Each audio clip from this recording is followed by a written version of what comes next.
them at 40,000 feet, potentially in low Earth orbit or in the gray zone below the Kármán line, making inexplainable maneuvers like right-hand turns and retrograde orbits or J-hooks. Sometimes these reports are reoccurring, with numerous recent sightings north of Hawaii and in the North Atlantic. Other veterans are also coming forward to us regarding UAP encounters in our airspace and oceans. The most compelling involve observations of UAP by multiple witnesses and sensor systems. I believe these accounts are only scratching the surface, and more will share their experiences once it is safe to do so. In closing, I recognize the skepticism surrounding this topic. If everyone could see the sensor and video data I witnessed, our national conversation would change. I urge us to put aside stigma and address the security and safety issue this topic represents. If UAP are foreign drones, it is an urgent national security problem. If it is something else, it is an issue for science. In either case, unidentified objects are concerned for flight safety. The American people deserve to know what is happening in our skies. It is long overdue. Thank you. Mr. Grush. Mr. Chairman, ranking members and congressmen, thank you. I'm happy to be here. This is an important issue, and I'm grateful for your time. My name is David Charles Grush. I was an intelligence officer for 14 years, both in the U.S. Air Force, both active duty, Air National Guard, and Reserve, at the rank of major, and most recently from 2021 to 2023, at the National Geospatial Intelligence Agency, NGA, at the GS-15 civilian level, which is the military equivalent of a full bird colonel. I was my agency's co-lead in unidentified anomalous phenomena and transmedium object analysis, as well as reporting to the UAP task force, UAPTF, and eventually, once it was established, the All-Domain Anomaly Resolution Office, ARROW. I became a whistleblower through a PPD-19 urgent concern filing in May 2022 with the Intelligence Community Inspector General. Following concerning reports from multiple esteemed and credentialed current and former military and intelligence community individuals that the U.S. government is operating with secrecy above congressional oversight with regards to UAPs. My testimony is based on information I've been given by individuals with a long-standing track record of legitimacy and service to this country, many of whom also have shared compelling evidence in the form of photography, official documentation, and classified oral testimony to myself and my various colleagues. I have taken every step I can to corroborate this evidence over a period of 4 years while I was with the UAP Task Force and do my due diligence on the individual sharing it. This is because of these steps, I believe strongly in the importance of bringing this information before you. I am driven by a commitment of both to truth and transparency, rooted in our inherent duty to uphold the United States Constitution and protect the American people. I'm asking Congress to hold our government to this standard and thoroughly investigate these claims. But as I stand here under oath now, I am speaking to the facts as I've been told them. In the U.S. Air Force, in my National Reconnaissance Office, NRO, reservist capacity, I was a member of the UAP Task Force from 2019 to 2021. I served at the NRO Operations Center on the Director's Briefing staff, which included the coordination of the Presidential Daily Brief and supporting a variety of contingency operations, which I was the Reserve Intelligence Division Chief backup. In 2019, the UAP Task Force Director asked me to identify all special access programs and controlled access programs, also known as SAPs and CAPs, we needed to satisfy our congressionally mandated mission, and we were direct report at the time to the DepSecDef. At the time, due to my extensive executive level intelligence support duties, I was cleared to literally all relevant compartments and in a position of extreme trust, both in my military and civilian capacities. I was informed in the course of my official duties of a multi-decade UAP crash retrieval and reverse engineering program, to which I was denied access to those additional read-ons when I requested it. I made the decision, based on the data I collected, to report this information to my superiors and multiple inspectors general. and in effect becoming a whistleblower. As you know, I've suffered retaliation for my decision, but I am hopeful that my actions will ultimately lead to a positive outcome of increased transparency. Thank you, and I'm happy to answer your questions. Thank you. Commander Fravor? Thank you. Thank you, Mr. Chairman, Congressmen, Congresswomen. I want to first thank you for the invitation to speak to the committee on the UAP topic that has been in the news for the past 6 years and seems to be continuing to gain momentum. As you know, my name is David Fravor. I'm a retired commander in the United States Navy. In 2004, I was a commanding officer of Strike Fighter Squadron 41, the world-famous Black Aces. We were attached to Carrier Wing 11, stationed on board the USS Nimitz, and had begun a 2-month workup cycle off the coast of California. On this day, we were scheduled for a 2v2 air-to-air training with the USS Princeton as our control. When we launched off Nimitz, my wingman was joining up. We were told that the training was going to be suspended and we were going to proceed with real-world tasking. As we proceeded to the west, the air controller was counting down the range to an object that we were going to, and we were unaware of what we were going to see when we arrived. The controller had told us that these objects had been observed for over 2 weeks, coming down from over 80,000 feet, rapidly descending to 20,000 feet, hanging out for hours, and then going straight back up. For those who don't realize, above 80,000 feet is space. We arrived at the location at approximately 20,000 feet, and the controller called merge plot, which means that our radar blip was now in the same resolution cell as the contact. As we looked around, we noticed that we saw some whitewater off our right side. It's important to note that the weather on this day was as close to perfect as you could ask for off the coast of San Diego. Clear skies, light winds, calm seas, no whitecaps from waves. So the whitewater stood out in a large blue ocean. All 4 of us, because we were in F-18Fs, so we had pilots and Wizzo in the back seat, looked down a small, saw a white tic-tac object with a longitudinal axis pointing north-south and moving very abruptly over the water like a ping-pong ball. There were no rotors, no rotor wash, or any sign of visible control surfaces like wings. As we started clockwise towards the object, my Wizzo and I decided to go down and take a closer look with the other aircraft staying in high cover to observe both us and the tic-tac. We proceeded around the circle about 90 degrees from the start of our descent, and the object suddenly shifted its longitudinal axis, aligned it with my aircraft, and began to climb. We continued down another 270 degrees, nose low, where the tic-tac, or we considered 270 degrees to where, and we went nose low to where the tic-tac would have been. Our altitude at this point was about 15,000 feet, and the tic-tac was about 12,000. As we pulled nose onto the object, within about a half mile of it, it rapidly accelerated in front of us and disappeared. Our wingmen, roughly 8,000 feet above us, lost contact also. We immediately turned back to see where the whitewater was at, and it was gone also.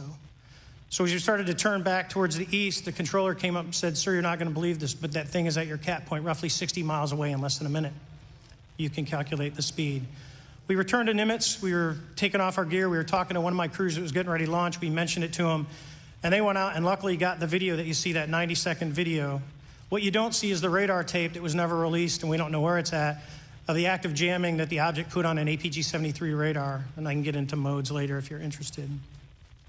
What is shocking to us is that the incident was never investigated. None of my crew were ever questioned. Tapes were never taken, and after a couple days, it turned into a great story with friends. It wasn't until 2009 until Jay Stratton had contacted me to investigate. Unbeknownst to all, he was part of the ATIP program in the Pentagon led by Lou Elizondo. There was an unofficial official report that came out that's now on the internet. Years later, I was contacted by the other pilot, Alex Dietrich, and asked if I'd been contacted, and I said no, but I'm willing to talk. I was contacted by Mr. Elizondo, and we talked for a short period of time, and he said we'd be in contact. A few weeks after that, I was made aware that Lou had left the Pentagon in protest and joined forces with Tom DeLonge, Chris Mellon, Steve Justice, and others to form Two Stars Academy, an organization that pressed the issue with leading industry experts and U.S. government officials.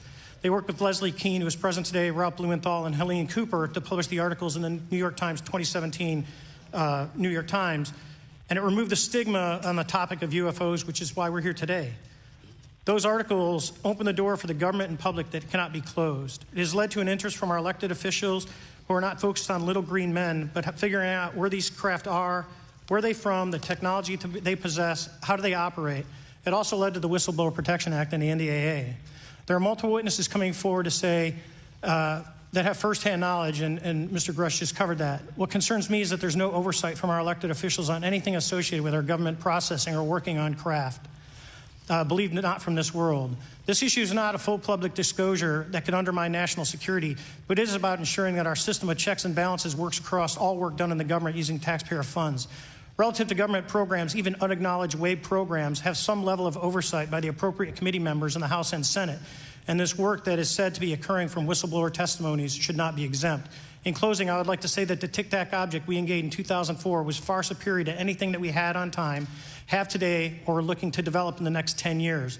If we in fact have programs that possess this technology, it needs to have oversight from those people that the citizens of this great country elected in office to represent what is best for the United States and best for the citizens. I thank you for your time. Thank you very much. Thank you very much. I know it's very difficult for all of you, all you've done in the past to try to illuminate this issue. Call on myself first for some questions. I'm going to start with Mr. Graves. Are pilots that you interact with as part of your organization, do you feel adequately trained and briefed on how to handle encounters with UAPs? No. Right now, military witnesses to UAP have limited options for reporting UAP. But more concerning is that commercial aviation sector has not adapted to the lessons that the military has implemented. The military and Department of Defense has stated that UAP represent a critical aviation safety risk. We have not seen that same language being used in the commercial markets. They are not acknowledging this risk. Okay. What steps do you think you have to be taken to improve a pilot's UAP reporting, be it military or commercial? Right now, we need a system where pilots can report without fear of losing their jobs. There is a fear that the stigma associated with this topic is going to lead to professional repercussions, either through management or perhaps through their yearly physical check. So having a secure system, reducing the stigma, and making this information available through the public is going to reduce the concerns that aircrew have. Could you just give me a little idea of the degree to which reports in the past are not made public right now? Well, I don't think there has been a proper reporting system to gather those reports and thus not report them. So to answer your question, I think there is a dearth of data due to the fact that the reporting has been limited up to this time. Could you tell me why you believe it's, kind of to play the devil's advocate, a reason why some of this stuff should not be available to the public? There's certainly some national security concerns when we use our advanced sensors in our tactical jets to be able to identify these objects. However, there's no reason that the objects themselves would be classified. I would be curious to see how the security classification guideline actually spells out the different nuances of how this topic is classified from the perspective of UAP, not national security. I'll give you a follow-up on that. Assuming that there are reasons why not all this should be made public, this has been around for a long period of time. Can any of the three of you think of any reason why anything related to UAPs, say 15 years and back, should not be immediately made public? I think one of it is acknowledging a vulnerability, both from a collection and I'll just say a countermeasure perspective. So it's that we haven't cracked for many years. Yeah. Even say 20 years back. Is there any reason why, when you go back that far, things shouldn't be made public? Unless it shows a specific national security vulnerability as it relates to a weakness in a particular defense system. Okay, Mr. Fravor, the TikTok incident that you were engaged occurred in 2004. What kind of reporting took place after that incident? None. We had a standard debrief where the backseaters went down to our carrier intel center and briefed what had happened, and that was it.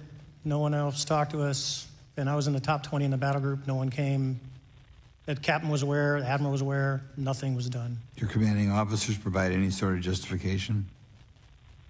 No, because I was the commanding officer of the squadron, so no.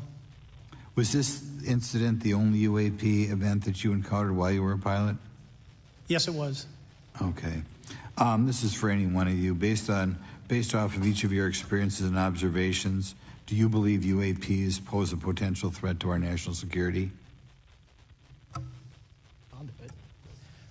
Yes, and here's why. The technology that we faced was far superior than anything that we had, and you could put that anywhere. If you had one, you captured one, you reverse engineered it, you got it to work, you're talking something that can go into space, go someplace, drop down in a matter of seconds, do whatever it wants, and leave, and there's nothing we can do about it. Nothing. Okay. You two? Well, I would also like to add, from a commercial aviation and military aviation perspective, we deal with uncertainty in our operating space as a matter of our professional actions. Identifying friend from foe is very important to us. And so when we have unidentified targets and we continue to ignore those due to a stigma or a fear of what it could be, that's an opening that our adversaries can take advantage of. What steps should be taken to better understand and respond to UAP encounters in the interest of national security? There needs to be a location where this information is centralized for processing, and there needs to be a two-way communication loop so the operators on the front end have a feedback and can get best practices on how to process information, what to do, and to ensure that their reporting is being listened to. Right now, there is not a lot of back and forth. Mr. Grush, in your complaint to the Intelligence Community Inspector General, you claim that you believe information is being hidden. What kind of information do you think was hidden, and do you think it should remain hidden? Yes, I can speak to that very briefly in an unclassified manner. As you know, the preponderance of my complaint was classified to the intelligence communities. Both material acquisition and exploitation activity, also baselining the UAPs but not sharing it with intelligence professionals that are actually doing step briefs to pilots, that kind of information. Yeah. Okay. Thank you very much. Now we'll go to Mr. Garcia. Thank you. Again, thank you all for your service and for testifying today. Want to just talk about UAPs as it relates to what we're seeing in the pilots' interaction with UAPs. Particularly, Mr. Graves, one of the, I think, concerns that for members of this committee is this idea that pilots, there's no system to actually report UAPs and the stigma around pilots. And so can you just briefly, you mentioned that you're working with 30 pilots right now that have had encounters with UAPs, but you've also, I believe, discussed and know of many more pilots. This is just those that you're currently working with. Is that correct? Can you expand on that? Certainly. I'll break that down in two ways. First, when we were first experiencing these objects off the eastern seaboard in the 2014 to 2015 time period, anyone that had upgraded their radar systems were seeing these objects. So there was a large number of my colleagues that were detecting these objects off the eastern seaboard. They were further correlating that information with the other onboard sensors, and many of them also had their own eye sightings as well of these objects. Now, that was our personal first-hand experience at the time. Since then, as I've engaged this topic, others have reached out to me to share their experiences, both on the military side as well as the commercial aviation side. On the military aviation side, veterans that have recently got out have shared their stories and have expressed how the objects we were seeing in 2014, 2015 continued all the way to 2019, 2020, and beyond. And so it became a generational issue for naval aviators on the eastern seaboard. This was something we were briefing to new students. This is something that was included in the notice to airmen to ensure that there was no accidents. And now with commercial aviators, they are reaching out because they're having somewhat similar experiences as our military brothers and sisters, but they do not have any reporting system that they can send this to. And let me just add, both to Mr. Fravor as well as Mr. Graves, not having this system for reporting, would you both agree that is harmful to not just our national security interests, but to understand this phenomenon of what's happening with UAPs? I think it's actually a travesty that we don't have a system to correlate this and actually investigate. So if you took the East Coast, there's coastal radars out there that monitor our air defense identification zone, so out to 200 miles. They can track these, so when you see them, they could actually go and pull that data and get maneuvering. And instead of just having the airplanes, there's other data sources out there. And I've talked to other government officials on this. So you need a centrally located repository that these reports go to. So if you just stuck it in DOD, you wouldn't get anything out of the Intelligence Committee because they have a tendency not to talk. But if you had a central location where these reports would come in, not just military, but also commercial aviation, because there's a lot of that going on, especially if you talk to anyone that flies from here to Hawaii, over the Pacific, they see odd lights. So I think you need to develop something that allows you a central point to collect the data in order to investigate. Mr. Graves? I would concur with everything Mr. Fravor said. I'll continue to say that the commercial pilots that have reached out to me through Americans for Safe Aerospace are doing so because they don't feel there's another way for them to report this safety issue. And I think one of the clear outcomes of this hearing already is that there has to be a safe and transparent reporting process for pilots, both on the commercial side and the military side, to be able to report UAPs in a way that's also transparent, but also understands the scope of our national security interests and what may be classified or not. But I think there has to be some sort of system. And so that's something that I hope can be an outcome that this committee can work on. Is there anything else for the two of you briefly beyond this reporting system that you think that we can do as a government to encourage and facilitate more civilian reporting? We're doing it right now. Okay, great. I think this hearing is going to show the American people that their government takes this topic seriously. And how about civilians that may not be pilots? What kind of process could be in place for civilians who are not pilots, who may have UAP encounters? Do either of you have any suggestions that could facilitate that? My recommendations would be to make that a sensor-centric operation in order to make it as objective as possible. Okay. Sir, Mr. Favor? No, I agree with Mr. Graves on that. Okay. Just briefly, I also just want to note, particularly for the two pilots, and I have a question for Mr. Grush. One of the things that I found fascinating in our discussion, Mr. Graves, last night as well, is that you both described UAPs and formations and the way they are observed in space or in our air, and the way that they move is essentially ways in which current technology or aircraft that we know of are unable to actually function or move. And so will you just, for the public record, again, once again,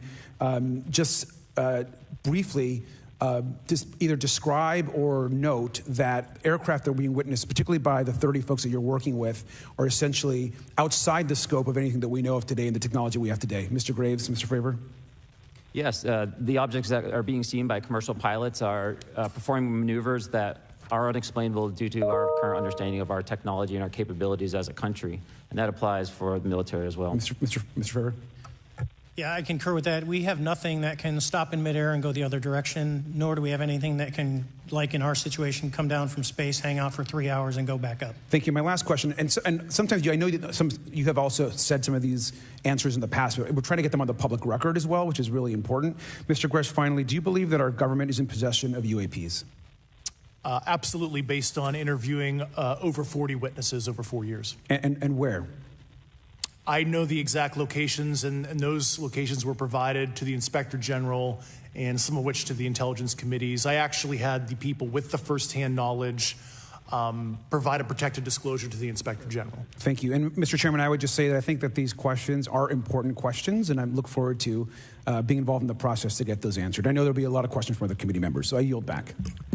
Thank you. We'll go to Mr. Burchett himself. Thank you, Mr. Chairman. Thank you, Mr. Garcia. I would like to have you on my legislation to do just that on the reporting, and we'll get together on that. Maybe you can be my co-sponsor on that. That'd be really cool. Thank you for those great questions. Mr. Graves, again, I'd like to know, how do you know that these were not our aircraft? Some of the behaviors that we saw in a working area, we would see these objects being at 0.0 Mach, that's 0 airspeed, over certain pieces of the ground. So what that means, just like a river, if you throw a bobber in, it's going to float downstream. These objects were staying completely stationary in Category 4 hurricane winds. These same objects would then accelerate to supersonic speeds, 1.1, 1.2 Mach, and they would do so in very erratic and quick behaviors that I don't have an explanation for. Okay. Have you spoken to commercial and military pilots that have seen these off of our East Coast? I have. Okay. Mr. Favor, I noticed that in the Tic Tac video, it's Tic Tac like the candy, not TikTok like the Chinese Communist app. That's correct. Yes, sir. I just want to make that because my daughter corrected me on that and called me a boomer and said, "Hey, boomer," and I said, "No, baby, it's Tic Tac like the candy. You're gonna have to just look it up." And but now I would also like to say today is a day of many firsts. It's a miracle that we're having this meeting, and it's also a miracle that my wife has put up with me for 9 years today. Today is my anniversary, so I want to tell my wife happy anniversary and that I love her very much. As she likes to say, this 9 years have been the best 2 years of her life. So. Thank you.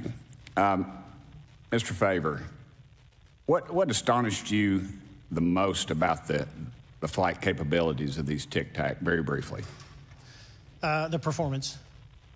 Absolute performance. It was... And you're not aware of any other objects that anybody in the world has, in this world, that has those capabilities? No, I think it's far beyond, actually, our material science that we currently possess. Are you aware of any other reconnaissance platforms that have tracked or recorded the Tic Tacs maneuvers, maybe the NORAD system or any of the others? I am not. Okay. Mr. Grush, thank you for being here, brother.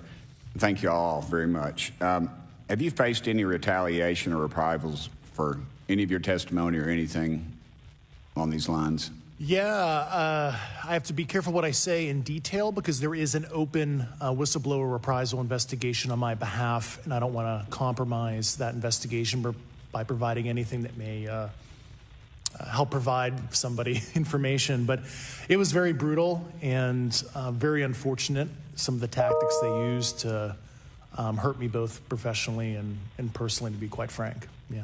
It's very unfortunate. As they say, when you're over the target, that's when they do the most firing at you. Do you have any personal knowledge of people who have been harmed or injured in efforts to cover up or conceal these extraterrestrial technology? Yes. Personally. Have anyone been murdered that you would think, that you know of or have heard of, I guess? I have to be careful asking that question. I directed people with that knowledge to the appropriate authorities. Maybe in a, if we could get in a confidential area, a SCIF, we could talk about that. But unfortunately, we were denied access to the SCIF, and that's very unfortunate in this scenario.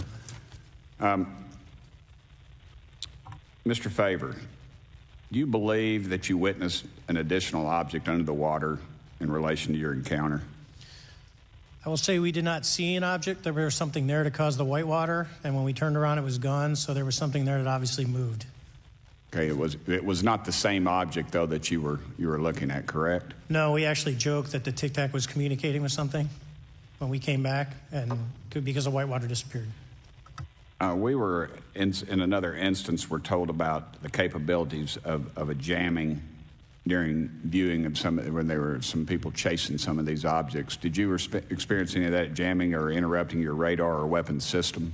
My crew that launched after we landed experienced significant jamming to the APG-73 radar, which was what we had on board, which is a mechanically scanned, very high-end system prior to the APG-79.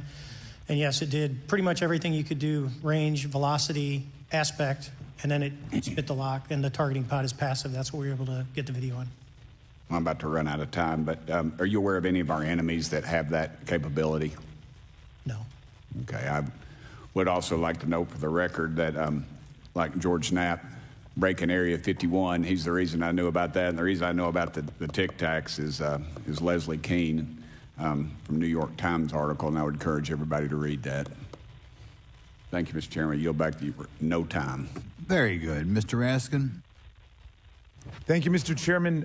Mr. Graves, you reported UAP encounters during training flights, I think, and have since come forward to warn the Pentagon that these encounters may be putting pilots at risk.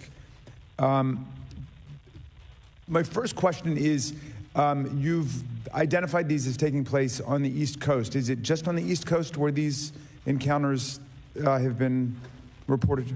No. Since the events initially occurred, I've learned that the objects have been detected essentially where all operations, Navy operations, are being conducted across the world. And that's from the All-Domain Anomaly Resolutions Office reporting.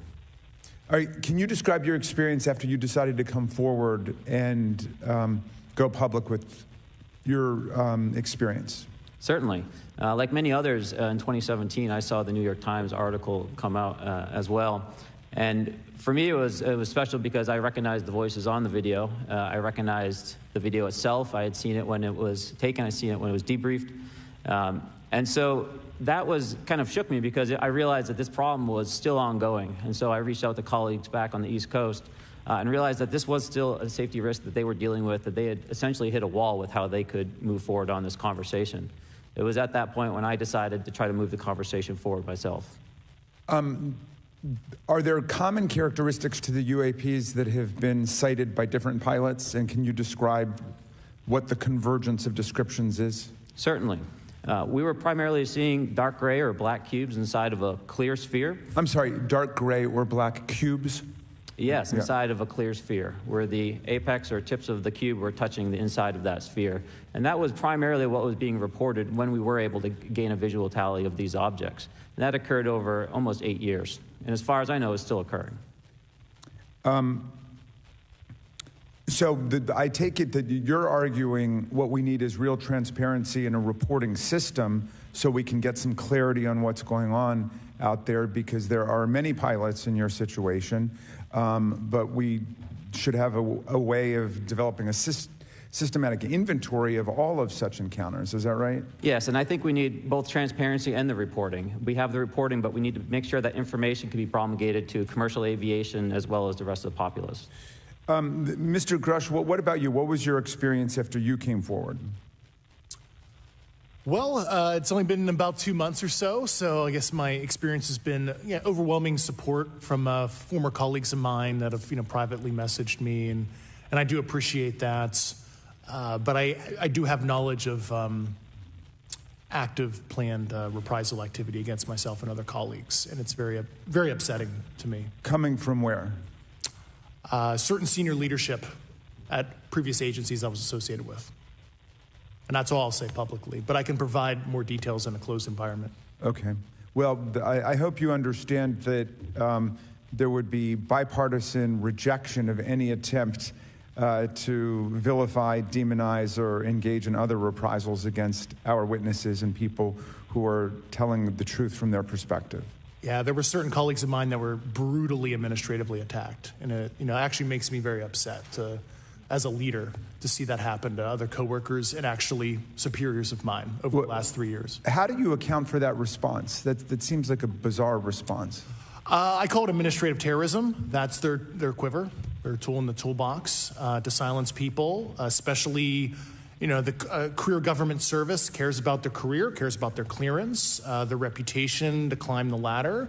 And when you threaten that career path, a lot of people back off. But I'm here to represent those people. So, Mr. Fravor, what about you? What has your experience been since you've come forward with your perspective on this? Actually, I've been treated very well. And the 6 people that were involved, myself included, all of them have or will be retiring from the military as 05s or 06s. And all my friends that are very senior, 3 and 4 stars, I've talked to them. They believe, they understand there's a problem. But no, I was actually treated really well. And what is your general interpretation of these phenomena? Or what is your current thinking of trying to make sense of them? Well, I'll say, I'm not like a UFO fanatic. It's not me. But I will tell you that what we saw with 4 sets of eyes over a 5-minute period, still, there's nothing. We have nothing close to it. It was amazing to see. I told my buddy I wanted to fly it, but yeah, it's just an incredible technology. All right, Mr. Chairman, thank you very much. I'll yield back to you. Thanks. On to Ms. Luna. Mr. Grush, in speaking to you yesterday, I just wanted to follow up on Representative Raskin's questions. In the last couple of years, have you had incidences that have caused you to be in fear for your life for addressing these issues? Yes, personally. Okay. Yeah. I just want everyone to note that he's coming forward in fear of his life. To put in perspective, if they were really not scared about this information coming out, why would someone be intimidated like that? To your knowledge, are NHIs working with adversarial foreign governments in either technology exchange programs or back engineering programs? I don't have data on that. I'm not sure. Have you heard or you had people come forward to present that evidence? Not that particular evidence that you just espoused. Okay, on the 19th of April, Dr. Kirkpatrick, head of Aero, had said that he did not find any evidence of UAPs. You also stated that you had, in your interview, that you had briefed him on information that you were uncovering, but that he did not follow up with you. Were the items that you divulged to him pertinent to national security? Yes, him and I had a classified conversation in April 2022 before he took over Aero in July 2022, and I provided him some concerns I had. Do you know why he might not have followed up with you? Unfortunately, I cannot read his mind. I wish he did. I was happy to give sage counsel to him on where to look when he took the helm of Arrow. Okay, and then my last question for you before I move to Mr. Graves is you received prior approval from the Defense Department to speak on certain issues, correct? Correct, through DOPSR, DoD Pre-Publication and Security Review. And I just want to remind the public, they're just looking from a security perspective. These are my own personal views and opinions, not the department's. Okay, I'm asking that, though, mainly because I think that there are many people that would like to discredit you.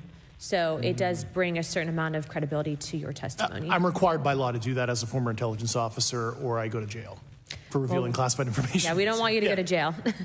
My next question would actually be for Mr. Graves. Can you please explain to me in detail the event that occurred at Vandenberg Air Force Base? Certainly.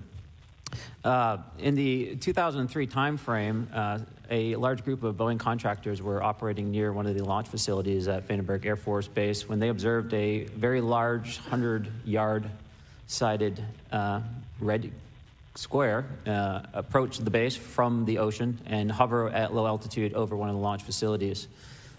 This object remained for about 45 seconds or so before darting off over the mountains.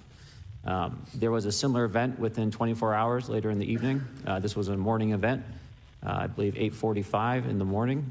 Later in the evening, post-sunset, there were reports of other sightings on base, including some aggressive behaviors. These objects were approaching some of the security guards at rapid speeds before darting off. And this is information that was received through one of the witnesses that have approached me at Americans for Safe Aerospace. Was this documented in any official form, whether it was a police blotter? Yes, they had official documentation and records from the event that the witness held over the years. And I'm not going to ask you to do it right now for time reasons, but you'd be able to sketch what was witnessed, correct? And have you seen that before on any other equipment and/or during your flight time? I have not seen what they've described. This object was estimated to be almost the size of a football field, and I have not seen anything personally that large. Okay, and then another question on follow-up referencing the gimbal video Go Fast incident.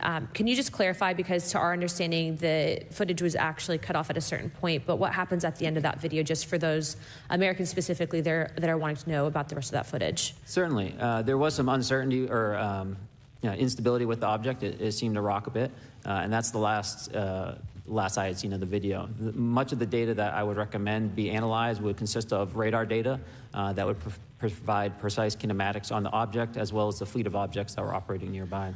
Okay, and follow-up, in regards to the reporting procedures that Mr. Garcia had addressed on, as well as Representative Burchett, with the FAA, to your understanding, pilots that are seeing this, commercial airline pilots, are they receiving cease and desist letters from corporations for coming forward with information in regards to safety for potential airline passengers? I have been made privy to conversations with commercial aviators who have received cease and desist orders. So the American public should know that corporations are putting their own reputations on the basic, not the line, but ahead of the safety of the American people. And I think, would you agree with that statement? It appears so. Okay. And I guess this would be my last, I'm out of time. I yield. I'll be back. Good. Mr. Moskowitz. Thank you, Mr. Chairman. Gentlemen, let's talk about the laws of physics for a second. Mr. Graves and Commander Favor, I heard you talk about speed. When those objects broke the sound barrier, did they make a sonic boom? I was in a jet. You can't hear anything. It's kind of loud in there. Yeah, you're not able to actually personally tell within the vehicle. I will say the objects that we were seeing, they were spherical, and they were observed up to Mach 2, which is a very non-aerodynamic shape. What about G-forces? Let's talk about G-forces of those vehicles. Could a human survive those G-forces with known technology today? No. No, not for the acceleration rates that we observed. Okay. What about what they look like? How close did you get? Did you see a seam or a rivet or a section? And what I mean is, obviously, the jets you're flying have all those things. Did these objects have those? Do you want to go ahead? I didn't have the detail to be able to tell that. So we got within a half mile of Tic Tac, which people say that's pretty far, but in airplanes, that's actually relatively close. No, it was perfectly white, smooth, no windows, although when we did take the original FLIR video that is out there, When you put it on a big screen, it actually had two little objects that came out of the bottom of it. But other than that, no windows, no seams, no nothing. Mr. Grush, as a result of your previous government work, have you met with people with direct knowledge or have direct knowledge yourself of non-human origin craft? Yes, I personally interviewed those individuals. Mr. Grush, as a result of your previous government work, have you met with people with direct knowledge or have direct knowledge yourself about ATs, advanced technologies that the U.S. government has? Based on conventional advanced tech, I was briefed to the preponderance of the Defense Department's both space and aerospace compartmented programs, yeah. Do you have knowledge or do you have reason to believe that there are programs in the advanced tech space that are unsanctioned? Yes, I do. Okay. Yeah. And when you say that they're above congressional oversight, what do you mean? Complicated question. So there's, some, I would call it abuse here. So congressional oversight of conventional special access programs, so I'll use Title 10, so DOD as an example, right? So 10 U.S. Code Section 119 discusses congressional oversight of SAPs, discusses the DepSecDef's ability to waive congressional reporting. However, the Gang of Eight is at least supposed to be notified if a waived or waive bigoted unacknowledged SAP is created, and that's public law. Well, so that how does, I don't want to cut you off, but how does a program like that get funded?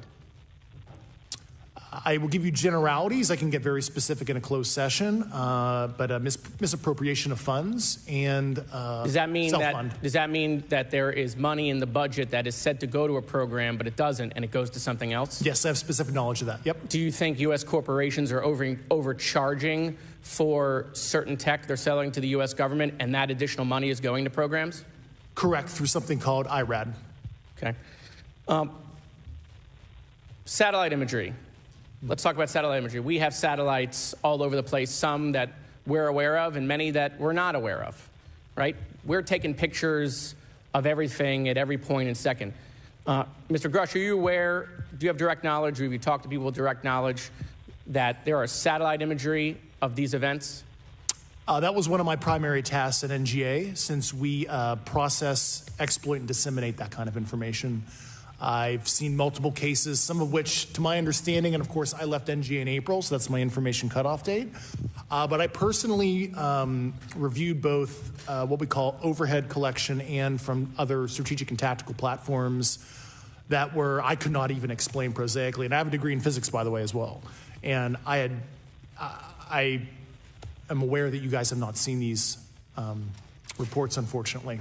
And I don't know why. Do you have direct knowledge, or you had spoken to people with direct knowledge that this imagery applies to crash sites, crash imagery?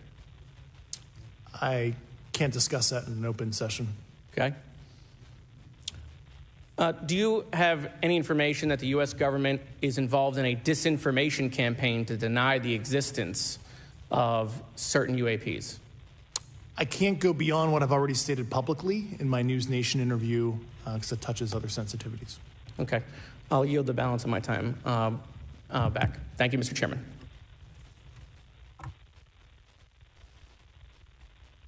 Ms. Fox? Thank you, Mr. Chairman, and I thank our witnesses for being here today. Mr.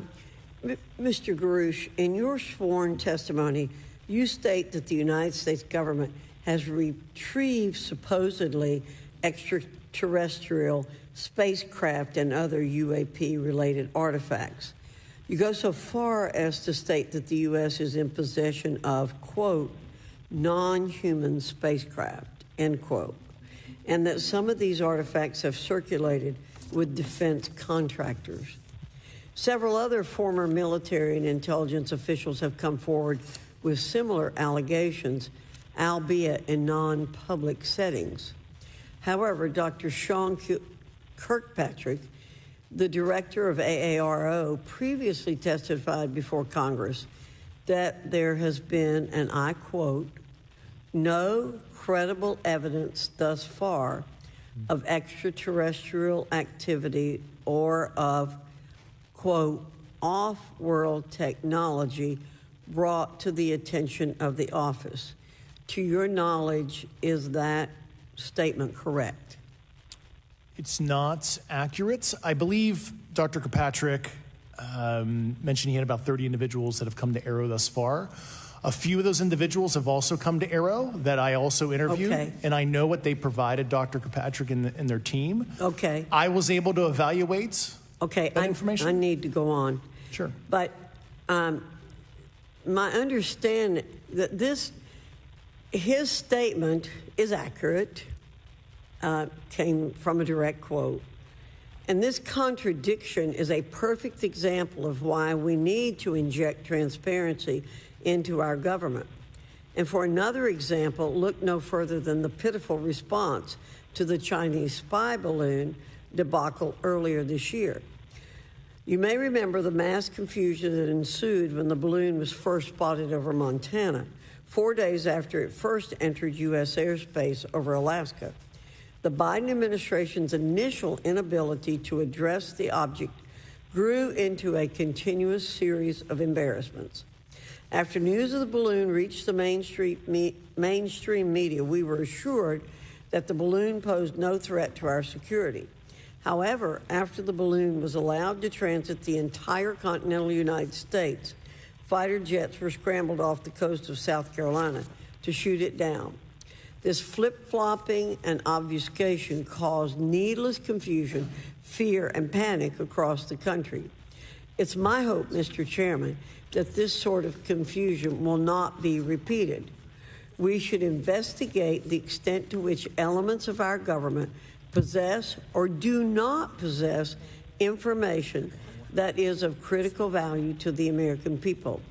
We owe it to the citizens of this nation to make sure that our government is transparent and accountable.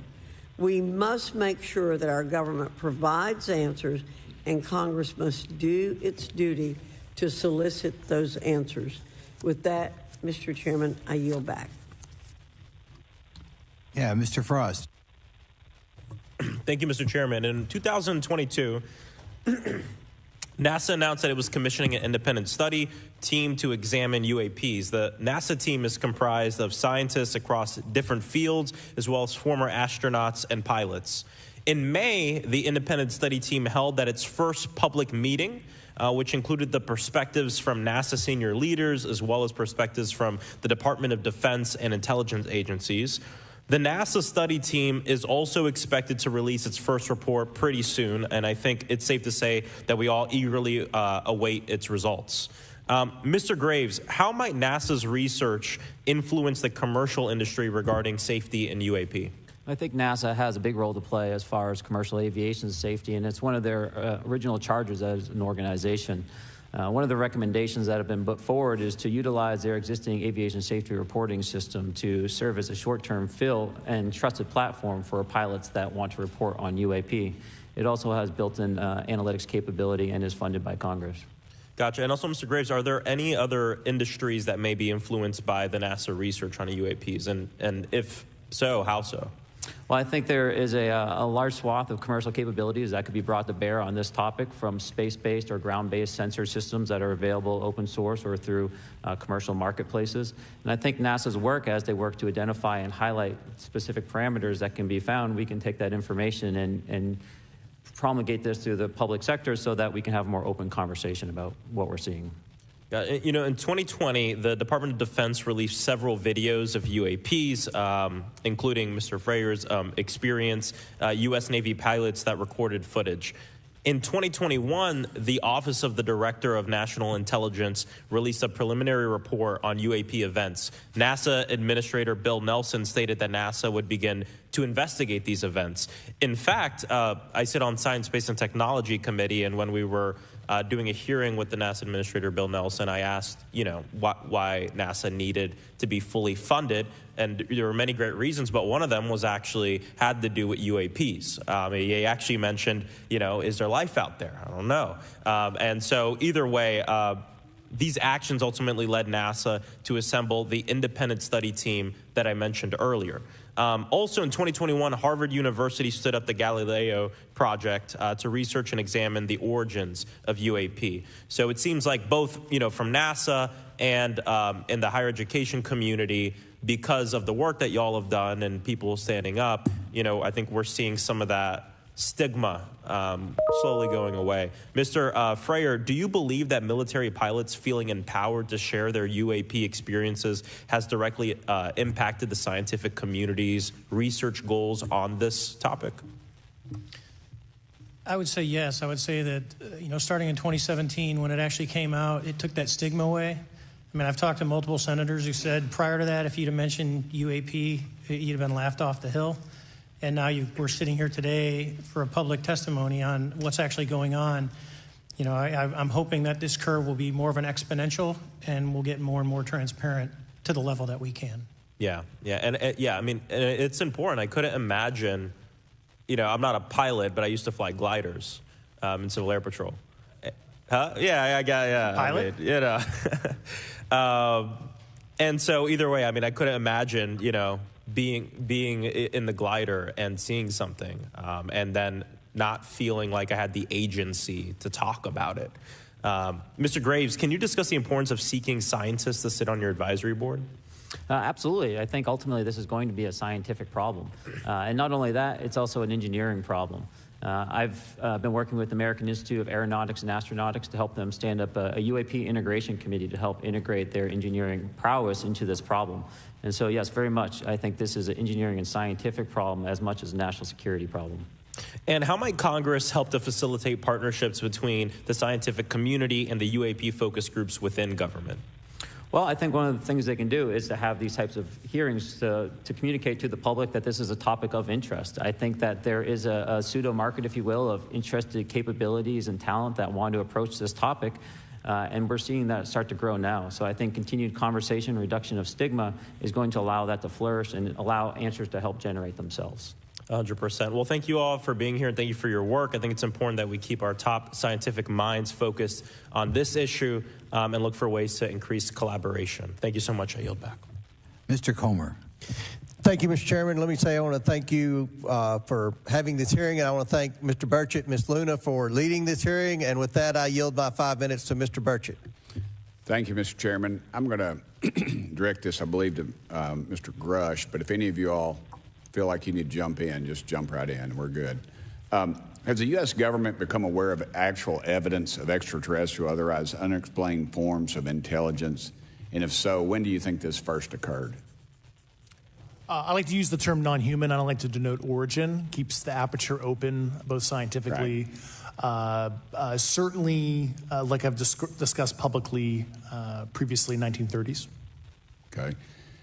Can you give me the names and titles of the people with direct firsthand knowledge and access to some of this crash retrieval, some of these crash retrieval programs, and maybe which facilities, military bases the recovered material would be in? And I know a lot of Congress talked about we're going to go to Area 51, and and there's nothing there anymore anyway. It's just and we move like a glacier. And as soon as we announce it, I'm sure the moving vans would pull up. But please.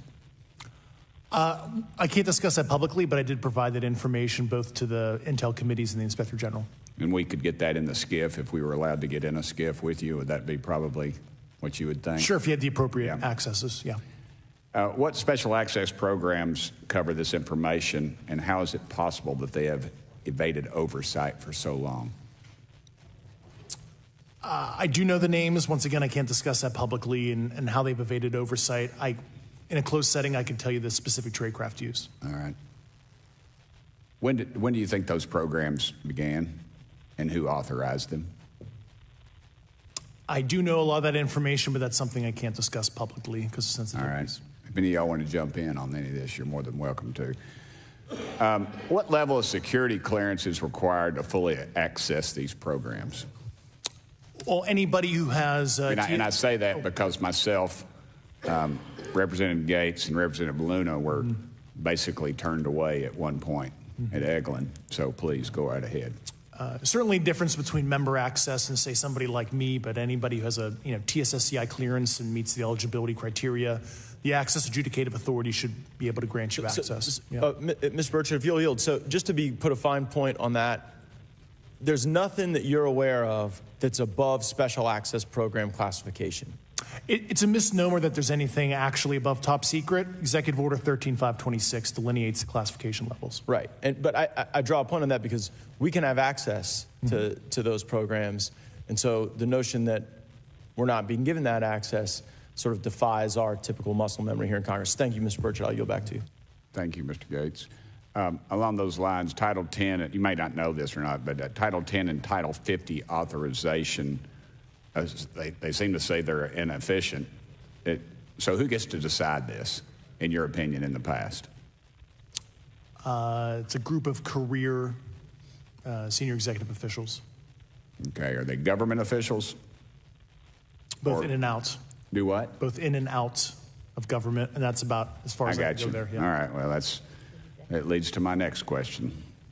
Which private corporations are directly involved in this program? How much taxpayer money has been invested in these programs, to your knowledge? I mean, we know we audit the Pentagon every year, and I've been here 5 years, and they failed the dadgum thing every year. They lose over $1 billion a year, we think, and I was told the Department of Defense maybe 60% of their assets are unaccounted for, whatever the heck that means. In the public sector, you go to jail for that kind of crap. So tell me. Yeah, I know when I'm $1 off of my DTS travel voucher, I get hammered, but it seems like it doesn't work the other way. If you sell over $600 worth of stuff on eBay, now you get a call from the IRS. So please, what corporations? Yeah, I don't know the specific metrics towards the end of your question. The specific corporations I did provide to the committees in specific divisions, and I spent 11 and a half hours with both Intel committees. So. Okay, has there been an active U.S. government disinformation campaign to deny the existence of unidentified aerial phenomena? And if so, why? I can't go beyond what I've already espoused publicly about that.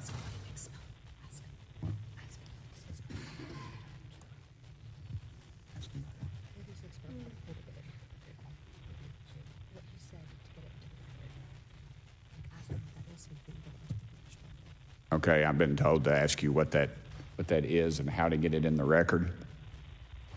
What have you stated publicly in your interviews for the congressional record? Yeah. If you reference my News Nation interview, and I talk about a multi-decade, campaign to disenfranchise public interest, basically. Yeah. Thank you. I apologize, Mr. Chairman. I yield back negative 21 seconds. Thank you. Ms. Ocasio-Cortez. Thank you, Mr. Chairman, and thank you to our witnesses for coming here today. I do concur with the ranking member as well as several other members here on this committee that this is a committee for whistleblowers and for the protection of whistleblowers as well. So we understand what you're putting on the table here and what you're putting on the line here, and we thank you for that. Mr. Grush, you sat on the Unidentified Anomalous Phenomenon Task Force created in the 2020 NDAA, correct? Yes. There have been some things that have been mentioned here during this hearing that I wanted to pick up on.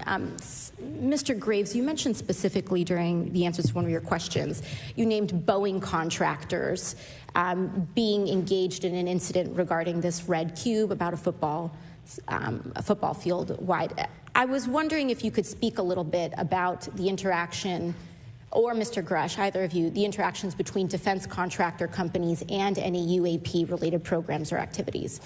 So I'll just say that the information about the contractor himself were provided by a witness, and I have no particular detail in that relationship. Mr. Grush? The kind of general unclassed wave tops, certainly the contractors, are the metal benders, so to speak. They're the ones actually doing specific performance on government contracts. Are they required to issue any disclosure regarding UAP sightings, or do they engage in any reporting around this? In terms of the contractors? Yes. Not that I'm aware of. They do not. Okay. Now, when it comes to notification that you had mentioned about IRAD programs, we have seen defense contractors abuse their contracts before through this committee. I have seen it personally, and I have also seen the notification requirements to Congress abused.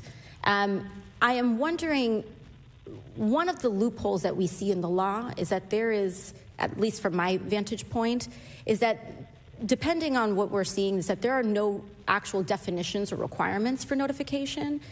Are there What methods of notification did you observe? Like when they say they notified Congress, how did they do that? Do you have insight into that? For certain IRAD activities, I can only think of ones conventional in nature. Sometimes they flow through certain, I'll just say, SAP programs that have cognizant authority over the Air Force or something, and those are congressionally reported compartments, but IRAD is literally internal to the contractor, so as long as it's money, either profits, private investment, et cetera, they can do whatever they want. To put a finer point on it, when there is a requirement for any agency or company to notify Congress, do they contact the chairman of a committee? Do they get them on the phone specifically? Is this through an email to hypothetically a dead email box? A lot of it comes through what they call the PPR, Periodic Program Review process, if it's a SAP or Controlled Access Program Equity, and then those go to the specific committees, whether it be the SAS, CASC, HISI. Thank you. I apologize. My time is limited. Mr. Graves, one of your main concerns is that the FAA currently does not have an official process to receive reports of UAP from pilots or others, correct? Correct. And in your experience, what data should the Aero program prioritize for potential collection?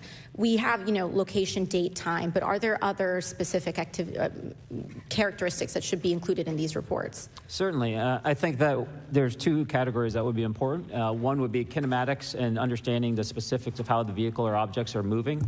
And the second would be a more zoomed out approach of being able to look at origin and destination before the incident, as well as getting a better contextual understanding of how these objects are interacting with each other.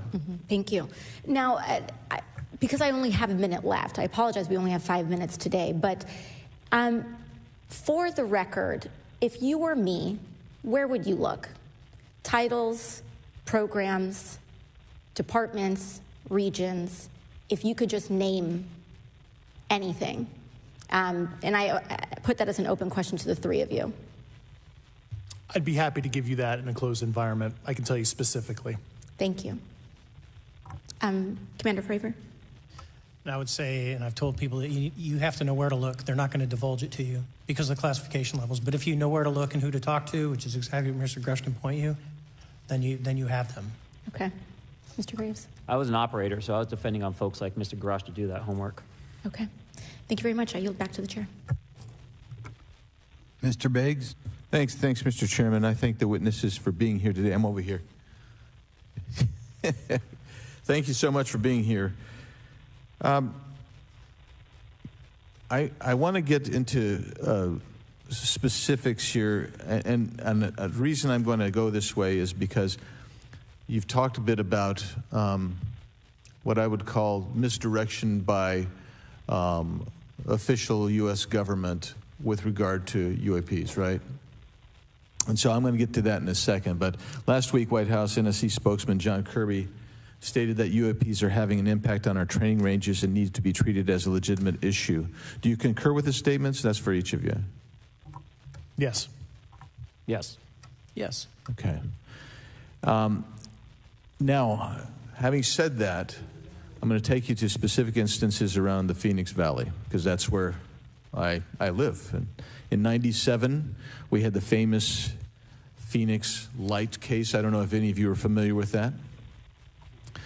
There were two things that went along with that, and the explanation was military training range off Luke and the Barry Goldwater range. Do you know anything different other than the official explanation of those lights? Only what's in the public vernacular about it. That was outside the scope of my duties. And if we wanted to, just my question along with my colleague from New York, Ms. Ocasio-Cortez, if we wanted to find out more about that, where would we go to find the files, and who would we address? And are you going to tell me we need to go to a SCIF so you can tell us in a SCIF? I could potentially give you a vector on that. That specific case, I'm familiar with it in terms of public, but I give you a vector in a closed environment, yeah. That would be good, thank you. So if it's true that UAPs are having an impact on training ranges, and this administration considers it to be a legitimate issue, what steps can Congress take to address training range impacts? And I say that having two very large training ranges in my state, And so we'll start with Mr. Graves and going down the panel. Some of the initial procedures have been implemented, such as within the United States Navy, that have a range failure report that gathers information from pilots. I understand that a service-wide reporting mechanism is still pending. However, that would be a great next step, not only for gathering information, but for showing the troops that it is an acceptable topic and reducing the stigma. Okay, please, all of you continue. Yeah, as a recipient of a lot of those training range reports, sometimes we only get contextual kind of oral reporting. It'd be nice if they attached all sensor data and there's a system in place that can handle multiple classifications of data. And that's an issue with the F-35, right? That jet was never built to be an ISR platform. And it's a pain in the, we'll just say, butt to get that data off. So, yeah. Great. Thank you. Yeah, I would agree with the previous two, being a user of those training ranges. That the data has to be out there. You have to acknowledge that you're seeing them, and then you have to collect the data. Right now, you get the report. Someone says, I saw something, but no one collects the radar data to back it up and do research. Okay. Do you believe that the 2019 classification guidelines for UAPs interferes with the federal government's ability to be transparent with the American people? And do you think we need to be more transparent with the American people? All of you, yeah. I'll say yes to that. Yeah, I'm familiar with at least the UAP Task Force 2019 Security Classification Guide. I think it's fair. I did actually help author that with the director. you got a bias that way then. But I will say, I'll call it a lazy attitude about declassifying videos. I mean, I've seen some of the videos of the recent shoot down, and I saw no reason that couldn't have been released as long as they mask some data. The American people deserve to see that imagery and full motion video. I would think, well, in my opinion, I will say things are overclassified. I know for a fact the video or the pictures that came out in the 2020 report that had the stuff off the East Coast, they were taken with an iPhone off the East Coast. A buddy of mine was one of the senior people there, and he said they were originally classified to TSSCI. And my question to him was, what's TSSCI about these? They're an iPhone literally off the vacapes. That's not TSSCI. So they're overclassified, and as soon as they do that, they go in a vault, and then you all have to look for them. Yeah, so with the overclassification, that may be one way. Are there other ways that the DOD or intelligence agencies are keeping this information from the American people or even from Congress? I think part of that has been not encouraging reporting. If the problem is not something that can be measured, it's not something that's going to be fixed. Okay, very good. Well, I'm out of time, and I thank you, Mr. Chairman, and I yield back. First of all, without objection, Representative Nick Langworthy of New York has waived on the subcommittee for purpose of questioning witnesses at today's subcommittee hearing. And then we go to Mr. Burleson. Thank you, Mr. Chairman. Appreciate you guys coming out today, testifying. Look, I've been here for 6 months, and I'm pretty skeptical. I don't trust anything in this town. And so I think that's because I'm from Missouri. You've got to show me, right? With that being said, there's been a lot of things that have been said in the public, Mr. Grush, and so I want to get down to, if we can, some specifics, right? So at one point you had said that there has been harmful activity or aggressive activity. Has any of the activity been aggressive, been hostile in your reports? I know of multiple colleagues of mine that got physically injured. And the activity, and I got by UAPs or by people within the federal government? Both. Okay, yeah. So there has been activity by alien or non-human technology and or beings that has caused harm to humans. I can't get into the specifics in an open environment, but at least the activity that I personally witnessed, and I have to be very careful here because they tell you never to acknowledge tradecraft, right? So what I personally witnessed myself and my wife was very disturbing. Okay. One of my constituents actually sent this next question, and I figured I'd ask it since I had the same thought. You've said that the U.S. has intact spacecraft. You said that the government has alien bodies or alien species. Have you seen the spacecraft? I have to be careful to describe what I've seen firsthand and not in this environment, but I could answer that question behind closed doors. Yeah. And have you seen any of the bodies? That's something I've not witnessed myself. Okay. And so with that being said, and the other statement that has been made that was intriguing to me it's intriguing because my view has been that we are billions of light years away from any other system. And the concept that an alien species that's technologically advanced enough to travel billions of light years gets here and somehow is incompetent enough to not survive Earth or crashes is something that I find a little bit far-fetched. And with that being said, you have mentioned that there's interdimensional potential. Could you expound on that? Yeah, to answer your first question, and I'm here as a fact witness and expert, but I will give you a theoretical framework, at least to work off, to kind of espouse crashes, regardless of your level of sentience, right? Planes crash, cars crash, and number of sorties, however high, a small percentage are going to end in mission failure, if you will, as we say in the Air Force. And then in terms of multidimensionality, that kind of thing, the framework that I'm familiar with, for example, is something called the holographic principle. It derives itself from general relativity and quantum mechanics, and that is, if you want to imagine a 3D object such as yourself casting a shadow onto a 2D surface, that's the holographic principle. So you can be projected, quasi-projected from higher dimensional space to lower dimensional. It's a scientific trope that you can actually cross, literally, as far as I understand, but there's probably guys with PhDs that we could probably argue about that. But you have not seen any documentation that that's what's occurring? Only a theoretical framework discussion, yes. Okay. Okay. Occam's razor is that these aircraft, have they been identified that they are being produced by domestic, military and contractors? Is there any evidence that that's what's being recovered? Not to my knowledge, plus the recoveries predate a lot of our advanced programs that I previously am witting of. So, would it be safe to say that there could be a scenario today where you have an aircraft that crashes because it's been involved in one program from one federal agency, but the agency that retrieves it is not aware of that program, and to them it appears alien in origin? I mean, that's a hypothetical situation. I'm not aware of any historical situation that would match that you described. So you're not aware? It has not happened that you're aware of? That I'm aware of. Thank you, Mr. Chairman. I yield back.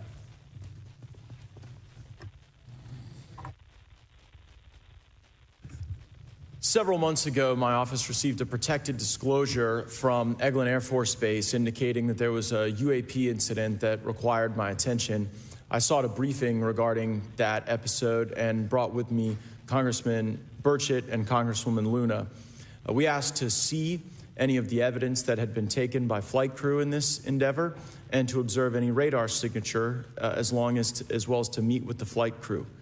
We were not afforded access to all of the flight crew. And initially, we were not afforded access to images and to radar.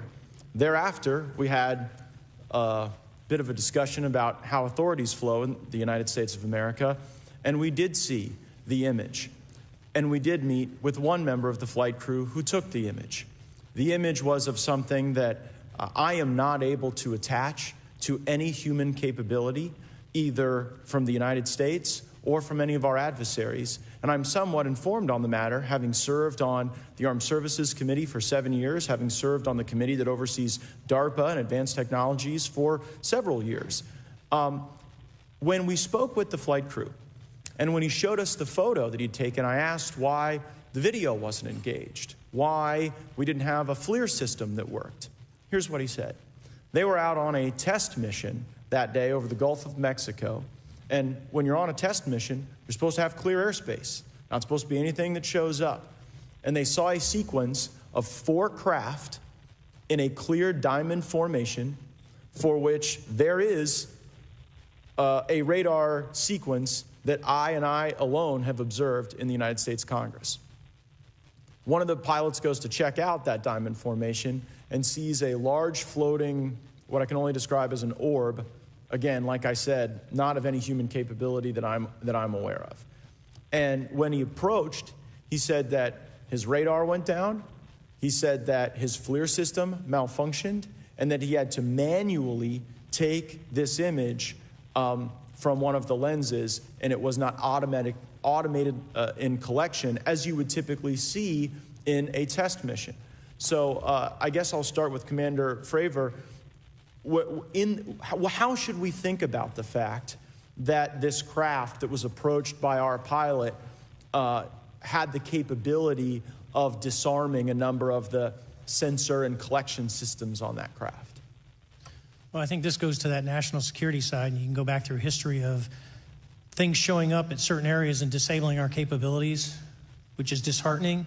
And for us, I mean, like I said, it completely disabled the radar on the aircraft when it tried to do it, and the only way we could see it is passively, which is how he got that image.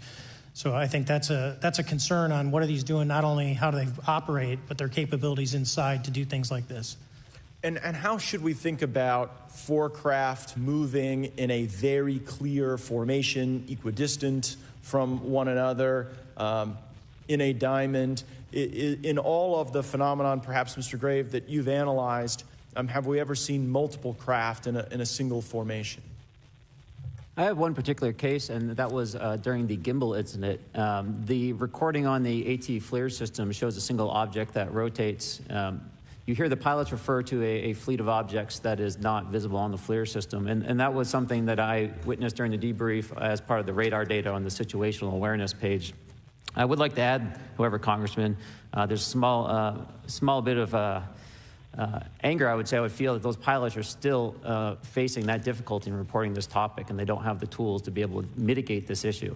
It just goes to show how serious this is and why this is such an important issue for our pilots and for our nation. It was stated explicitly to me by these test pilots that if you have a UAP experience, the best thing you can do for your career is forget it and not tell anyone.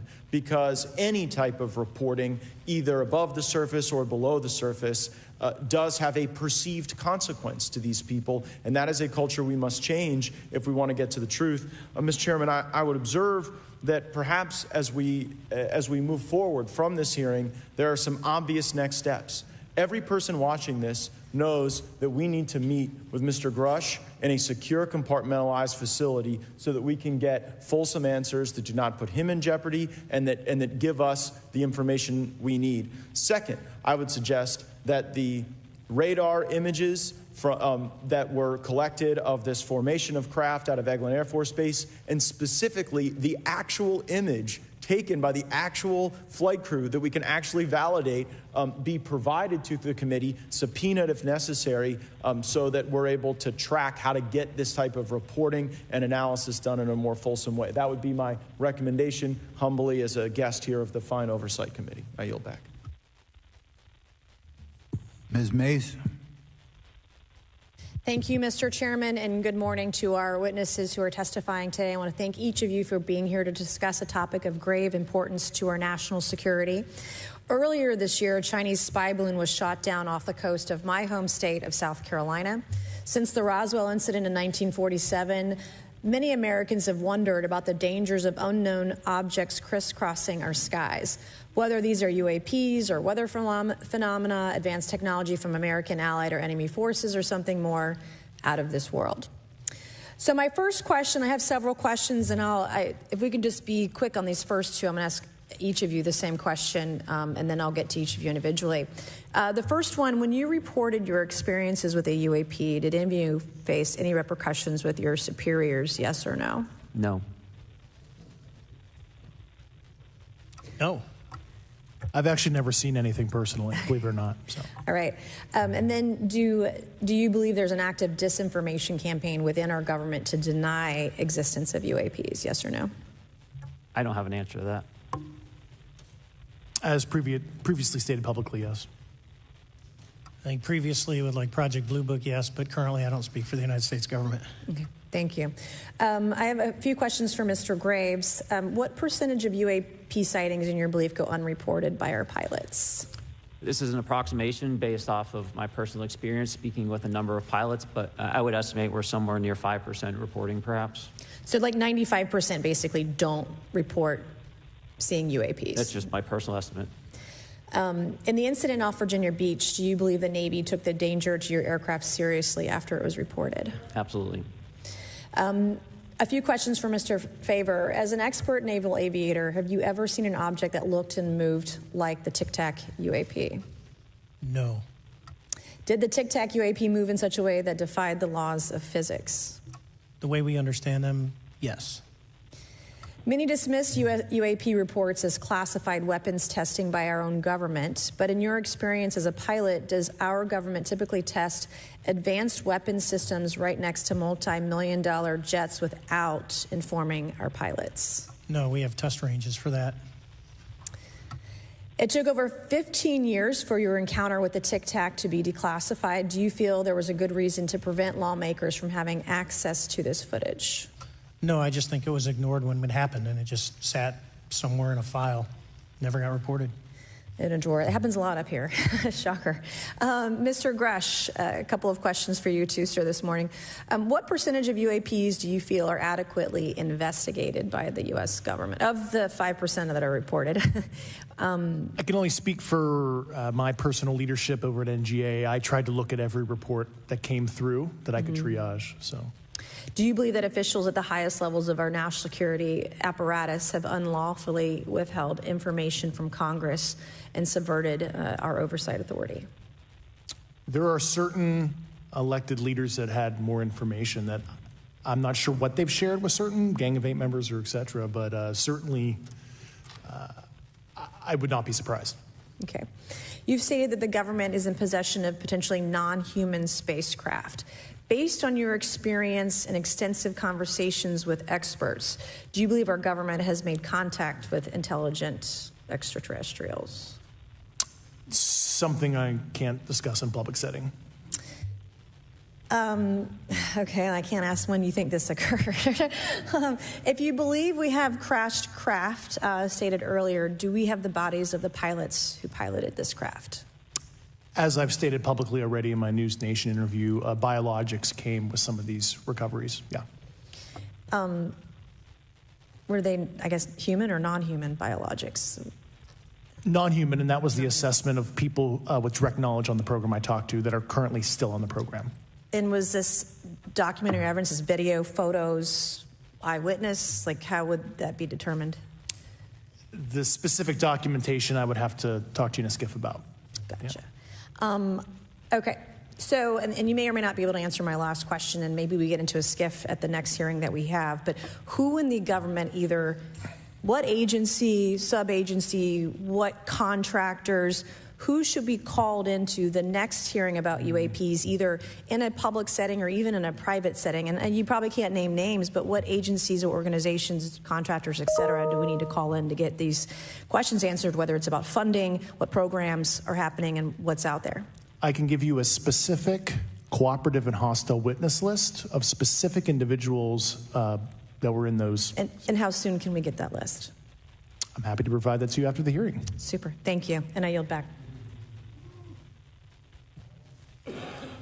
Okay, now we have Mr. Langworthy. Is he here? Okay. Thank you very much. I'd like to thank all of the witnesses for being here today to discuss this very unique topic. And I'd like to jump right into my questions, if you don't mind. Commander Fravor, can you briefly describe your background? Yeah, I was an enlisted Marine, Naval Academy graduate, Navy, flew for 18 years, got a master's from University of Houston, and I've worked in the private sector for the last, 16 years, 17 years. I do a lot of defense work. So. Really gold-plated credentials.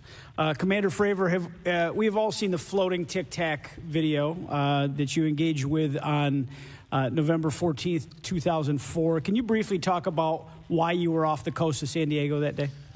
Yeah, we were at a workup with all the battle groups, so we integrate the ships with the carrier, the air wing with the carrier, and we start working. So we were doing an air-to-air defense to hone not only our skills, but those of the USS Princeton when they had been tracking them for 2 weeks. The problem was that there was never manned aircraft airborne when they were tracking them, and this was the first day, and unfortunately, we were the ones airborne and went and saw it.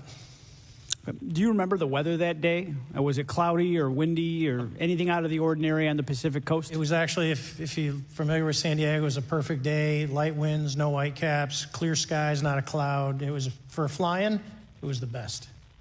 Now, is it true that you saw, in your words, a 40-foot flying tic-tac-shaped object? That's correct. Or for some people that can't know what a tic-tac is, it's a giant flying propane tank. Fair enough. Did this object come up on radar or interfere with your radar or the USS Princeton? The Princeton tracked it, the Nimitz tracked it, the E-2 tracked it. We never saw it on our radars. Our fire control radars never picked it up. The other airplane that took the video did get it on a radar. As soon as it tried to lock it, it jammed the radar, spit the lock, and he rapidly switched over to the targeting pod, which you can do in the F-18. From what you saw that day and what you've seen on video, did you see any source of propulsion from the flying object, including on any potential thermal scans from your aircraft? No, there's none. There's no IR plume coming out. And Chad, who took the video, went through all the EO, which is black and white TV, and the IR modes, and there's no visible signs of propulsion. It's just sitting in space at 20,000 feet. In your career, have you ever seen a propulsion system that creates no thermal exhaust? No. Can you describe how the aircraft maneuvered? Abruptly, very determinate. It knew exactly what it was doing. It was aware of our presence, and it had acceleration rates. I mean, it went from 0 to matching our speed in no time at all. Now, if the fastest plane on Earth was trying to do these maneuvers that you saw, would it be capable of doing that? No, not even close. And just to confirm, this object had no wings, correct? No wings. Now, was the aircraft that you were flying, was it armed?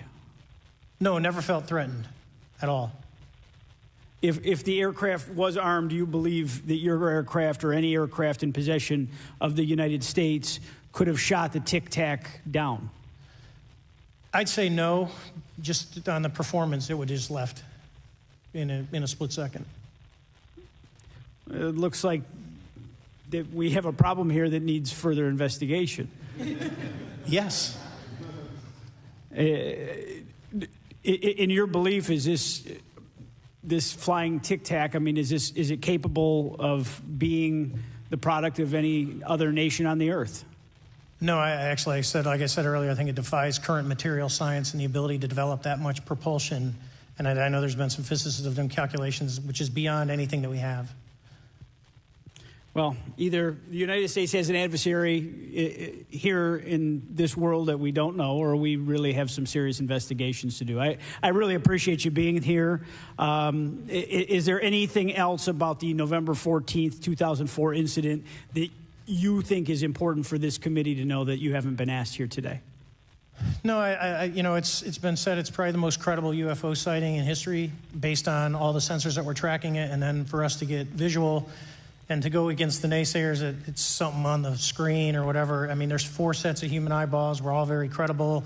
Of the 6 of us that were involved in the thing, including the video, every one of us is going to do 20-plus years in the military in very responsible positions. So I'd say the world needs to know that.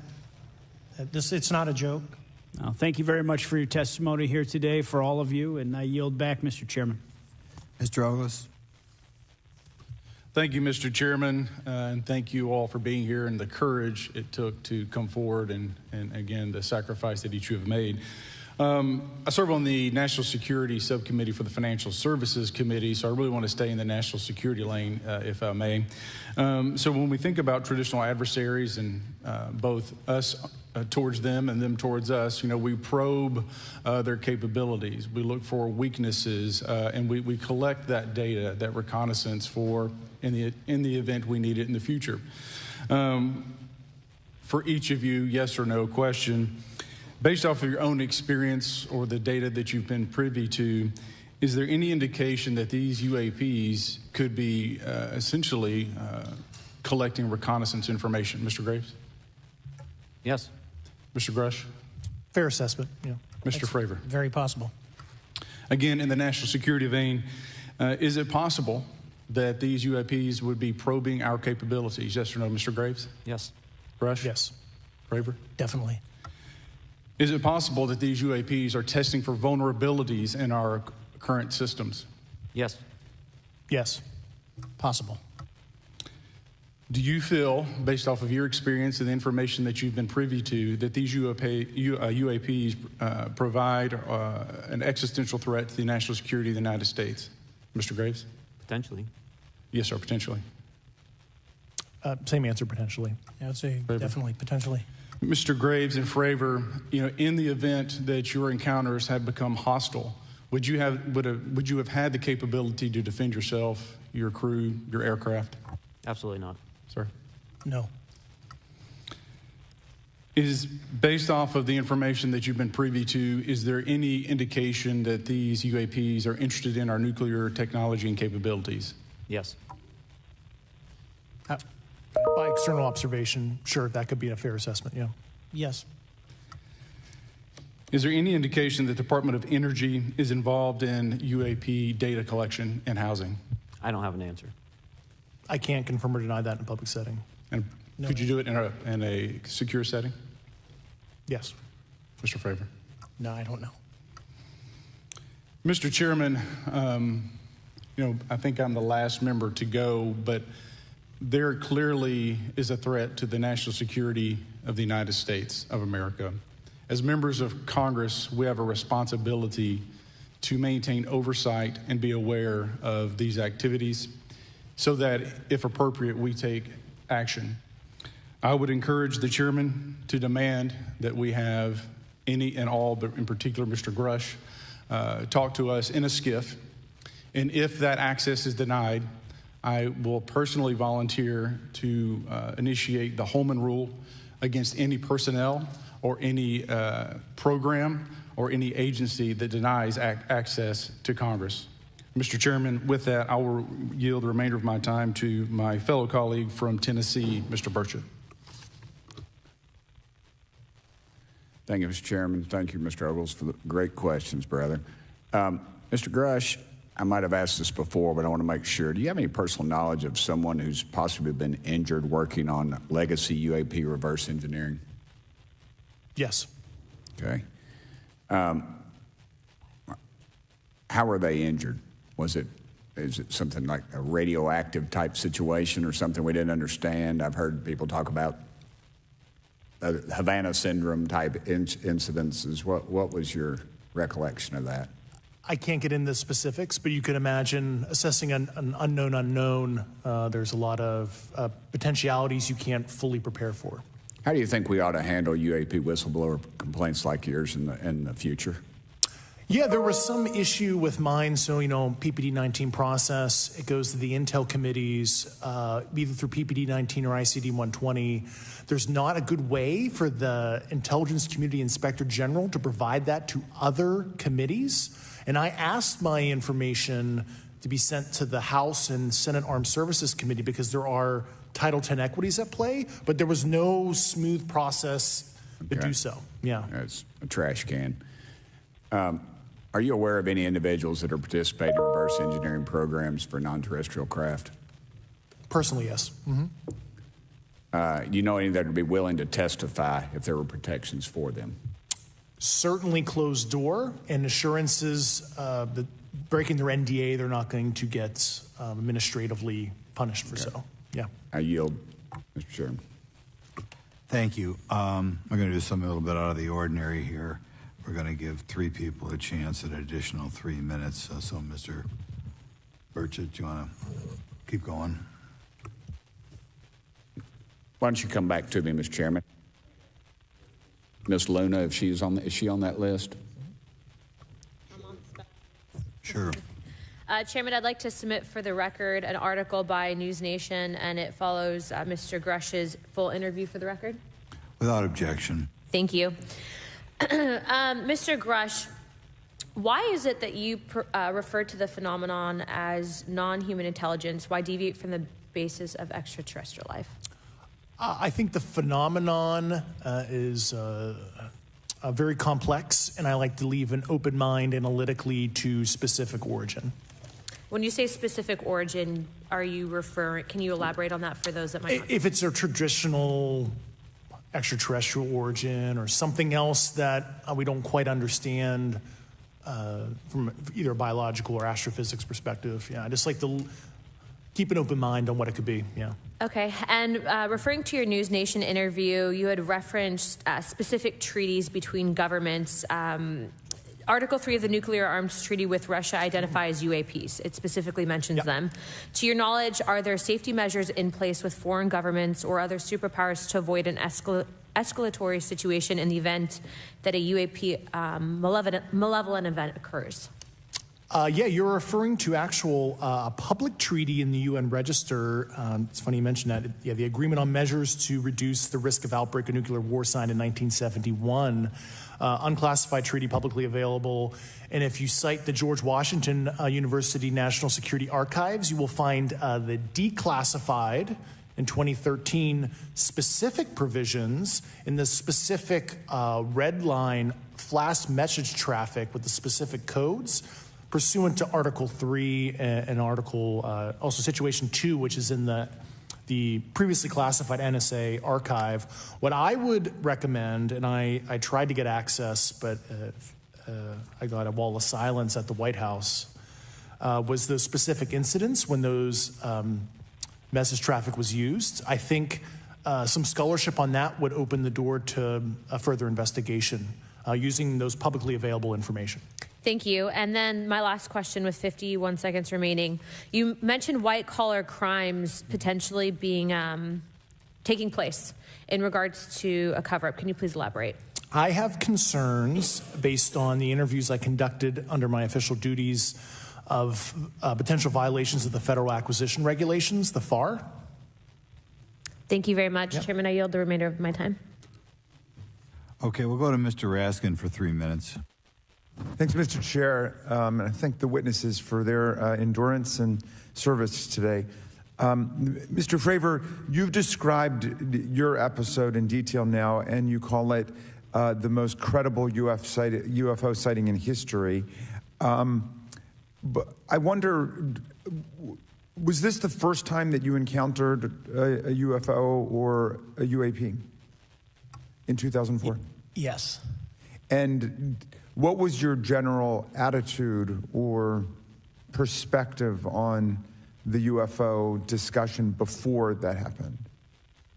I never felt that we were alone with all the planets out there, but I wasn't a UFO person. I wasn't watching History Channel and MUFON and all that. And have you had experiences or encounters since that happened? No. And so have you formed any general conclusions about what you think you experienced then? Yes. I think what we experienced was, like I said, well beyond the material science and the capabilities that we had at the time, that we have currently, or that we're going to have in the next 10 to 20 years. Very good. Mr. Grush, you've been able to answer in great detail on certain questions, and then other things you say you're not able to respond to. Can you just explain where you're drawing the line and what's the basis for that? Yeah, based on my DOPSR security review and what they've determined that is unclassified. I see. So you're answering any questions that just call upon your knowledge of unclassified questions, but anything that relates to classified matters you're not commenting on in this context? In an open session, but happy to participate in a closed session at the right level, yeah. Okay. And Mr. Graves, you've said that there are dozens of fellow pilots, military pilots. Are there also commercial pilots who've encountered the same kind of sightings that you described before? They are similar. Commercial pilots have less range and less sensors to be able to reach out and look for objects over wide swaths of airspace. And so pilots are seeing them, commercial pilots are seeing them, and they're typically closer, and the range of what they're seeing is pretty large. What is the most vivid, concrete sighting with the naked eye of the objects that you described before, the cube-like objects? Certainly. I think the most vivid sighting of that would have been near a near midair that we had at the entrance to our working area. One of these objects was completely stationary at the exact entrance to our working areas, not only geographically but also at altitude. So it was right where all the jets are going, essentially, on the eastern seaboard.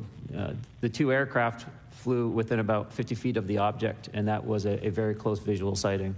And you were in one of the aircraft? I was not. I was there when the pilot landed. He canceled the mission after, and I was there. He was in the ready room with all his gear on, with his mouth open, and I asked him what the problem was, and he said he almost hit one of those darn things. He said he was 50 feet away from it? Yes, sir. And his description of the object was consistent with the description you gave us before? A dark gray or a black cube inside of a clear sphere. Inside of a clear sphere? Yes. And with no self-evident propulsion system? No wings, no IR energy coming off of the vehicle, nothing tethering it to the ground. And that was primarily what we were experiencing out there. I'm over time. Thank you very much for your service, and I yield back to Mr. Chairman. Very good. Mr. Burchett. Thank you, Mr. Chairman. This is for all three of y'all, starting with Mr. Graves. Why did you come forward on this issue? I came forward because I felt that my colleagues did not have a way to mitigate this safety threat, and I wanted to help them. I was trained as an aviation safety officer by the Navy, and this it just felt right. I felt like I had to help the folks that were still flying and dealing with this. Mr. Grush. Purely a sense of duty. My first sworn oath when I was a cadet 18 years ago, and I still uphold that even out of the uniform. Commander. I was pestered by a friend, and I asked why, and he said, "You're the one person that they can't discredit, and you'll add credibility to the New York Times article." And so after about 6 times, I said, "Okay." Honest. Yeah. This town isn't made, unfortunately, by people like y'all. We thank y'all. And I do want to also thank the people in the audience and the people that are watching this that can't be, people all over the world that have kept this issue alive. You've endured criticism and derogatory remarks, and we're trying to get to the bottom of it. And so God bless y'all. Thank y'all so much. We really appreciate you guys and gals.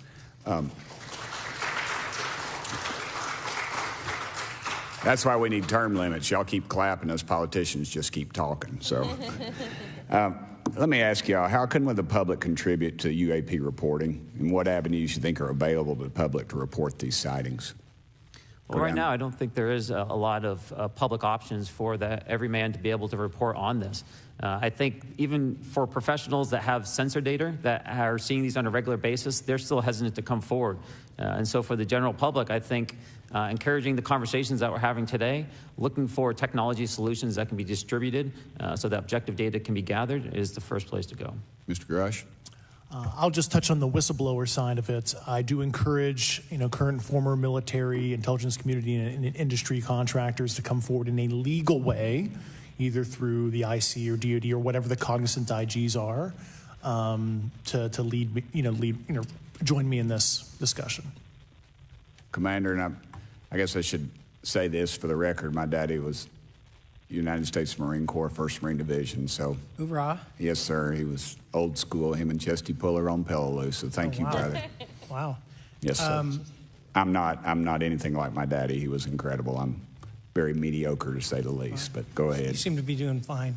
Yeah. For me, I was an accident investigator, so the biggest thing that you learn, and I think that witnesses need to do is, one, don't try and make the fish bigger than it was. Stick to the facts, write it down, and don't speculate what you think it is because it will sway your decision. Just write the facts down. We can get all the facts together, and we can start to investigate and get a real honest story instead of it was this big. Thank you all, and I want to thank everybody. We made history today. Mr. Chairman, I yield. Thank you much, Mr. Garcia. Thank you. I know now we're going to be making some closing remarks, and so I just wanted to say a few things. First, to our witnesses, I want to thank all of you for being here with us today. I know that it takes a lot of courage. You're telling really important information to this committee, and I just want to thank you also for all three of you, your service to our country. I also want to just note that today's hearing was both important but also serious, and I want to thank our subcommittee chairman, Mr. Grothman, I think, for running a very fair and substantive hearing. I do want to thank the committee staff on both sides for the amount of work that it took to put this hearing in place, and certainly to all the members that have been involved in this issue prior to the hearing.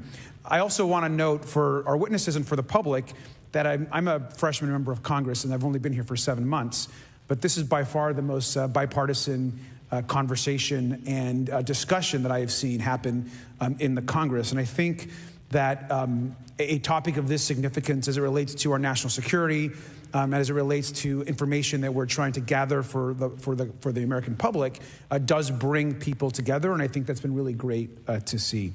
I think it's also important to note for the public, today in our hearing, we had on our side also both our full ranking member, which is Mr. Raskin, and our vice ranking member, which is Ms. Ocasio-Cortez, both here at our hearing. I think it shows the importance and seriousness that our side of the aisle is taking to this important hearing, but also to the broader issue as it relates to working with our Republican counterparts on this committee. I want to additionally add that I think, and I think it's really important that we have and continue these discussions and these hearings. Clearly, there's a lot of information that we don't know, but it's also very clear that we have to continue our investigation and accountability on asking the right questions and ensuring that they're part of the public record. One thing that was important today is some folks might wonder, why are we asking questions that might already be out there or that have been asked before? It's important that they're asked and put into the public record as it relates to this committee. And so I want to thank you for, answering some questions multiple times. I know not just in maybe meetings you had with some members, but also here in the public. Let me also just add an additional note that it's important also that our friends in the media and those that are not just reporting on this hearing, but that have reported on this topic and that may in the future, the media has an important role in this process. And it's very important that the media engages, does independent investigation, and reports on not just what happened today, but what they see independently as what is happening around UAPs in the broader community. That is also an important public benefit that we have in trying to get the information and the facts as it relates to this. Let me also just say finally that as a teacher and an educator and a longtime teacher and researcher, that I also really believe in following facts, in doing your homework, and in making sure that you follow science as we try to get as much information as possible. And so I want to thank you all for agreeing to do that today. Transparency is a cornerstone of government.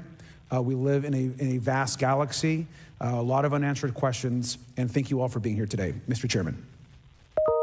Thank you. I'd like to one more time thank Mr. Burchett and Ms. Luna for bringing this to our attention. It's a topic that has interested me since I was in school. It was a very illuminating hearing. Obviously, I think several of us are going to look forward to getting some answers in a more confidential setting. I assume some legislation will come out of this. Sure. I apologize, Mr. Chairman. I need to compliment the folks in my office that did a lot of the work on this. Rachel and Noah sitting behind me here. They're very quiet and humble, but if without them, this thing would not have come off like it did, so I apologize. Thank you. I think we're going to want to look into what we can do to make more of this information public. I think there's certainly a time period after which it should always be made public, and people have been concerned about these issues, like I said, since I was in high school. But in any event, I'd like to thank everybody who was here, sticking through the entire hearing. Without objection, the members will have 5 legislative days to submit materials and to submit additional written questions for the witnesses, which will be forwarded to the witnesses for their response. If there's no further business, without objection, the subcommittee stands adjourned. Good morning. This joint hearing of the Subcommittee on Cybersecurity, Information Technology, and Government Innovation and the Subcommittee on National Security, the Border, and Foreign Affairs will come to order. Good morning and welcome, everyone. Without objection, the chair may declare a recess at any time, and I recognize myself for the purpose of making an opening statement right now. Good morning and welcome to today's historic hearing, which I'm co-chairing with Mr. Grothman, whose subcommittee held an important hearing on this topic last year. I want to thank my colleagues on the Oversight Committee, including Mr. Burchett, Mr. Burleson, Ms. Luna, Mr. Moskowitz, Mr. Garcia, for their relentless drive to get answers on UAPs. They've been steadfast in demanding transparency on the sightings reported by military pilots and armed forces. Their commitment to digging for the truth is exactly what this country needs to cut through the secrecy surrounding this issue. And many high-ranking individuals in the military and intelligence communities believe UAPs demand greater attention, and thus the purpose for this hearing today. Former National Security Advisor H.R. McMaster said on Bill Maher's program that, quote, there are phenomena that have been witnessed by multiple people that are just inexplicable by the science available to us. Army Colonel Carl Nell, a member of the federal government UAP task force, said at a conference this past May that non-human intelligence exists, non-human intelligence has been interacting with humanity. This interaction is not new, and it's been ongoing, and there are unelected people in the government that are aware of that. But UAPs remain a controversial topic. I'm not going to name names, but there are certain individuals who didn't want this hearing to happen because they feared what might be disclosed. But we stood firm. No amount of outside pressure would ever keep me from pursuing a subject to ground, come hell or high water. On that score, I want to thank our witnesses for being here. We have before us a panel of individuals accomplished in the military, in civilian government, in science, and in journalism. Some of the testimony you will hear them deliver today does not reflect well on influential individuals and agencies within the U.S. federal government and perhaps some of our contractors. It's never easy to present such information publicly. So I appreciate our witnesses voluntarily agreeing to being here today. This hearing is intended to help Congress and the American people to learn the extent of the programs and activities our government has engaged in with respect to UAPs and what knowledge it has yielded. This includes, of course, any knowledge of extraterrestrial life or technology of non-human origin. If government-funded research on UAPs has not yielded any useful knowledge, we also need to know those facts. Taxpayers deserve to know how much has it been invested, how much has been spent. They shouldn't be kept in the dark to spare the Pentagon a little bit of embarrassment. The reality is, despite their enormous taxpayer-funded budgets, the transparency of the Defense Department and the intelligence community have long been abysmal. The Pentagon has failed 6 consecutive audits. In fact, it's never actually passed one. Adding to this is a runaway overclassification of documents and materials, a reluctance to declassify materials when appropriate, and at times an outright refusal to share critical information with Congress. In short, it's not a track record that instills trust. So Congress has tried in recent years to lift the veil and find out if information about UAPs is being withheld, not only from the American public, but also from their elected representatives in Congress. Part of the transparency effort was legislation created in the Pentagon, the All-Domain Anomaly Resolution Office, or AARO, but the new office is struggling to get its footing. A recent statutorily required report from AARO, intended to illuminate the government's historic assessment of UAPs, was heavily criticized by those seeking UAP transparency. The report has stoked suspicions AARO is unable, or perhaps unwilling, to bring forward the truth about the government's activities concerning UAPs. I'm disturbed that AARO itself lacks transparency. Even its budget is kept from the public. So if there is no there, then why are we spending money on it, and by how much? Why the secrecy if it's really no big deal and there's nothing there? Why hide it from the American people? Because I'm not a mathematician, but I can tell you that doesn't add up. I expect some of our witnesses to share their views on that AARO report. We will also hear from the witnesses today allegations of UAP-related misinformation and disinformation by government officials of which they are personally aware and directly experienced. And we will hear testimony today concerning recent revelations about a purportedly secret UAP program whose existence and findings may have been improperly withheld from Congress. But before we get to the witnesses, we're going to have a few more opening statements from our colleagues. And one thing I wanted to add at the end of my closing statement is there is a document that will be entered into the congressional record today. Mr. Tim Burchett from Tennessee has this document, and we just distributed it to every member up here on the dais of this document. But this is going to be the original document from the Pentagon about Immaculate Constellation that Michael Schellenberger delivered to Congress today. So thank you, Mr. Schellenberger, for this information. We are all reading it in real time now, and Mr. Burchett will enter it into the record. But 12 pages about this unacknowledged special access program that your government says does not exist. So with that, I would acknowledge my colleagues, Mr. Garcia. I want to say, first of all, to Mr. Connolly, who cannot be here today, the ranking member on my subcommittee on cybersecurity, I want to say that I was greatly saddened to hear about the recent news of Mr. Connolly's cancer diagnosis, and I want to convey to him and to all of our colleagues, we wish our very best to you and a full and speedy recovery. And with that, I would acknowledge Mr. Garcia for 5 minutes. Thank you. Thank you very much, Chairwoman. I want to thank the Chairwoman and the Chairman both for their continued support and really treating this this discussion and these hearings in a way that's bipartisan. I think one thing that's very important for all of us that are interested in the conversation around UAPs is that this is an area that both Republicans and Democrats, where we may disagree in a lot of other spaces, this is an area where bipartisanship is really important. And in fact, I would add it's critical that we all continue to work together in a way that moves forward with the truth and important disclosure. So we're here to have a bipartisan and serious conversation, I believe, about our national security. We should always ground these conversations in facts, evidence, and the data in front of us. I want to note that we have our witnesses here. I want to thank you all for being here, and note that also amongst you have folks that have also served us in our military. And I know that for many of you, this has been a difficult process, but I'm very grateful to have you with us today, and I thank you for joining us. I also want to note that today's hearing builds on a quite, I think, also historic public hearing that we had many months ago that Mr. Grothman and others helped lead in this very same hearing room, where I believe we began a really important public conversation about UAPs. And so I want to thank him for that, and I especially want to thank Chairwoman Mays for her continued advocacy on this topic. I also want to start with some facts.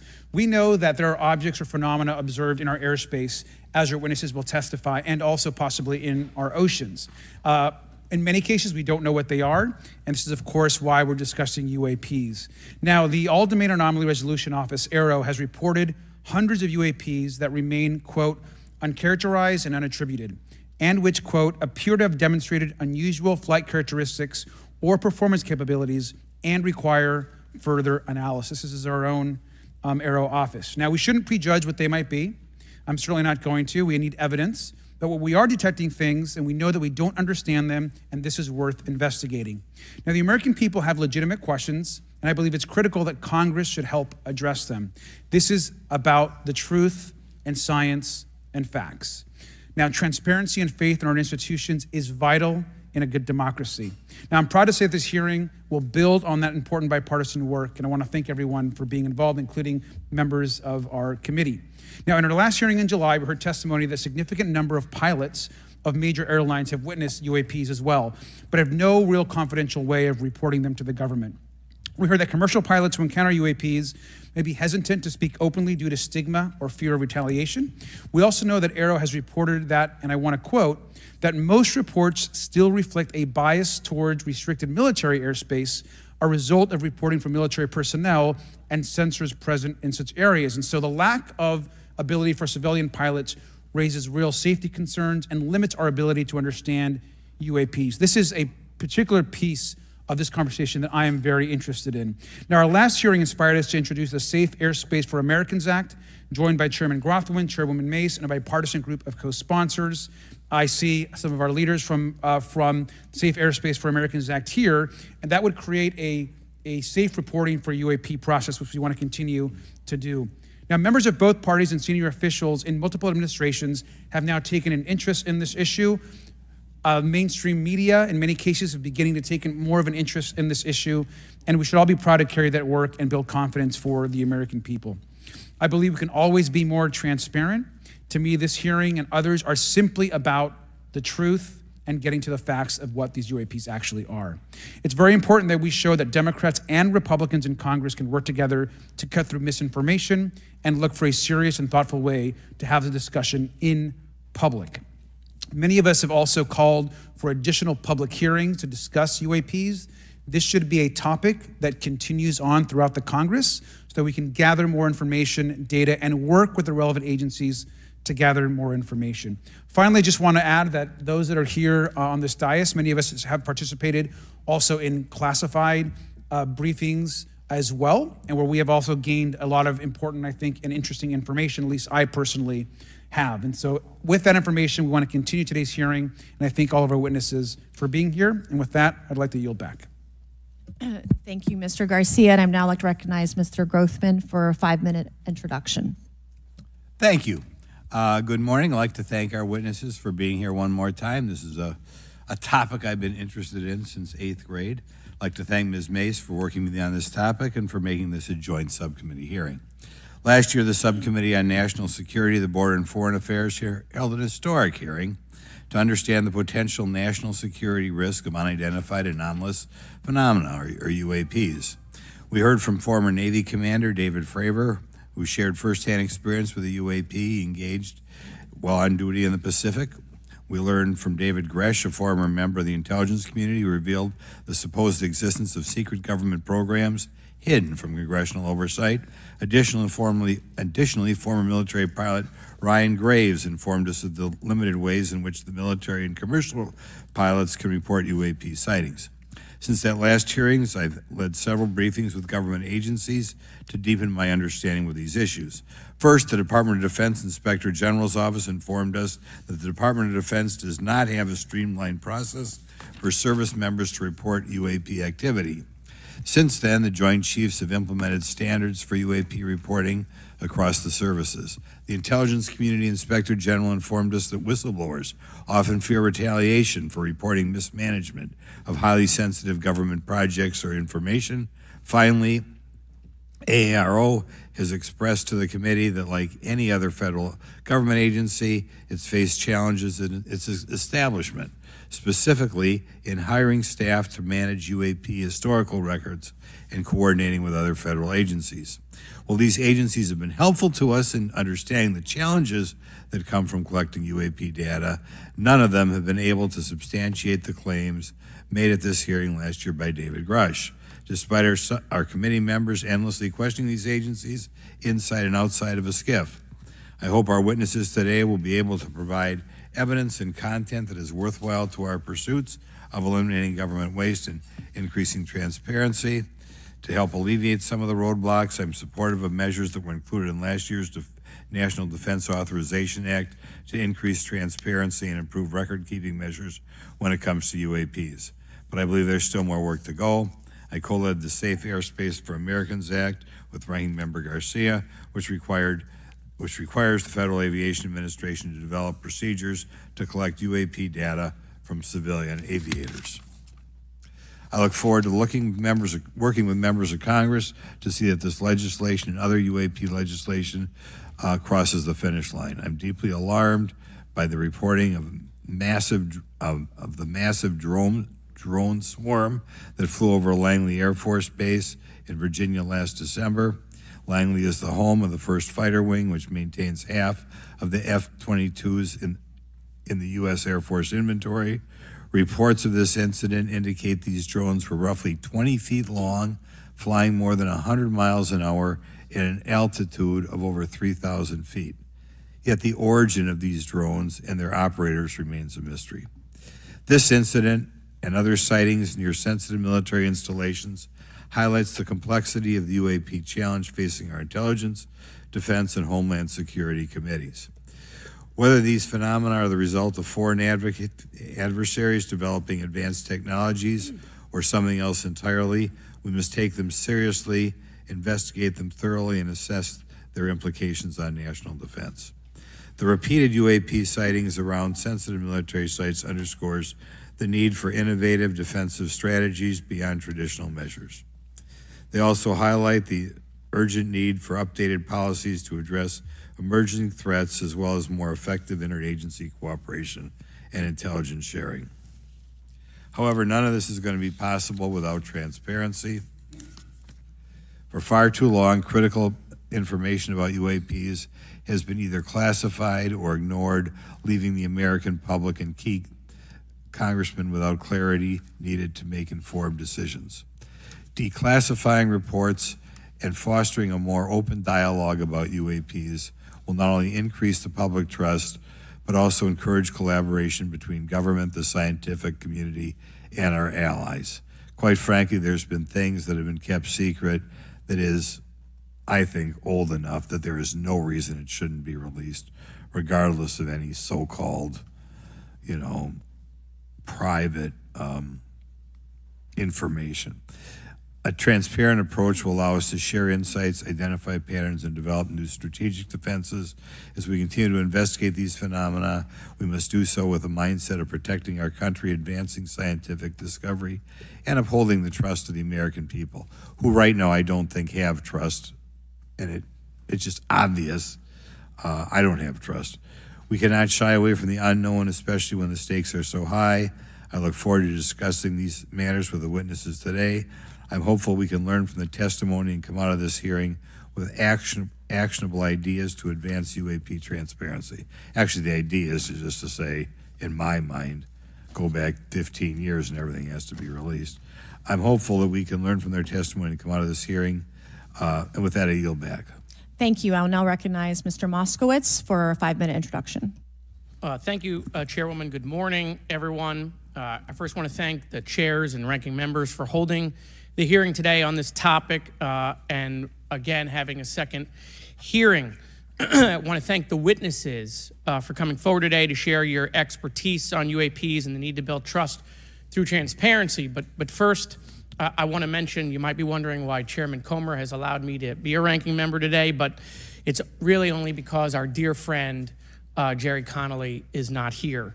As Chairwoman Mace mentioned, he was diagnosed with esophageal cancer, and all of us on this committee know Jerry, and he's a fighter, and we're praying for him and hoping for his speedy recovery. So today's hearing marks this committee's second meeting dedicated to UAP transparency. I was pleased, as I know all of us are, on the bipartisanship that existed in last year's hearing, and even though we can't talk about what happens in the classified settings, the bipartisanship that has existed in those settings with the questions members have asked. Last year's hearing was a great example of open dialogue about UAPs, and we must remain committed to sharing information with the American people. And I think you see that commitment based on the people here and the commitment across the political spectrum. I personally have worked with multiple members of this committee, but I want to particularly thank Congressman Burchett, Mace, Luna, and Garcia for working on bipartisan pieces of legislation. In recent years, Congress has taken numerous bipartisan steps towards greater transparency. In 2022, in the NDAA, we created the All-Domain Anomaly Resolution Office to investigate unidentified flying objects. Following Aero, along with ODNI, released an unclassified report on UAP sightings. Of the 366 sightings included in the report, 171 remain uncharacterized, with some of these appearing to have demonstrated unusual flight characteristics or performance capabilities. That's a nice way of saying we don't want to tell you what they are. In March, Aero revealed a report on the historical record of U.S. government involvement with UAPs, which covered investigatory efforts going back from 1945 to the present day. Earlier this year, I joined Congressman Burchett to introduce the UAP Transparency Act, which would require the declassification of all documents related to UAPs with many other members of this committee. In fiscal year 2024, the NDAA required the National Archives and Records Administration to establish the Unidentified Anonymous Phenomena Records Collection. This collection will include digital copies of all unidentified UAP records that can be publicly disclosed. This commitment in transparency is vitally important, and unnecessary overclassification has led to a void of information, which has allowed theories over the decades to foster. When the American people and members of Congress ask, are reports of UAPs credible, we're met with stonewalling. We're met with responses of, I can't tell you. And in fact, we're met with people not wanting us to have hearings. We're met with people not wanting us to ask you questions. In fact, many of us were told not to ask some of you certain questions on certain topics. In a time of heightened distrust of our government institutions, I believe more transparency is not only needed, but is possible.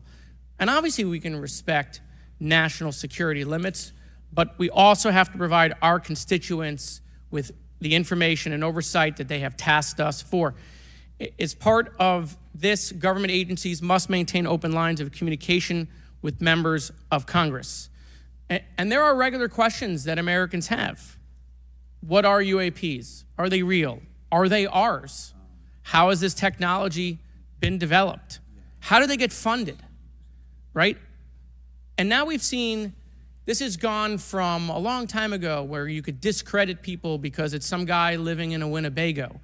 You're able to see people now, these are pilots, these are military, these are folks with serious backgrounds. This has changed the face of this because now we have video.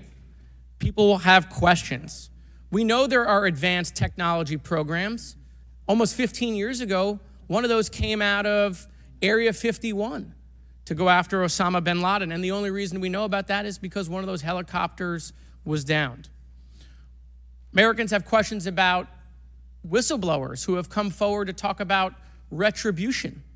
And so I want to thank everyone for being involved today on trying to get more transparency. This has been bipartisan, bicameral, and as we get into a new administration, the president-elect has talked about opportunities to declassify information on UAPs, and I hope he lives up to that promise. And with that, I yield back. Okay, thank you, Mr. Moskowitz. And I would now, committee staff asked me to go ahead and I will do it, to enter into the congressional record this 12-page document that Michael Schellenberger brought today that describes the Immaculate Constellation government program. So we will do that now. Every member up here has a copy of it. The first section talks about the unacknowledged special access program called Immaculate Constellation, and the second section about USG imagery intelligence. And Representative Luna just told me if I say Immaculate Constellation, I'll be on some list, maybe a FISA warrant. So come at me, bro, I guess. But without objection, entered in the record. All right, so next we will introduce our witnesses for today's hearing. Thank you so much for being here. Our first witness is retired Rear Admiral Tim Gallaudet, who retired from the U.S. Navy and is now the Chief Executive Officer at Ocean STL Consulting. Our second witness is Mr. Lou Elizondo, a former Department of Defense official and author of a recent bestseller book about UAPs. Our third witness is Mr. Michael Schellenberger, founder of the newsletter Public and author of a recent journalistic piece about special access programs, including one widely identified as Immaculate Constellation. I swear the staff wants me on a list. Okay. And our last witness today is Mr. Michael Gold, a former NASA official who was also a member of the NASA UAP Independent Study Team. Welcome, everyone. We are pleased to have you today. Pursuant to Committee Rule 9G, the witnesses will please stand and raise your right hands. This is where it gets real. Do you solemnly swear to affirm that the testimony that you are about to give is the truth, the whole truth, and nothing but the truth, so help you God? Let the record show that the witnesses all answered in the affirmative. We appreciate all of you being here today and look forward to your testimony. Let me remind the witnesses that we have read your written statements and they will appear in full in the hearing record. You guys may be seated. Please limit your oral statements to 5 minutes. As a reminder, please press the button in front of you so the microphone is turned on so that everyone in the room, members included, can hear you. When you begin to speak, the light in front of you will turn green. After 4 minutes, the light will turn yellow. When the red light comes on, your 5 minutes has expired, and we would ask that you please wrap it up. So I will first recognize Rear Admiral Gallaudet to please begin your opening remarks. Thank you, Chairwoman Mace, Chairman Grothman, Ranking Members Connolly and Garcia, and members of the committee. Thank you for this opportunity to testify today regarding unidentified anomalous phenomena, or UAP. Confirmation that UAPs are real came to me in January of 2015 when I was serving as the commander of the Navy Meteorology and Oceanography Command. At the time, my personnel were participating in a pre-deployment naval exercise off the U.S. East Coast. It included the USS Theodore Roosevelt Carrier Strike Group, and this exercise was overseen by the United States Fleet Forces Command, led by a 4-star admiral who at the time was also my superior officer. During this exercise, I received an email on Navy's secure network from the operations officer of U.S. Fleet Forces Command. The email was addressed to all the subordinate commanders, and the subject line read in all capital letters, "Urgent Safety of Flight Issue." The text of the email was brief but alarming, with words to the effect, "If any of you know what these are, tell me ASAP. We are having multiple near mid-air collisions, and if we do not resolve this soon, we are going to have to shut down the exercise." Attached to the email is what is now known as the Go Fast video, captured on the forward-looking infrared sensor of one of the Navy F-A-18 aircraft participating in the exercise. The now declassified video showed an unidentified object exhibiting flight and structural characteristics unlike anything in our arsenal. The implication of the email was clear. The author was asking whether any of the recipients were aware of classified technology demonstrations that could explain these objects. Because the DoD policy is to rigorously deconflict such demonstrations with live exercises, I was confident this was not the case. The very next day, that email disappeared from my account and those of the other recipients without explanation. Moreover, the commander of Fleet Forces Command and the operations officer never discussed the subject. Even during weekly meetings specifically designed to address issues affecting exercises like the one in which the Theodore Roosevelt Strike Group was participating. This lack of follow-up was very concerning to me. As the Navy's chief meteorologist at the time, I was responsible for reducing safety of flight risks. Yet it appeared to me that no one at the flag officer level was addressing the safety risk posed by UAPs. Instead, pilots were left to mitigate these threats on their own without guidance or support. I concluded that the UAP information must have been classified within a special access program managed by an intelligence agency. That is a compartmented program that even senior officials, including myself, were not read into. Last year's UAP hearing before this oversight committee confirmed that UAP-related information is being withheld from senior officials and members of Congress. And just this week, I learned from former DoD official Chris Mellon that satellite imagery of UAP from a few years ago still has not been shared with Congress. Equally concerning, last year's UAP hearing also revealed that elements of the government are engaged in a disinformation campaign to include personal attacks designed to discredit UAP whistleblowers. Having never signed a non-disclosure agreement regarding UAPs, and now as a private citizen, I've become an advocate for greater UAP transparency from the government. The continued overclassification surrounding UAPs has not only hindered our ability to effectively address these phenomena, but has also eroded trust in our institutions. While I applaud previous bipartisan legislation passed by Congress concerning UAPs, a more comprehensive approach is needed to address the broader implication of UAP on public safety and national security, as well as the socioeconomic opportunities that open UAP research could unlock. Therefore, I recommend Congress take the following action, which I believe will receive bipartisan support. First, establish robust oversight of the executive branch's management of UAP information by directing key officials, beginning with the director of the DoD's All-Domain Anomaly Resolution Office, to provide comprehensive briefings on what the government knows about UAP and does not know.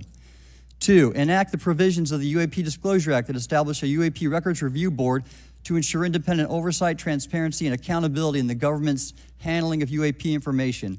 And three, strengthen the UAP Disclosure Act and future reauthorizations with provisions that mandate a whole-of-government approach to addressing UAP. In closing, I will share my personal reasons for speaking out on this topic. First, as a former science agency leader, having led the National Oceanic and Atmospheric Administration, I've always sought the truth in human knowledge and thought. Now that we know UAP are interacting with humanity, and these include unidentified submerged objects in the ocean, we should not turn a blind eye, but instead boldly face this new reality and learn from it.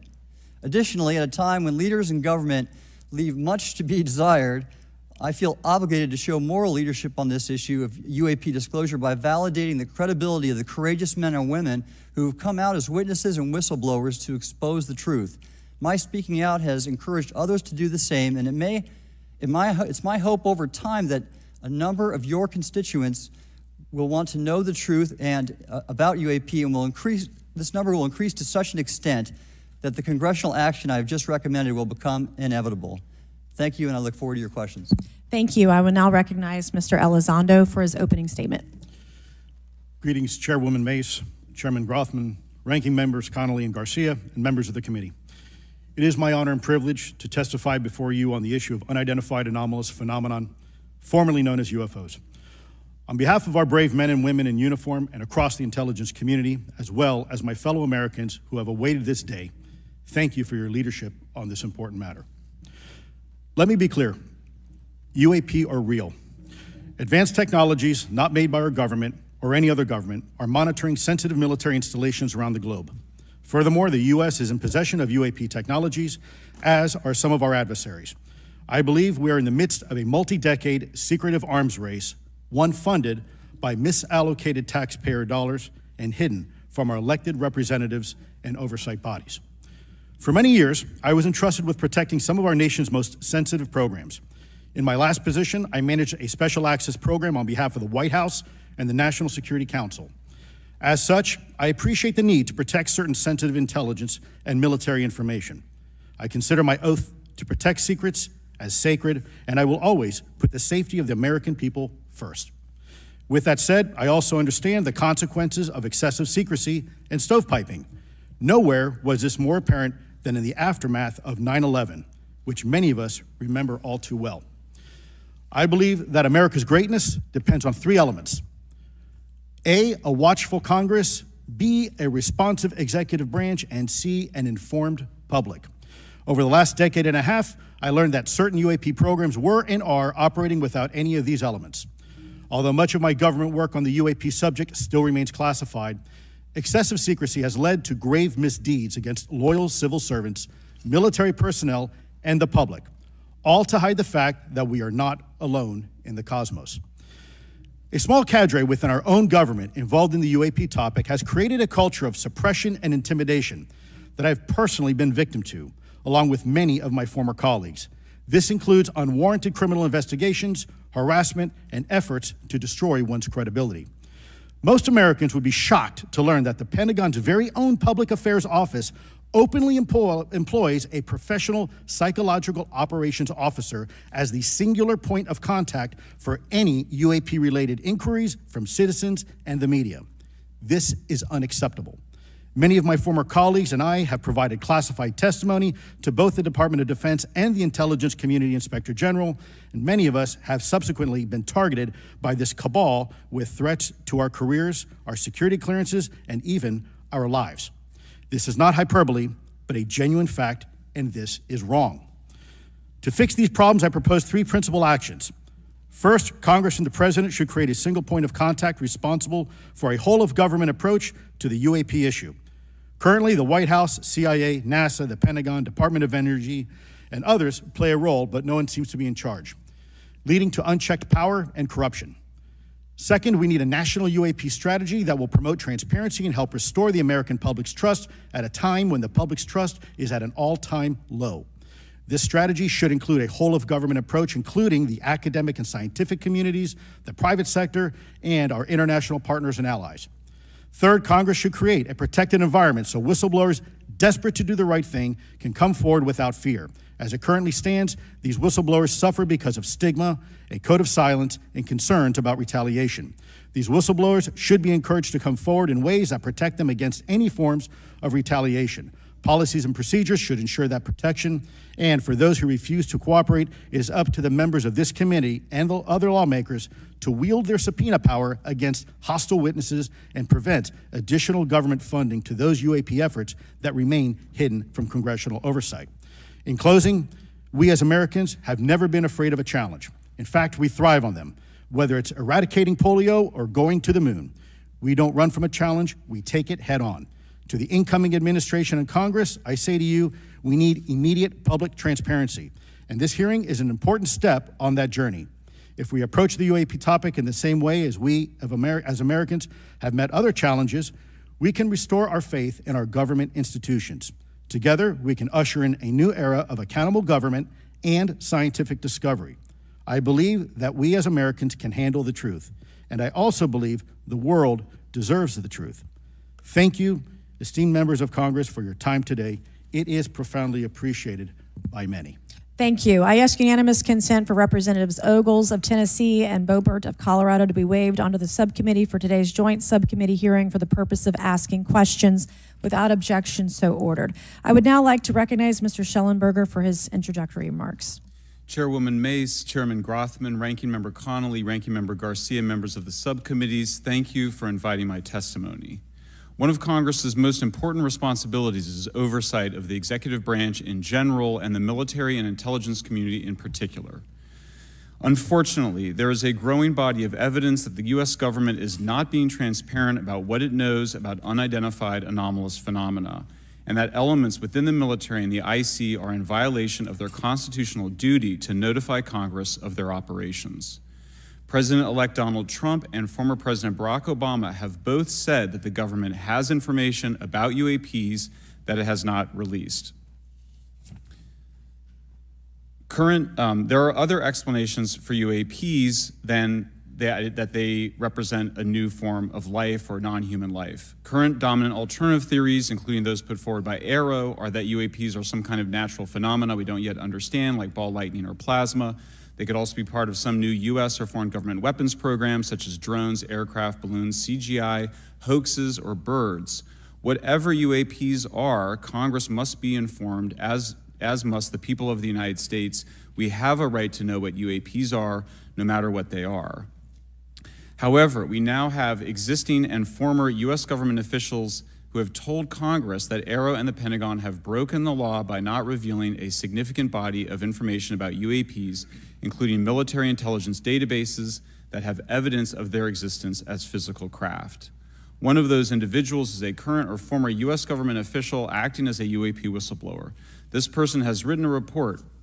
This is the report that says the executive branch has been managing UAP, NHI issues without congressional knowledge, oversight, or authorization for some time, quite possibly decades. Furthermore, these individuals have revealed the name of an active and highly secretive DoD unacknowledged special access program, or USAP. The source of that document told me, that the USAP is a strategic intelligence program that is part of the U.S. military family of long-standing, highly sensitive programs dealing with various aspects of the UAP problem.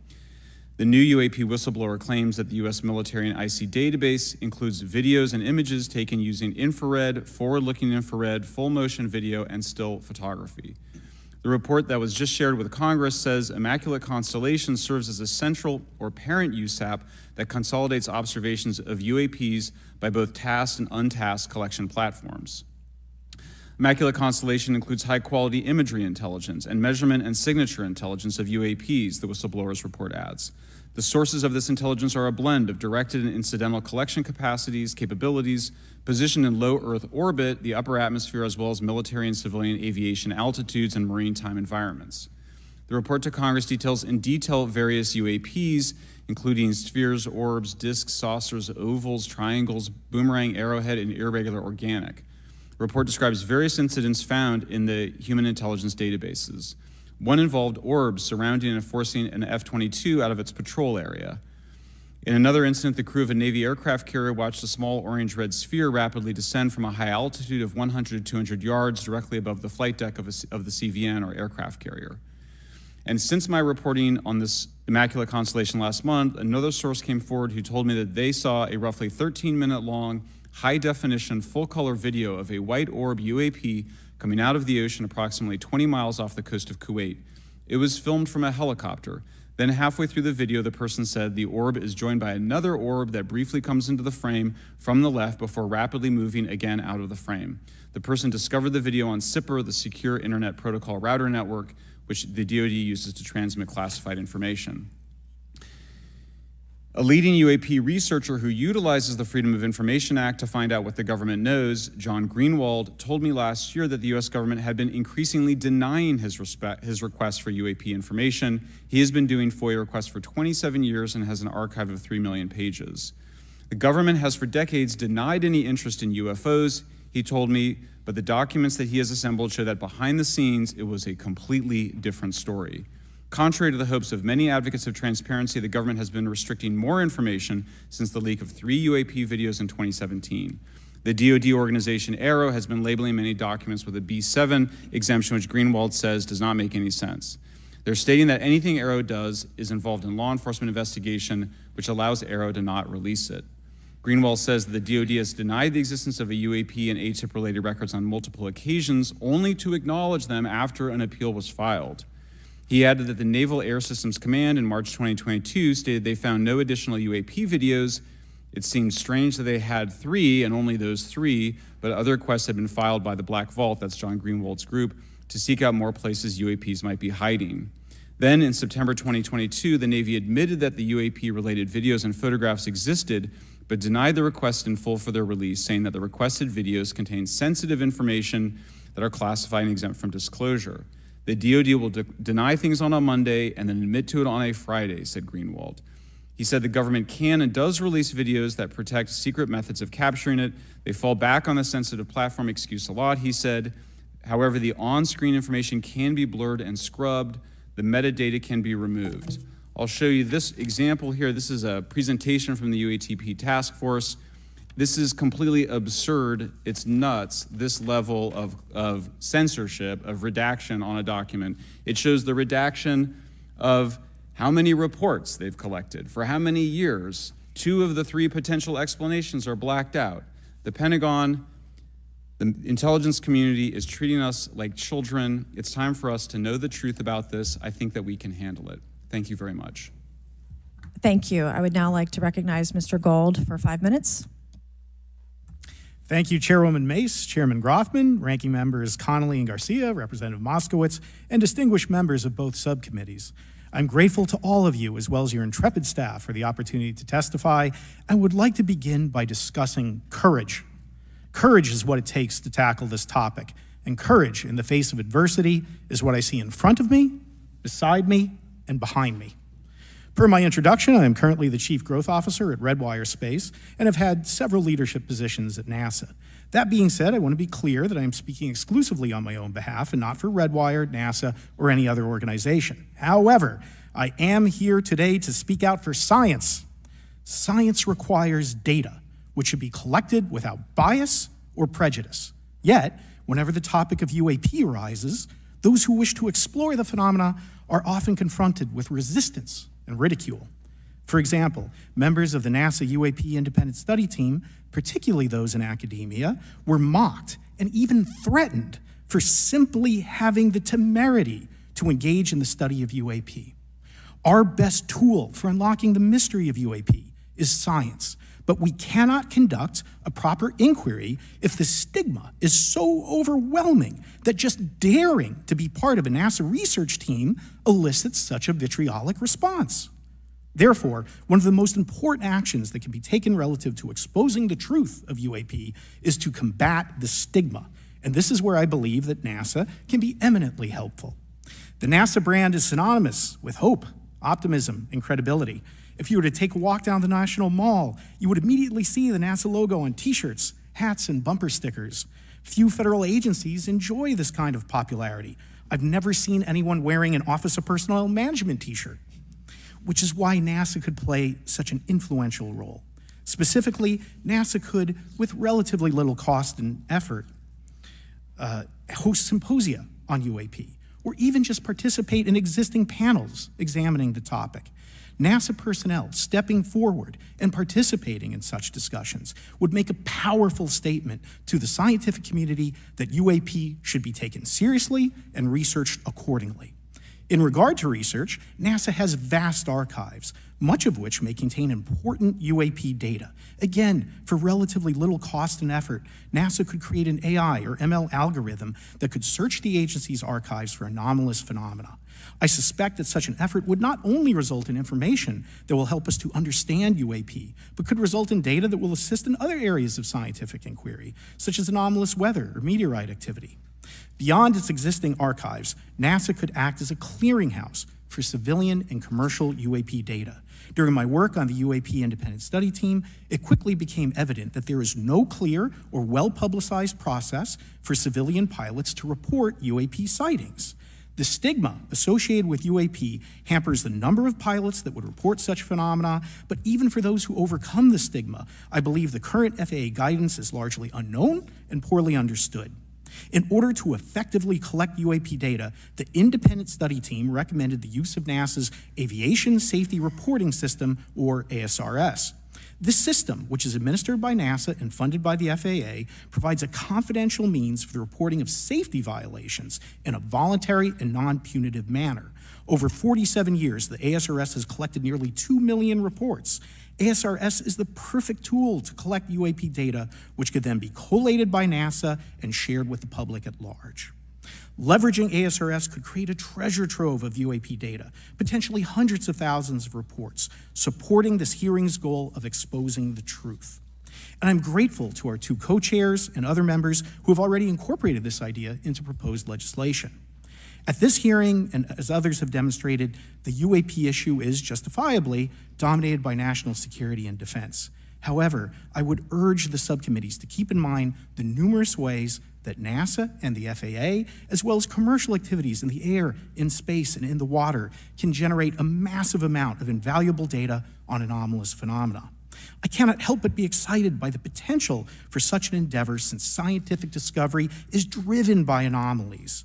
It's the existence and study of anomalies that led to the theory of relativity, quantum mechanics, and nearly all of humanity's scientific breakthroughs. This is why the study of UAPs should be embraced, since whatever is occurring, the chance to garner new knowledge should never be ignored. We must be thorough in collecting information, fearless in making conclusions, and open to following the data, no matter how mundane or extraordinary the results may be. I began this testimony by praising the Joint Subcommittee members for their courage, and I will end by echoing that sentiment. As the saying goes, the truth is out there. We just need to be bold enough and brave enough to face it. Thank you. Thank you. Thank you all. I will now recognize myself for 5 minutes of questioning. I have a lot of questions, and I have a lot of witnesses. So I would just ask, if it's yes or no, to please just tell me yes or no. If it requires more than that, be very succinct, because I would like to go down the line and ask as many questions as possible. So for the Admiral this morning first, former DoD official Chris Mellon reached out to you about satellite imagery from 2017 that depicts a UAP. What were the dates in 2017 when this occurred? I can't share with you the details, ma'am, but I can do it in a closed setting, and I can also tell you the agency that wrote a report on it. Okay, so who has the imagery? I can tell you that in a closed setting. Can you describe what was depicted in the satellite imagery? Just a description. It was a UAP, ma'am. That's it? No other description? The term that the analysts used, they called it the button. It was a disc-shaped object. Okay, where was it? I can't tell you that, ma'am. Okay. All right. Okay, Mr. Elizondo, you state in your testimony that, quote, advanced technologies not by our government or any other government are monitoring sensitive military installations around the globe, end quote. If these technologies are not made by any government, who's making them? Private companies, or are you implying they are crafted by a non-human intelligence? Well, ma'am, that's precisely why we're here. The problem is that, temporally speaking, over decades, not just the last 10 years, before, to put this in perspective, when are these private companies you're implying, or is this non-human intelligence? It may be both. Okay. When it comes to Blue Force Technologies, I would not be able to discuss okay. that. Are you read into secret UAP crash retrieval programs? We would have to have a conversation in a closed session, ma'am. I signed documentation 3 years ago that restricts my ability to discuss specifically crash retrievals. I submitted for my book through the DOPSR process, which took a year for it to be reviewed. And what is in the book is what I was told I'm allowed to talk about. Has the government conducted secret UAP crash retrieval programs, yes or no? Yes. Okay, were they designed to identify and reverse engineer alien craft, yes or no? Yes. Does the U.S. government have any reverse, okay, we already answered that question about retrieval programs. Do any U.S. contractors have the same? I would prefer to address that in a closed session, ma'am. Okay. In your book, you mentioned government employees who've been injured by UAPs placed on leave and receiving government compensation for their injuries. Is that correct? That is correct. How can the government deny we have recovered craft if they're paying people because they've been injured by recovered craft? Ma'am, that's a great question. That's why I think we're here again, because I've seen the documentation by the U.S. government for several of these individuals who have sustained injuries as a result of a UAP incident. It's a crazy idea, right? The hypocrisy and the logic. Okay, Mr. Schellenberger, I'm going to say it again to be very clear. Immaculate Constellation. What's its mission and how are they funded? Its mission is to, as I stated, its mission is to, it's an unacknowledged special access program. Its mission is to document UAPs. Okay, and do you, for your story and your report, do you have more than one credible source? I do. Sourcing, okay. I do. And then why do you believe your sources to be credible? How do you judge the veracity of the documentation you've been provided about this program? I checked the sources, and they are who they say they are. They are current or former government officials. I wanted to also add that I did not specify that they were Defense Department employees. I didn't specify the agency nor the gender. Would they have included non-government employees, people that aren't employed by the government? These are, I'm comfortable saying that these are government or previously government employees. Any of them currently employed by a private contractor or private contractors? I'd rather not say. Okay. What's the key takeaway, just a few seconds, about the Immaculate Constellation document you provided us today? I think that what the American people need to know is that the U.S. military and intelligence community are sitting on a huge amount of visual and other information, still photos, video photos, other sensor information, and they have for a very long time. And it's not those fuzzy photos and videos that we've been given. There's very clear high images, res, high resolution. How many visuals, graphics, videos, photos? I mean, I've been told hundreds, maybe thousands. I mean, I also wanted to say, because there was some conversation around concern around the revealing of these materials, revealing the source collections, but some of these are shot from helicopters using normal videos of oceans. I just think that's absurd that somehow you're going to be revealing some secret U.S. technology by revealing that you've photographed orbs off the coast of Kuwait. Okay, thank you. I have 8 seconds. Mr. Gold, did the NASA independent study team get briefed on what you call OSAP? Very quickly. I flagged the Advanced Aerospace Weapons System Application Program to our chair and our DFO. We did not get briefed, but I believe it is definitely worth looking into. That was probably the largest UAP review effort ever, and I think produced a lot of interest data, including revealing Nimitz. I don't know if my fellow witness Lou might want to, he did yeoman's work on it, might want to comment. Okay. All right, I'm going to turn to Mr. Moskowitz, who will be recognized for 5 minutes of questioning. Thank you, Madam Chairwoman. So, Mr. Gold, you gave a whole diatribe for a couple of minutes about UAPs, science, data collection, stigma. A lot of non-believers in all of this would just ask a very simple question. Why? Why is it so hard, right? Like, why are people, anytime they ask, why are they always thwarted? Why are they always judged? Why is they always have misinformation spread? Why is there always retribution? Why is it always met with an ear? What's the why? If it doesn't exist, why is it such a problem? I think if you go through the history of science, Representative, it is always difficult for breakthroughs and new information, regardless of whether it's UAP or any other kind of discovery. And in science, we're supposed to be open, but when you break with the orthodoxy of what's believed, whether it's Galileo saying that the Earth doesn't rotate or the Earth rotates around the sun or the sun doesn't rotate around the Earth, it's always challenging for new beliefs. And the more extraordinary those discoveries, the more extraordinary those new beliefs, it's very difficult. So I think this is natural. There's natural conservatism that when it comes to science, but this issue in particular has been very difficult where, again, even to attempt to study it becomes problematic.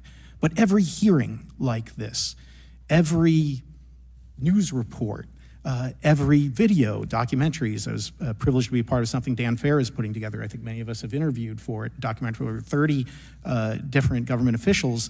Every brick in the wall will help get us closer to getting to the truth. I appreciate that. Mr. Elizondo, did I have that correct? Sir. I'm a recovering lawyer, so I'm going to put my hat on for a second. You said you signed a document. Love that. Who gave that to you? The U.S. government, sir. Okay, you have a copy of it? It is stored in a SCIF right now. I do not have possession of it. The U.S. government does. What department of the U.S. government gave you this document? I will say the Department of Defense. Unfortunately, I can't say in this forum much more than that. You specifically said the document said you can't talk about crash retrieval. Well, you know, you can't talk about Fight Club if there's no Fight Club. Correct. Okay, I'm just making an observation. Yes, sir. So that document that you signed, that you said exists, specifically said you can't talk about crash retrieval. Correct, sir. It was a limitation on because already I'd been speaking publicly about the topic, and so the document said you can continue saying X, Y, Z, but you cannot discuss the topic. When you of crash give retrievals. me the atmosphere of signing this document. You're in a room by yourself? I'm in a SCIF with a security officer, sir. Just one-on-one? Anybody else? There may have been an assistant as well. It was in a SCIF within a Department of Defense facility. Give me your background real quick. My background is I went to school to study microbiology and immunology, entered into the U.S. Army, and after a very short stint in military intelligence, I became a counterintelligence special agent. As a civilian, later on I became a special agent in charge, running investigations in counterterrorism and counterespionage primarily, with some experience in counterinsurgency and counternarcotics. And then in 2009 timeframe, when I came back to the Pentagon after a tour with the Director of National Intelligence, I quickly became part of a program that was originally called OSAP that evolved into the program now called ATIP, which is where those videos that we now see, the Go Fast, the gimbal, the FLIR, that was part of our effort, sir. Right, so you're not some conspiracy theorist. You actually have a legitimate background. Well, sir, I'm certainly not a conspiracy theorist. I'm fact-based, just say facts. So when you're in this room, I want to paint the picture for everybody. You're in this room, you're by yourself, you're in a SCIF, you're handed a document. How long is the document?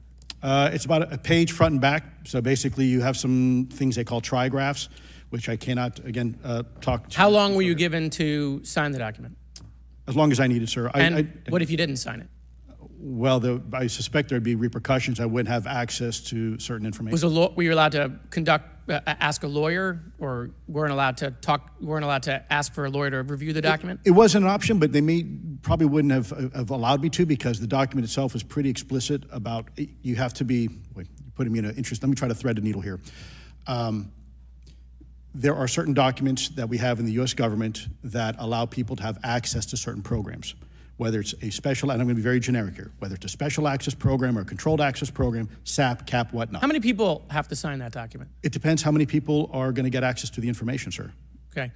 Last question. Doctor, real quick, can you tell us about the Omaha incident in greater detail? I've read your background, right? Some people would label you as a member of the deep state, since you worked in government for a long period of time.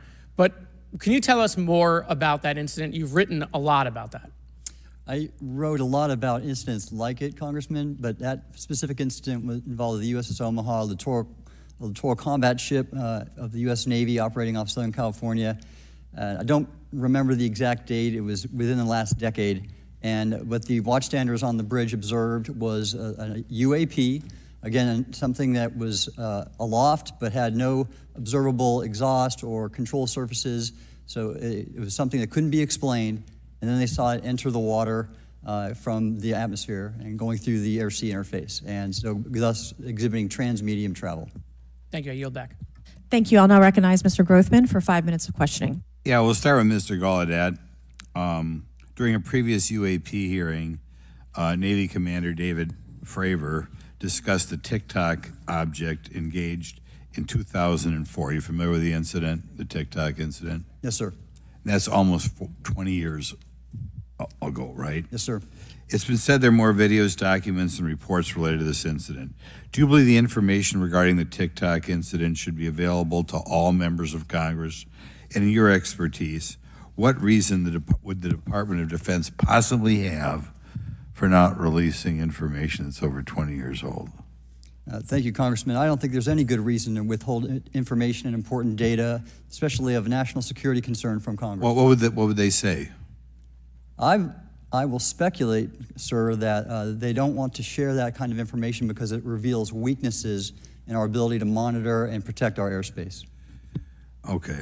In your written testimony, you claim last year's UAP hearing before this Oversight Committee confirmed that UAP-related information is, well, it's not only being withheld, but that elements of the government are engaging in a disinformation campaign to include personal attacks designed to discredit UAP whistleblowers.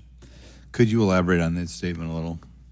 Yes, sir. Earlier this year, I met with the DoD's All-Domain Anomaly Resolution Office, and what I thought would be a 90-minute meeting just to meet with leadership turned out to be an hours-long influence operation on me, where they attempted to convince me of the validity of the very flawed and error-ridden historical records report.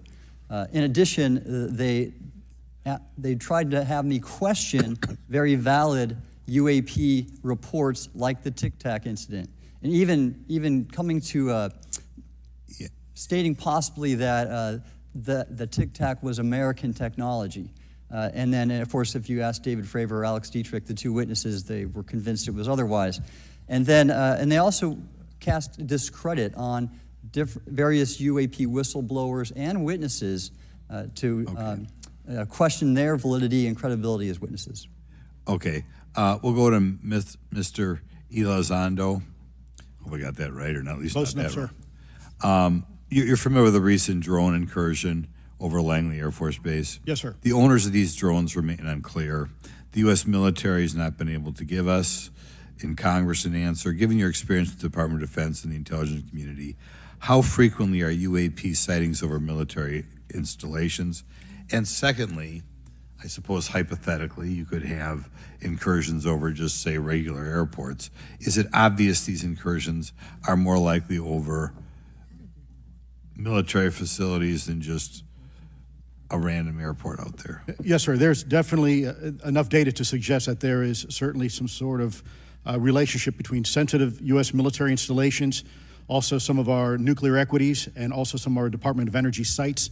There is a long historical record that some of your colleagues may have, documentation that demonstrates this. This is not a new trend. This has been going on for decades, and that information's been obfuscated, unfortunately, from folks like you in this committee. And I think that's problematic because ultimately, at the end of the day, we have a significant situation here. We have something that can enter into U.S. airspace completely with no attribution. And how long has this been going on?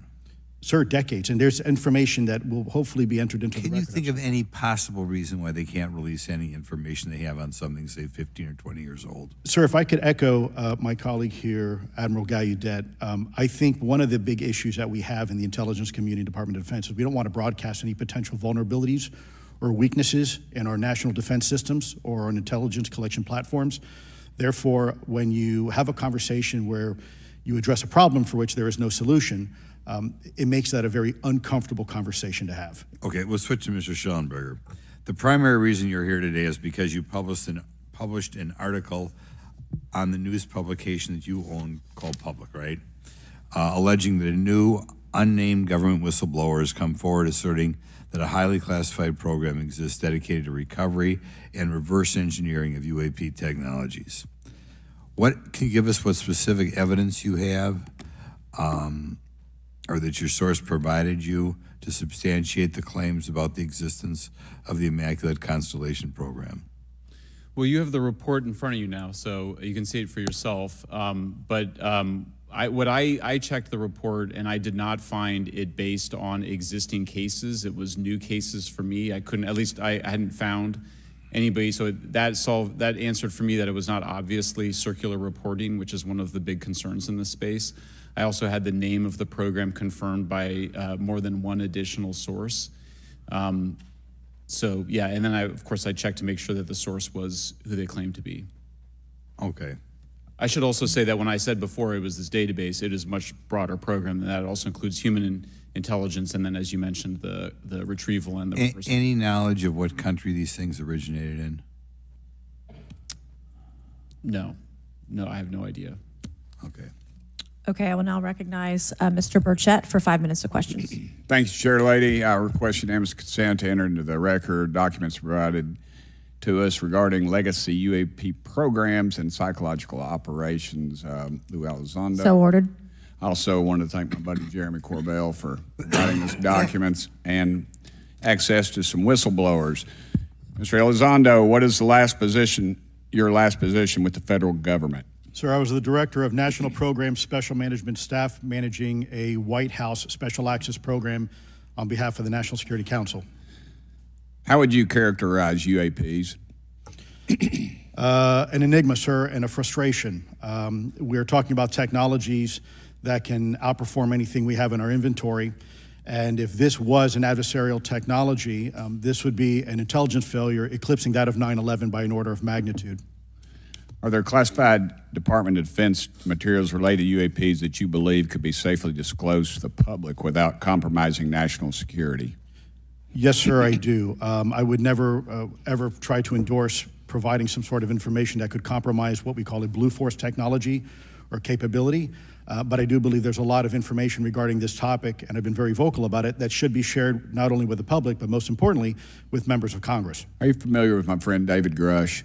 Absolutely, sir. I had the privilege and honor of working with him myself several years ago at U.S. Space Force. Last year, as you know, he testified that the U.S. has run a multi-decade UAP crash retrieval and reverse engineering program. Would you agree with that? Yes, sir. Are there UAP programs operating without proper congressional oversight? 100%. What are they? Unfortunately, sir, I would have to have that conversation in a closed session. I know you said that. A lot of people are frustrated with those kind of answers, but we're asking those kind of questions so you all know what the heck we're up against. You also mentioned in your opening statement that the Pentagon's Public Affairs Office employs a psychological operations officer as the singular point of contact for UAP-related inquiries. Why the heck would they do that? Sir, that's a great question. I would ask the Pentagon. There's a long history here of that individual providing misleading and false information to the public through various news outlets and media outlets in order to discredit this topic. I've personally been victim to it. We have the documentation to substantiate where this information has been absolutely inaccurate, that has been provided time and time again, and it turns out that that individual was also working with former leadership of Aero at the time as well. And we punish them by giving them multi-million dollars more than they ask for every year. Admiral Gallaudet, you mentioned in your opening statement on an email you received from the operations officer of the Fleet Forces Command regarding unknown objects almost colliding with U.S. military planes. Did anyone respond with knowledge of what the objects were? I received no response, sir. Did the exercise get canceled? The exercise did not get canceled. Why do you think the commander of Fleet Forces operations officer never discussed the incident again? Sir, I'm speculating because I didn't have an exchange with him, but I believed it to be part of a special access program, the information and the video, which we have known now it was, and he realized he couldn't share that openly with the recipients of the email, and therefore the email was pulled from everybody's account. Again, tell us what happened to the email from the commander of Fleet Forces. The day after I received it, and all the other recipients received it, which were all the subordinate commanders of U.S. Fleet Forces, so 1- and 2-star admirals, including strike group commanders, the email was wiped or deleted from our accounts, and then no one talked about it. All right. Have you specifically had any experience with submersible objects? Sir, I've no personal experience, but I've had witnesses on submarines come to me and say they've seen on sonar data. Correct. Okay. Yeah, how would you characterize those, and how do they move?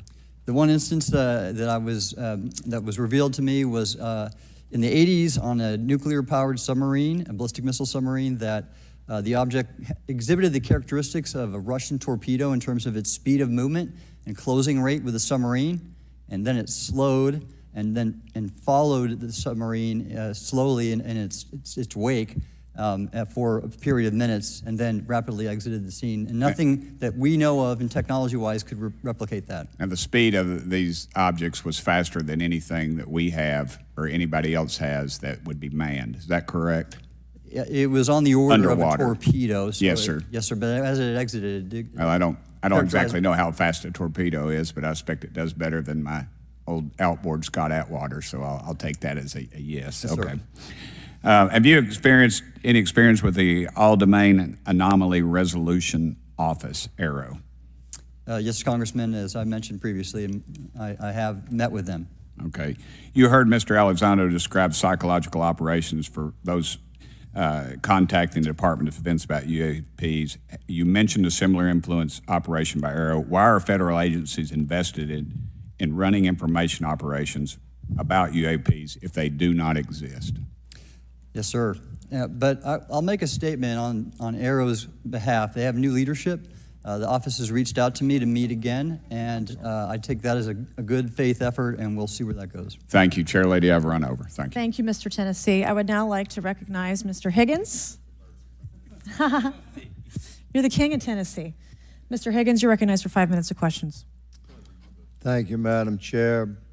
Mr. Elizondo, Mr. Schellenberger notes in the report that we've been given for this hearing. I believe, Mr. Schellenberger, let me shift you with the author of this report. I'm sorry, sir. I'm not the author. Mr. Schellenberger, were you the author of this report? There's No, I was no not. name on it. No. Do you know the author? I do.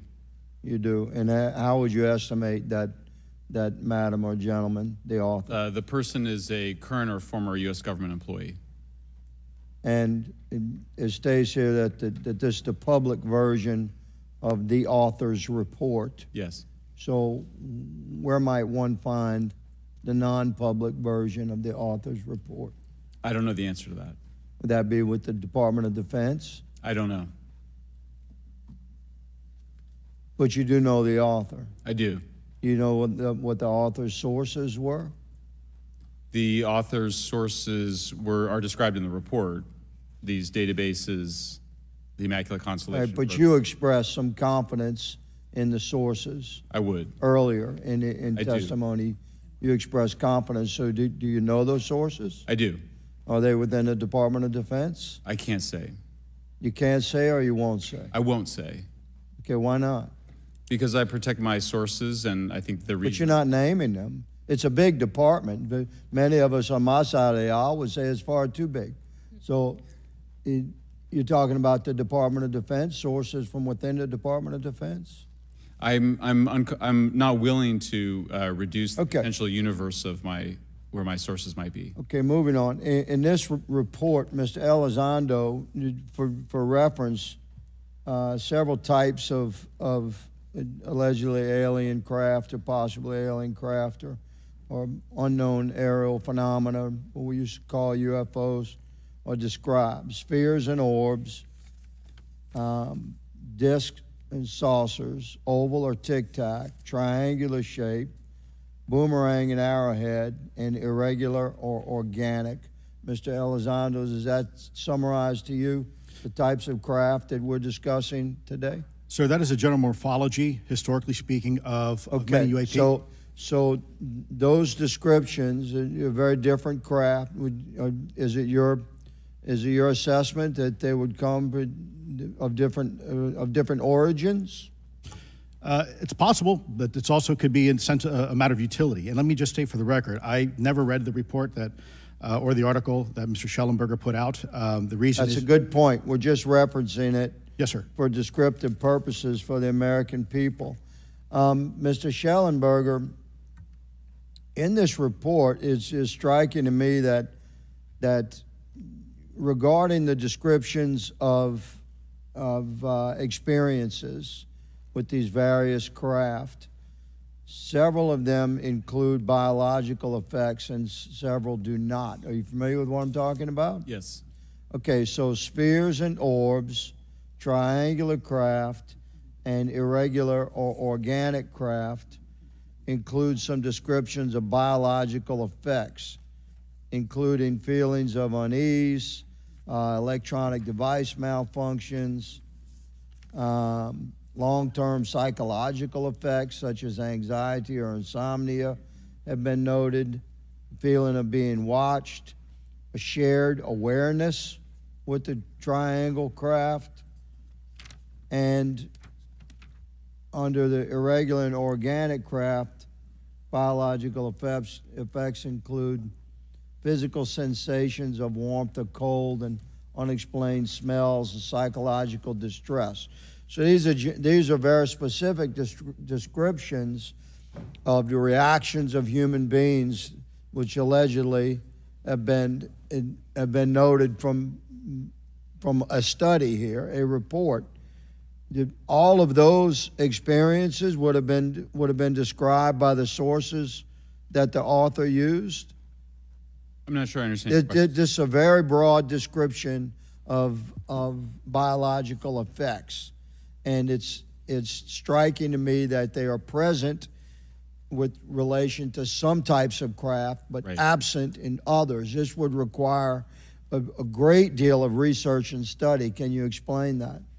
My understanding is that this is the database is very large. It includes both the images, the videos, the still images, as well as the human intelligence, the reports, the raw data from individuals having these experiences. So in answer to your question, yeah, I mean, I think we're looking at a very large amount of data collected over many decades.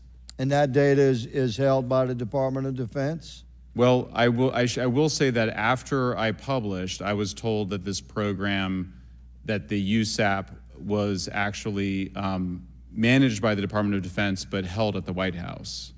Roger but that. That's a single source, and I don't have multiple sources to verify that. Thank you, sir. I did my best to trick an answer out of you, but I was partially successful. Madam Chair, I yield. Thank you. I now recognize Mr. Frost for 5 minutes of questions. Thank you, Madam Chair. In addition to serving on this committee, the Oversight Committee, I also serve on the Science, Space, and Technology Committee, where we often discuss how essential data and evidence are used in science and used at departments such as NASA.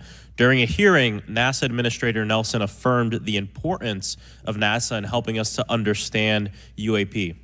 Mr. Gold, if the government doesn't have the data it needs on UAP because, say, someone who saw something is concerned about stigma, public backlash, et cetera, or maybe there's just not good systems in place, how are we supposed to ultimately figure out what's going on? Yeah, thank you for the question. And let me compliment Administrator Nelson that there wouldn't have been a UAP independent study team if it wasn't for his leadership and courage.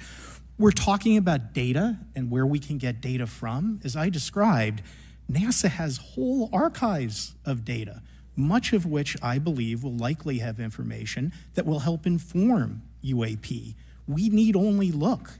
And again, in an era with AI and ML, we can relatively quickly and easily go through it. So I think it's something that we should encourage NASA to do. However, per Chairman Grothman's comment about UAP focusing on national security sites, I believe there's something, sir, that you may have heard of called sensor bias. That because we've got more cameras, more monitoring of national security, we don't know how extensive UAP activity may be over civilian areas. And this is to the second part of your question where we're not collecting the data. We're not collecting sufficient data from pilots. We're not collecting sufficient data from civilian and commercial activities. And this is, again, where ASRS, I think, could substantially change that, get the data out there, and allow us to do good science. Yeah. Thank you. I mean, on the data, you know, I'm a really big proponent of transparency. But obviously, there's always a little bit of balance that we have to have in government on transparency as well. I mean, last year, NASA appointed a director of UAP research in response to the recommendation by the independent study team. In the final report, there's a quote, "Despite numerous accounts and visuals, the absence of consistent, detailed, and curated observations means we do not presently have the body of data needed to make definite and scientific conclusions about UAP." Can you just talk really quickly about that balance of security and transparency? So I can say, having served at NASA, it is the most transparent organization I've ever been in. When we would have conversations of executive leadership, things would leak out almost instantly. So I can assure you, intentionally or not, NASA's very transparent.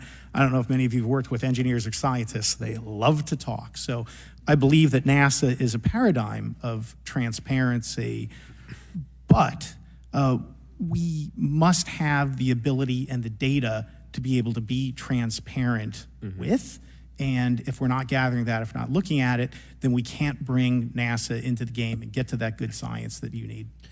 You know, it was about a year ago, I was touring a facility with a pretty senior government official.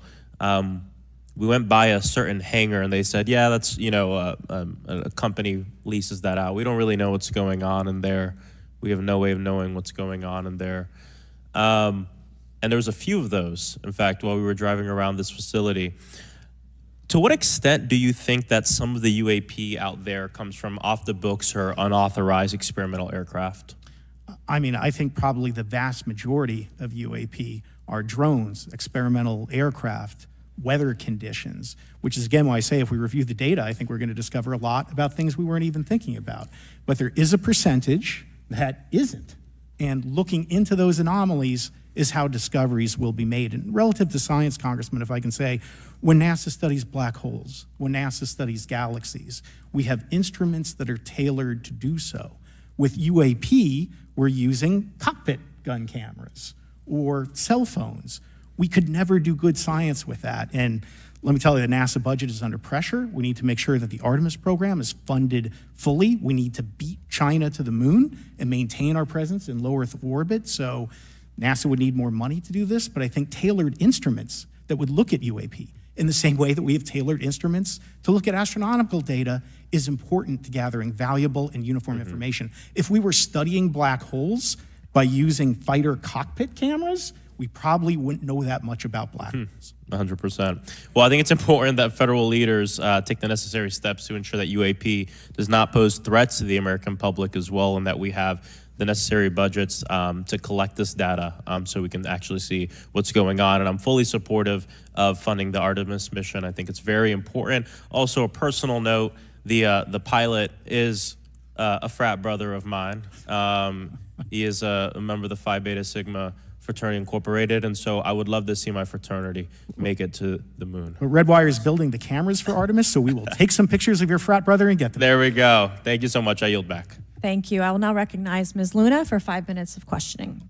Mr. Elizondo, to your knowledge, can you name the country and around time frame that the first back-engineered UAP program started?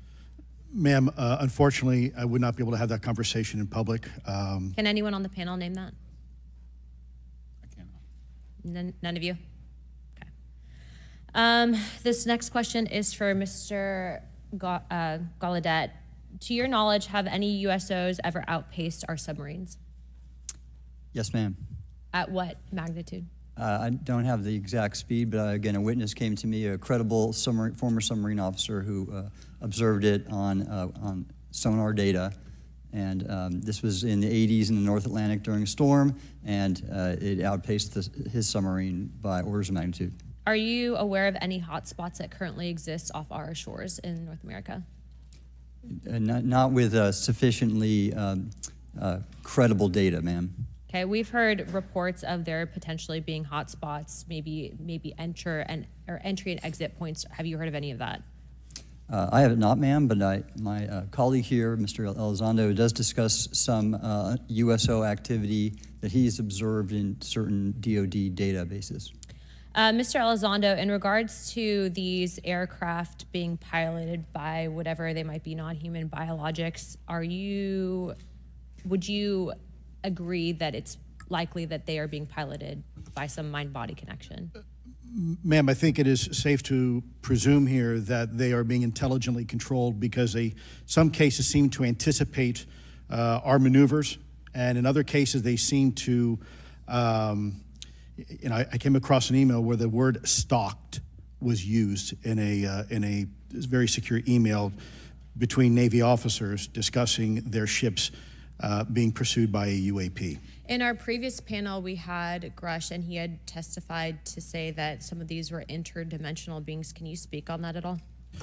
Ma'am, I'm not qualified, certainly as a scientist or otherwise, to speculate points of origin.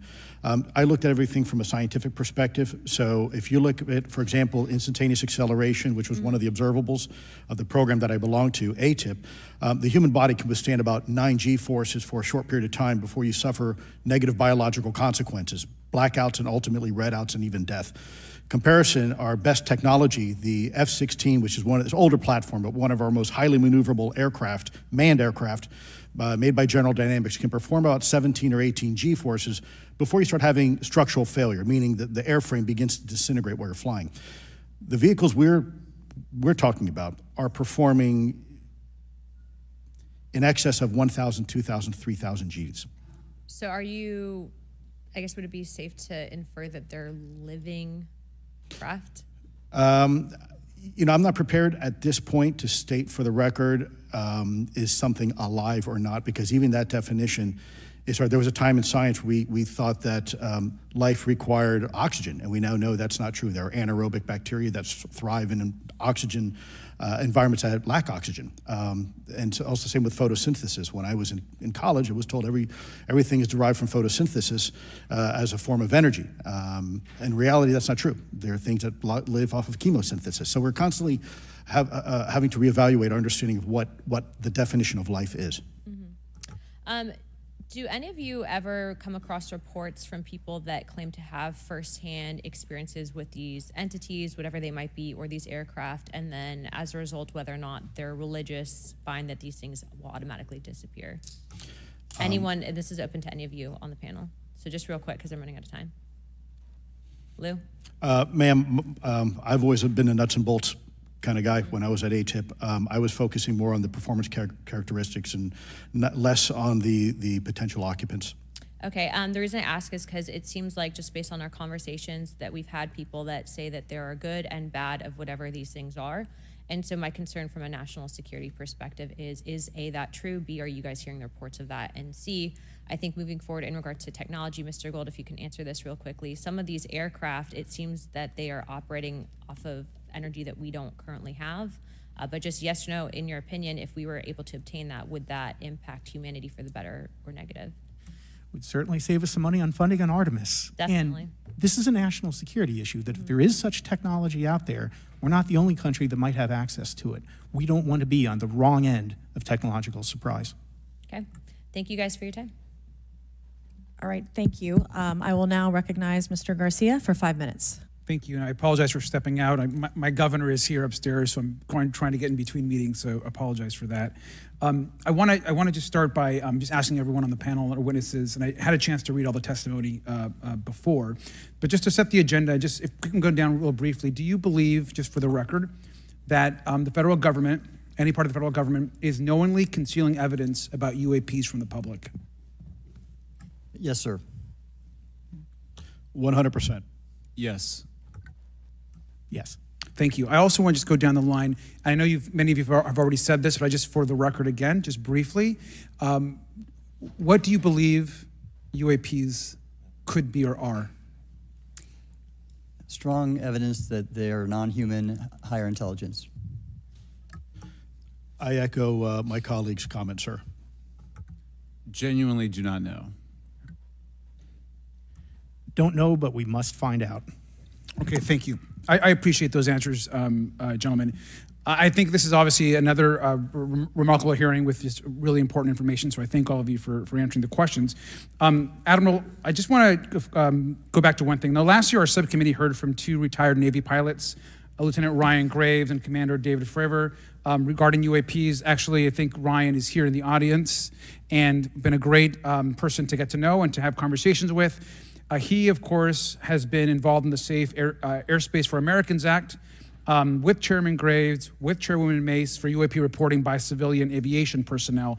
Can you discuss briefly why it's important for civilian pilots to be able to report UAPs and why these legal protections are critical for our national security? Yes, Congressman, thank you. And I did invite Ryan Graves as my guest, as I'm on his advisory board for the Americans for Safe Aerospace, and the legislation that you supported and introduced, I fully support as well. And I think it's important that more civilian pilots commercial pilots report so we can better understand and learn and do research on UAP, as well as remove the stigma so more citizens report on what they observe.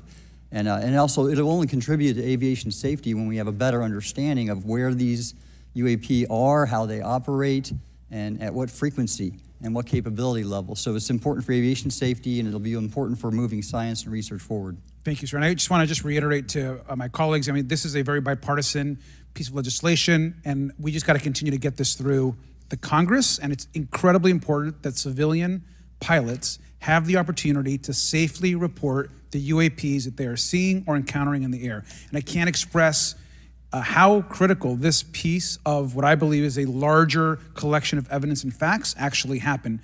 We've been approached by pilots. I've talked to folks that have been engaged with our office and others, and there is still enormous stigma. And essentially, we don't have a system where folks are feeling free to be able to report what they're seeing. And so I just want to reiterate that advocacy. Mr. Gold, in your testimony, you discussed NASA's Aviation Safety Reporting System, a confidential, non-punitive reporting mechanism. In the Safe Airspace for Americans Act, we explicitly allow for civilian reporting, of course, of UAPs. Can you explain why the NASA task force recommended the use of the Aviation Safety Reporting System? The Aviation Safety Reporting System is an existing system that is trusted, that has taken hundreds of thousands, now millions of cases. And again, recognizing budgetary constraints, this seemed like the perfect way to be able to gain more data. And when it comes to the stigma, sir, it's something that pilots are used to reporting on, that crew is used to reporting on. So it's a great way to get data, to overcome the stigma without spending really that much more additional money since the system exists. Thank you so much for your support of that. Thank you for what Ryan Graves does. This is a common sense means to expose the truth of UAP for the purpose of this hearing. Thank you. And I just want to also add, now earlier this year, as part of the House Defense Authorization Bill, the NDAA, I had filed an amendment to include the UAP Disclosure Act, which would create a UAP Records Review Board and exercise of eminent domain over UAP-related material, modeled actually on the JFK Assassination Records Collection Act, which is widely known. Now, the amendment was blocked, but thankfully the Senate included the amendment by Senator Rounds and Schumer for the UAP Disclosure Act. So I just again want to say that we should be pushing and ensuring the UAP Disclosure Act, which is bipartisan in its support, should move forward. And if I can just briefly, particularly Admiral, can you just briefly, as I close my time, explain why the UAP Disclosure Act would be critical for us and our national security? Thank you, Congressman. Yes, I believe the UAP Disclosure Act is important for national security, as well as advancing potential socioeconomic benefits resulting from UAP research, as well as public safety, as we referred to previously regarding aviation. And this act will allow for greater transparency and open research, and that's why I'm also a member of the UAP Disclosure Fund as an advisor, as in the Sol Foundation, as an advisor, senior strategic advisor, which is advocating for the same. Thank you very much. I yield back. All right, thank you. I'd like to recognize Mr. Biggs for 5 minutes of questioning. Thank you, Madam Chair. Thank you for holding this committee. Thank you to the witnesses. Admiral, the video that is called the Go Fast video, the email that you've talked about being deleted, I just want to briefly cover this. You said that the email, the author was asking whether any of the recipients were aware of the classified technology demonstrations that it could explain the objects that were observed. And then you said the email disappears. Then you guys have a series of meetings. The commander of fleet forces and his operations officer never discussed the incident again. Is that right? Is that accurate? That's accurate, sir. And even during weekly meetings, it was never discussed again. My question for you is, you were in those meetings. Did you personally hear that nothing was going on about that? Yes, sir. I was in those meetings, and did you make inquiries about that? No, I did not, sir, because I inferred, since I had been read into other special access programs, that this UAP video was part of one that I was not read into, or any of the recipients, or the author of the email, and that an intelligence agency basically pulled it back and instructed the author of the email, hey, this is, you just conducted what they call spillage into a lower classification level, and when that's done, the procedures are basically to remove any of the communication. You're going to silo it. So, and you, Mr. Elizondo, you said in your report and your testimony today, a government work on the UAP subject still remains classified. Excessive secrecies led to grave misdeeds against loyal civil servants, military personnel, and the public, all to hide the fact that we are not alone in the cosmos. Fair? Yes, sir. All right, and all of you, and Mr. Schellenberger, by the way, I've read several of your books, Mr. Schellenberger, excellent stuff. Thank you. What I would say, too, is you were asked about the veracity of the author of this report. You comfortable with the veracity? Yes. Okay. And then, and I'll get to you in a second, Mr. Gold. We'll talk about Kuhnian and Lakatoshian scientific advancement and how we're obviating that through these processes. But we'll get to that in a sec. Because what I want to really get to is the ultimate question it really becomes this. For what purpose is the federal government overclassifying, because that's what they're doing, they're overclassifying, and forbidding the public for getting access to this? And if you know, if you have an explanation, I'm curious because I know what I've been told. I just want to know from your perspective, why do they overclassify? Mr. Elizondo, you look like you're finger on the button, ready to go. Yes, sir. Forgive me. I think there's several reasons. I think at the time when this reality became evident to the U.S. government, we were in the middle of the Cold War with then Soviet Union, and we did not want to tip our hands to what our knowledge base was on this topic. We did not want to broadcast that to the Cold War's long over. It is, sir. It is, sir. There's also then the philosophical argument that the Department of Defense and the intelligence community is solution-oriented. And when you don't have answers, it's a really tough spot to be in. It's easier to be quiet and suppressed than if you don't have the answer. Indeed, sir. In fact, there's a very real example when we built the U-2 spy plane and flew it over then Russia, and we're taking reconnaissance. And when we first started flying the aircraft, it flew so high and so fast we thought they weren't tracking us. In reality, they were tracking every flight. It wasn't until the Russians could develop the SA-2 surface-to-air missile and successfully shoot them down. I would suggest to you also, along with Lakatos and Kuhn, you also have a problem with Kenneth Arrow's path dependence or increasing returns. That's one reason why they won't disclose it. It's too painful to admit.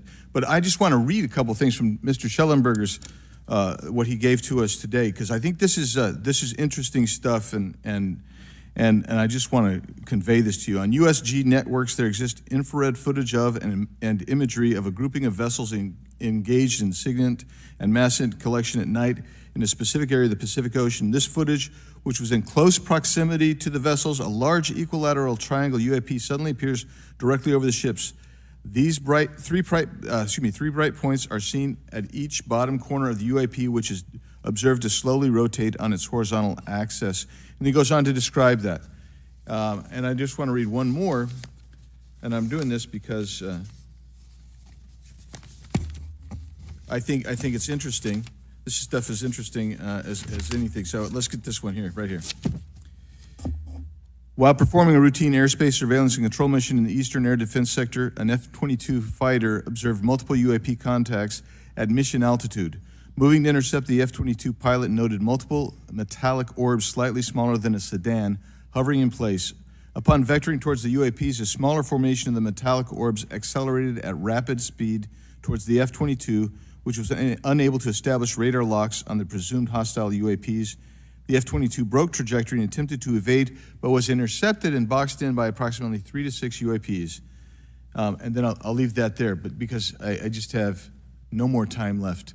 Well, she's not looking. So let's just get into, let's get into part of this. I thought I would be saved by the bell. No. Let's talk about Kuhnian, Lakatoshian type of scientific development. And the problem that we have here is you have institutional blockage of what would be normal development of scientific ideas. And if you want to expand that, Mr. Gold. We're over time, so be very fast, please. I'll just say I'm a recovering attorney, so please take it easy on the science. But all breakthroughs have been heretical at first, and that's the challenge that we face, particularly with something as extraordinary as this, which is why gathering the data is so important. And I'll just end by saying, by the way, the overclassification of material is in no way limited to UAP. That is occurring throughout the government, as well as the inability to get people classifications in a timely and efficient manner, and then to have those classifications be broad enough to be useful. So this is a larger issue that I hope that Congress will look at. Thank you. Thank you, Mr. Biggs. I've been generous. All right, Mr. Burleson, I'll recognize you for 5 minutes of questions, please. Thank you, Madam Chair. Mr. Elizondo, does any branch of the United States government or defense contractors possess technology? Sir, there's documentation that I believe was submitted for the record that was approved for release by the U.S. Pentagon, by the Department of Defense Office of Pre-Publication Security Review, and it states one of the reasons why my predecessor program, OSAP, was trying to collect material of unknown origin. Was it successfully collected? It was not. What happened is that there was an aerospace contract company that requested to divest itself of the material that was collected in the 1950s. Right. Unfortunately, that didn't actually occur. So let's dive into that. That's the Bigelow Aerospace, correct? So yes, sir. There was a journalist, Christopher Sharp, who said that there was a transfer between Lockheed Martin, Bigelow Aerospace, and the CIA allegedly blocked this. Can you describe that? What I can say is that it was blocked. Why it was blocked, I can only surmise. I was part of some conversations later on with some of those contract personnel where they had told all of us that is accurate.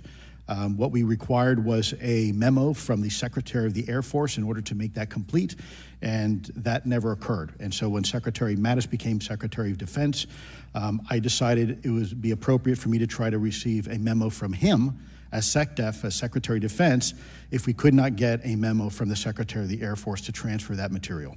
So if that material exists today, who's in possession? Sir, I wouldn't be able to have that conversation in an open hearing. We'd probably have to have that. Okay, my question to you then is, if we were in a secure setting, if we were in a SCIF, would you be able to provide or get access to something, whether it's visuals or material that we could put our hands on, or biologics, that would convince me, that would show me that we have non-human origins? Sir, that decision would not be mine. That would be to the gatekeepers still in the U.S. government. And who would we, so if you were in our shoes, where would you go from here? How would you get that information? A lot of times we just don't know who to ask because we don't know where to go next. So if you were in our shoes, where would you go? Well, I prefer to answer that question in a closed session. However, we established Aero for that very purpose, and unfortunately, under its previous leadership, it failed. So one would hope that they would have the authorities necessary to do that. Let's hope that this new iteration of leadership will be successful.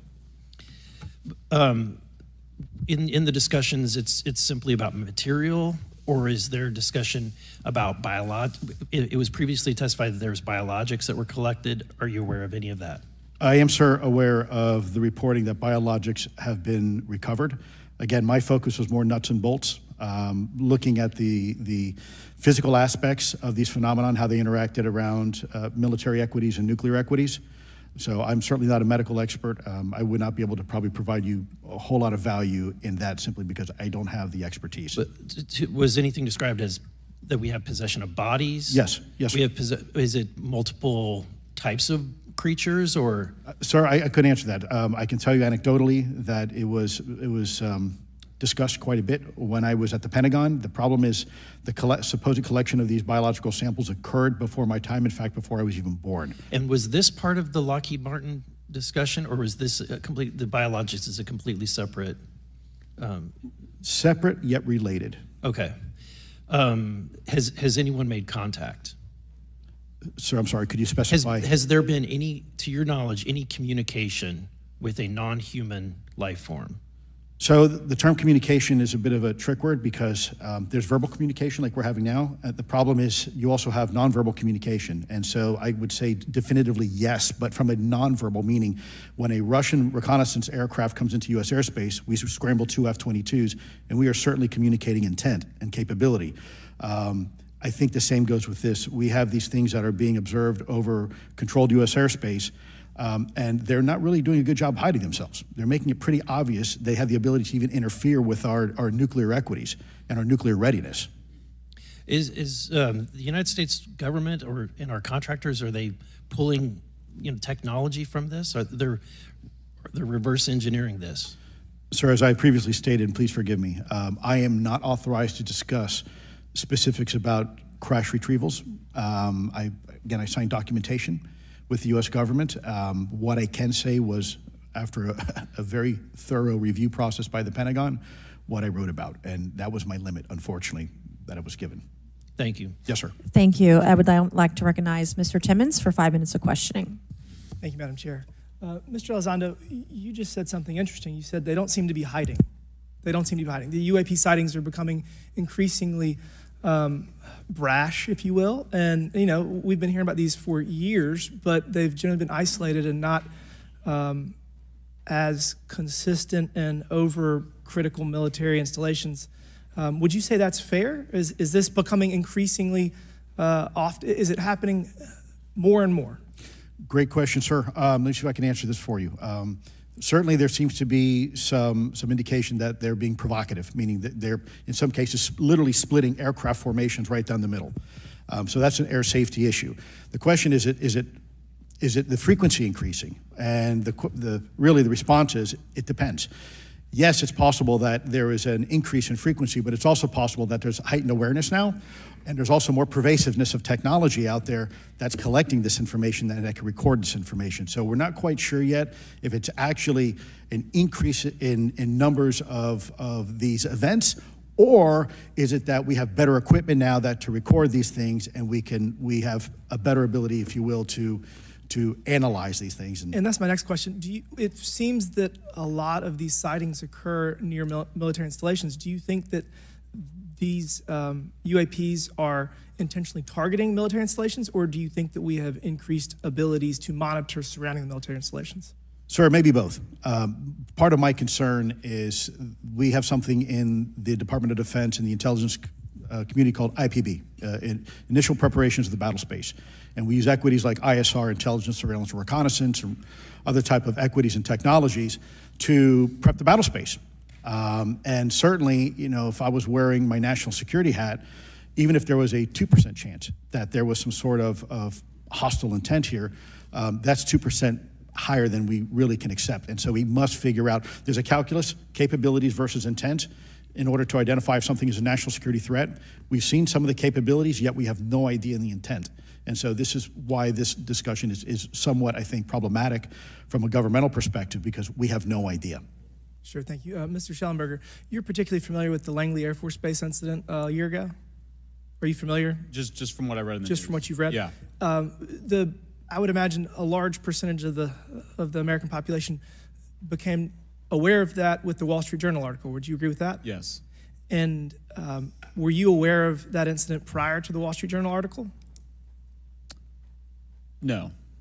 To the rest of the panel, was the Wall Street Journal article the first time that y'all were made aware of what was essentially an over 2-week UAP frenzy over Langley Air Force Base? Were y'all aware of this prior to the Wall Street Journal article? Anybody, show of hands. Yes, sir. Dr. Guyette, could you give me how did you become aware of it? A colleague of mine who I referenced previously, Chris Mellon, he wrote an extensive article about this, that there were other incursions of drones over Langley before this, as well as many, many military installations over the last 5 decades. And it's my understanding that there's been an ever-increasing in number, and I'm trying to think how to say this because I wear 2 different hats. I'm still in the Air Force. So, I mean, it seems that they're becoming increasingly brash, and the question that we really have to figure out is it China or is it non-human? And I think that's the biggest question the American people want to know. If it's China, it's scary because they have a lot of technology that we cannot explain. And if it's non-human, that's scary because we don't know the intent. Would you say that's fair? Yes, Congressman. And in fact, I really believe that we should use this hearing as a catalyst to improve and bolster our air defense capabilities and our maritime domain awareness capabilities, because obviously there are holes in it, whether it be UAP of non-HI direction or NHI direction, or like as you say, sir, China or any other adversary. Are you all aware of any task force at the Pentagon or in the national security apparatus that's trying to assess the answer to that question? At the current moment, sir, no, but this is a great point. From 2020 to 2022, there was a UAP task force in the DoD succeeding where Mr. Elizondo worked, led by Jay Stratton, who had the first comprehensive whole-of-government approach to UAP, which involved pathways to declassification and to increase transparency, as well as assessing the national security risks of UAP. This was a really well-established approach, and we have all advocated that something like it return. I'm running out of time. The last thing is that we need authorities. The law enforcement, military do not have authorities to actually engage, and Congress needs to act to give those authorities to local law enforcement and the military so they have clear guidelines on how to assess these issues going forward. I yield back. Thank you. Thank you. I'd like to recognize Ms. Boebert for 5 minutes of questioning. Thank you, Madam Chair. Now that we have all been cautioned in this committee hearing that the mention of Pentagon's Immaculate Constellation program could put us on a list, well, I already find myself on many lists, I'm sure. So I speak my mind often, so why not just keep going with it? May as well just go all out and say it. The earth is flat, birds are government drones, and we've never set foot on the moon, and Joe Biden received 81 million votes in the 2020 election. So let's just see how many lists we could get on here today. But Mr. Schellenberger, I wanted to ask you, I think I understand from this hearing that you would agree that classifying information like this is not in the best interest of the people. Is that correct? Yeah, I mean, with the caveat that, of course, I would support classification necessary to protect secrets essential to national security, but I think it's pretty obvious that there's overclassification. Overclassification, yes. And so in most instances, if they can't tell us what, do you think at some point they'll at least tell us why? President-elect Trump has repeatedly committed to greater transparency, both on the UAP issue, on JFK files, on COVID origins, and many other things. So I think that we need to make sure that the next administration is held accountable for that. Agreed. And this is for all four of you. Yes or no, please. I have many questions I want to get to. Are there any known instances of recovered materials or technologies that are not of human origin and maybe connected to any advanced bioscience defense programs within the USG? I don't know. I wouldn't be able to answer that, ma'am. I don't know. I don't know. Okay, so there are rumors that have come up to the Hill of a secretive project within the Department of Defense involving the manipulation of human genetics with what is described as non-human genetic material, potentially for the enhancement of human capabilities, hybrids. Are any of you familiar with that? Yes or no? No, ma'am. I am not, ma'am. I'm not. No, ma'am. Okay, I would like to know, with Immaculate Constellation, how does this relate to UAP activities, Mr. Schellenberg, in oceanic environments? Are there any instances where the Navy or other maritime forces have encountered UAPs that could not be explained by known technology or natural phenomena? Yeah, the Immaculate Constellation covers both terrestrial and oceanic, and there's actually a number of cases described in the report that occur in the ocean. And do you believe that there is a concerted effort by the Pentagon to keep Congress out of the loop regarding these UAP activities, specifically in our waters? Yes. I think it's about 5% of our ocean that's actually been studied in detail by man, and we've studied more of space than we had of our own oceans. And so are there any accounts of UAPs emerging from or submerging into our water which could indicate a base or presence beneath the ocean's surface? I don't know about a base, but as I mentioned, I had a different source entirely describe this pretty extraordinary footage that exists of orbs, of an orb coming out of the ocean and being met by another orb. Some would say that there's multiple hotspots where we see frequent activity. So in your investigations, have you come across any data or visual evidence like sonar readings or underwater footage of these UAPs? I have not beyond what's in the report.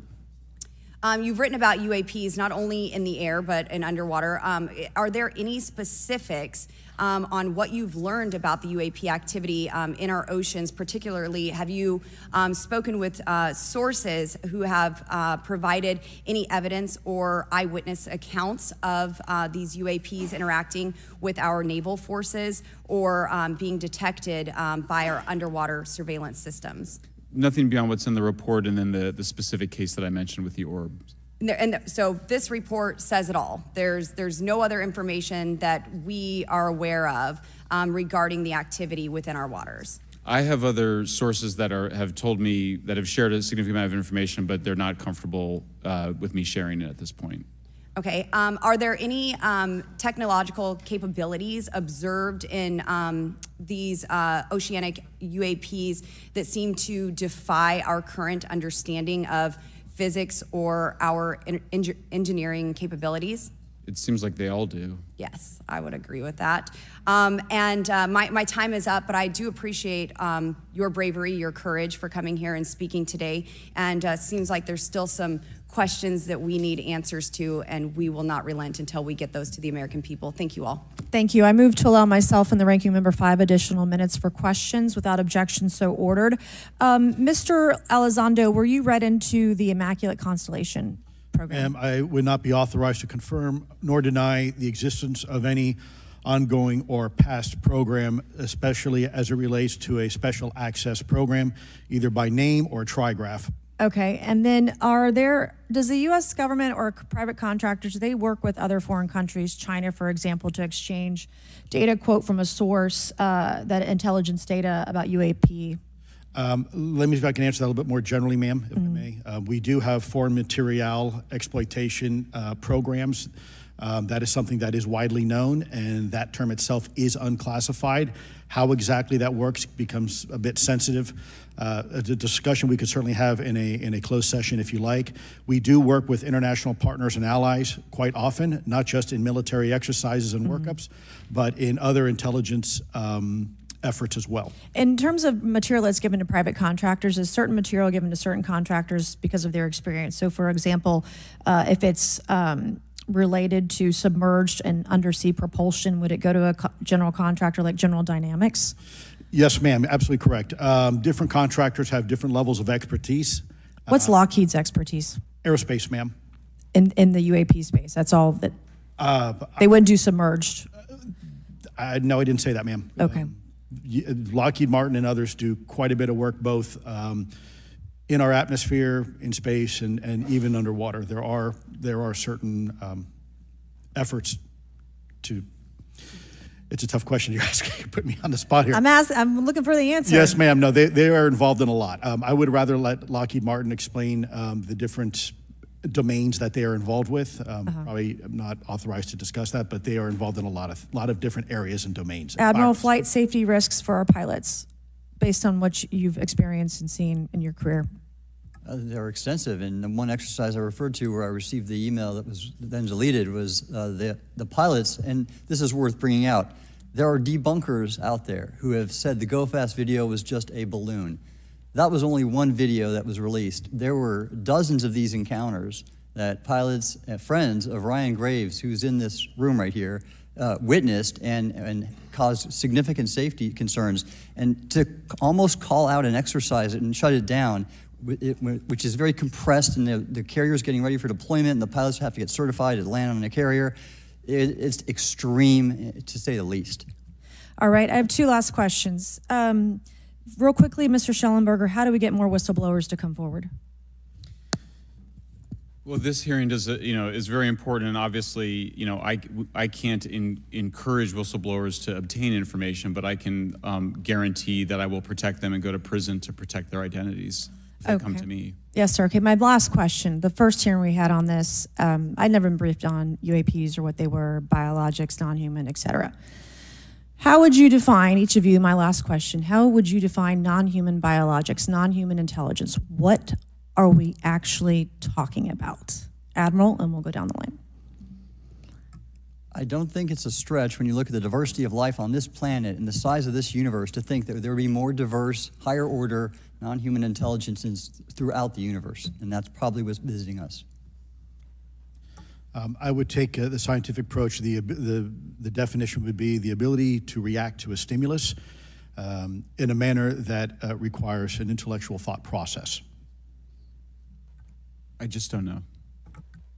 I think we must be modest in our assumptions that we're looking for intelligence. That could be biological, it might not. Non-biological, but what non-biological intelligence, what does that mean though? Artificial intelligence, ML, machines. We assume that all intelligence would be like us, and every time we look out in the universe, we are humbled relative to what we don't know in terms of the forms of intelligence and what it may take. I can assure you I probably can't ask you your question, but I think the ultimate answer is going to surprise us all. And then Mr. Garcia, you had a few closing remarks. I know we're about to hit votes here, so I'll be brief. Just, I want to thank you all for being here. I want to thank Chairwoman Mace especially for holding this important bipartisan hearing. And I want to thank all the committee members that are interested in this topic. I think our commitment to all of you and all the folks that have contacted us, and certainly to the advocates and the pilots, is that we need to continue investigating UAPs.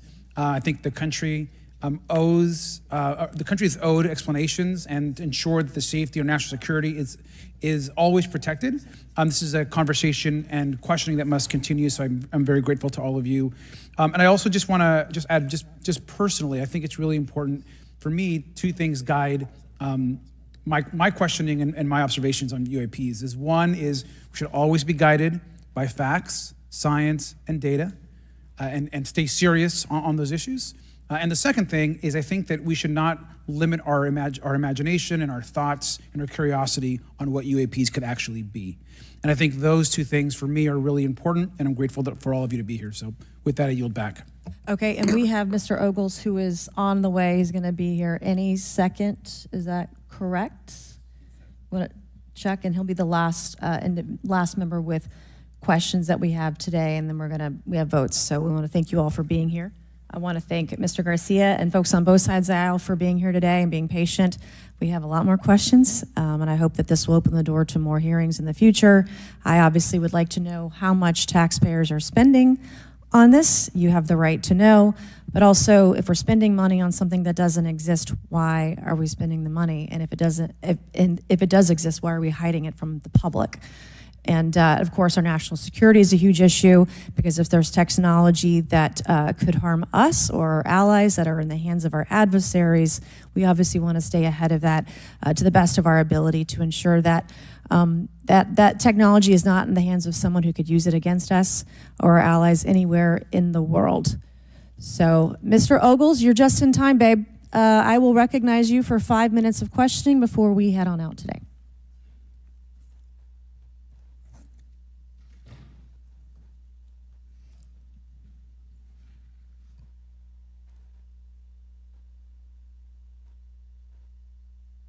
Well, thank you all for being here, and Madam Chairwoman, I'm out of breath because I sprinted to get here, but this is an important hearing.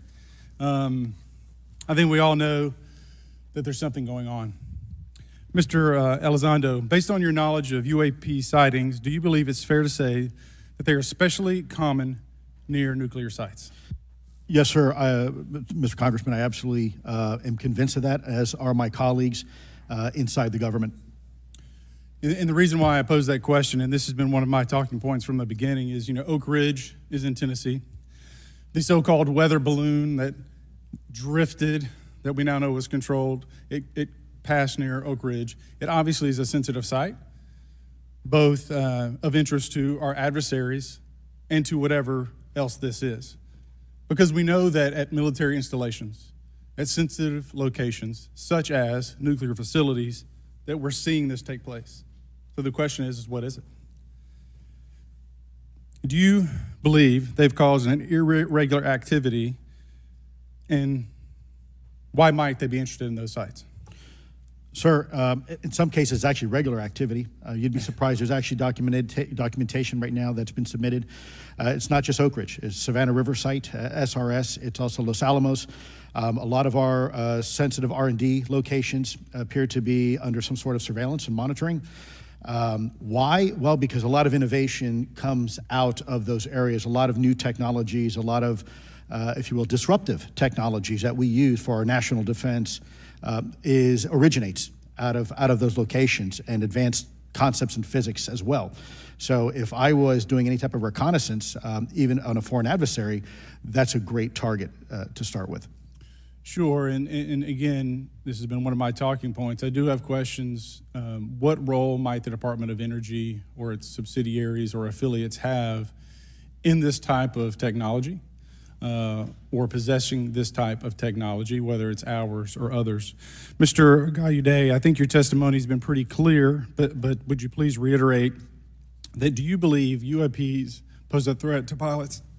Excuse me. Yes, sir. Absolutely. They were threatening Navy pilots during the exercise that I was, my people were involved with in 2015, and it's my understanding they're risking pilot safety, commercial and military today. Well, considering, and I understand that there's a need in some cases to keep certain technologies secret, but you believe that it is posing a threat to our personnel, correct? Yes, sir. So I think it's reasonable to conclude that if there is a threat to our personnel who are serving our country faithfully, that there be oversight. 100%, Congressman. And in fact, that's the one thing that we've not talked about enough during this hearing is the fact that the government executive branch not sharing with Congress what it knows about UAP infringes on your legislative and oversight responsibilities to such an extent that's very concerning. I mean, what else are we, if you look at national security or intelligence or foreign affairs or appropriations, you all have oversight and legislative responsibility regarding those. This UAP issue may be the greatest issue of our time, and it's being hid from you.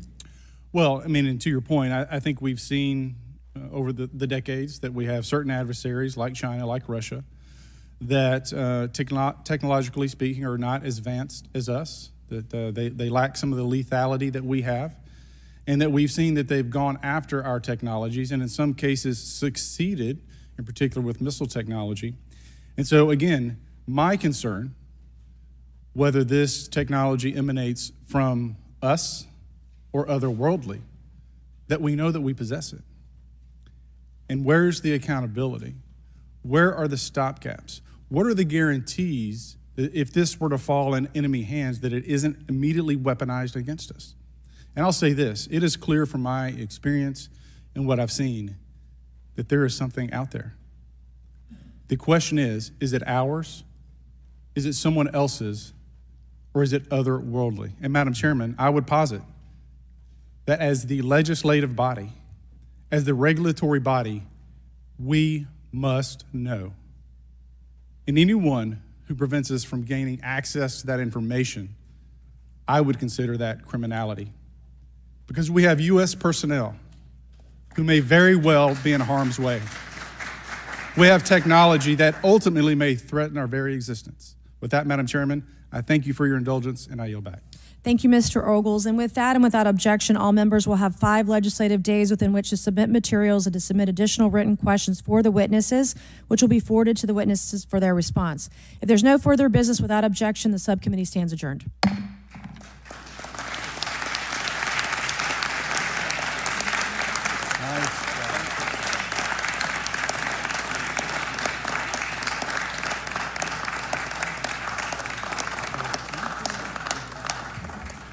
Good morning and welcome to the hearing regarding UAP disclosures.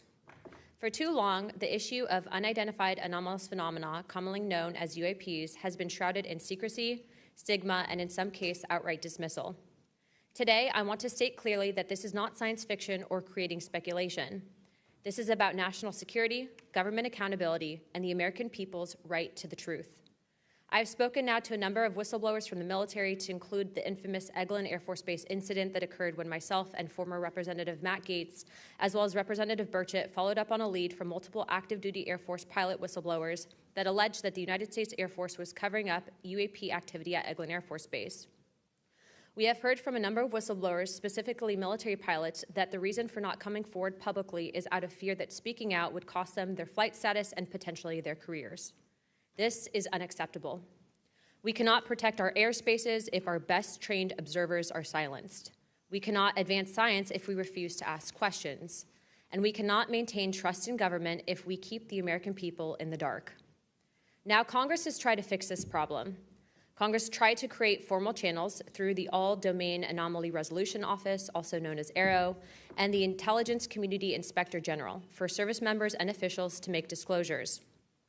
But the reality, the reports come in are often to brush aside, slow-walked, or met with skepticism rather than serious investigation.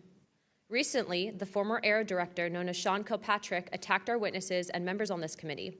It should be noted that he's a documented liar and brings into question what his purpose at AARO really was if it was not to follow up on investigations and disclose his findings to members of Congress.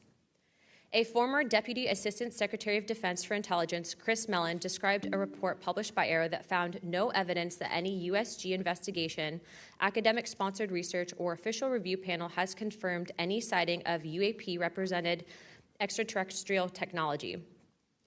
As the most error-ridden and unsatisfactory government report I can recall reading during after decades of government service. Mellon further noted that this was a first error report submitted to Congress without the Director of National Intelligence's sign-off and seemingly excluded input from any scholars or experts who have studied or written extensively about this topic, as would normally be in any other case in this field. Mellon determined that this report failed to fulfill the congressional mandate under which it was required, omitted entire agencies with known investigations or activities related to UAPs, and omitted any discussion of efforts to hide classified or unclassified information about UAP. Such efforts were unaddressed by the report, despite the existence of agency records and investigations concurring with them, including those at U.S. Customs and Border Protection.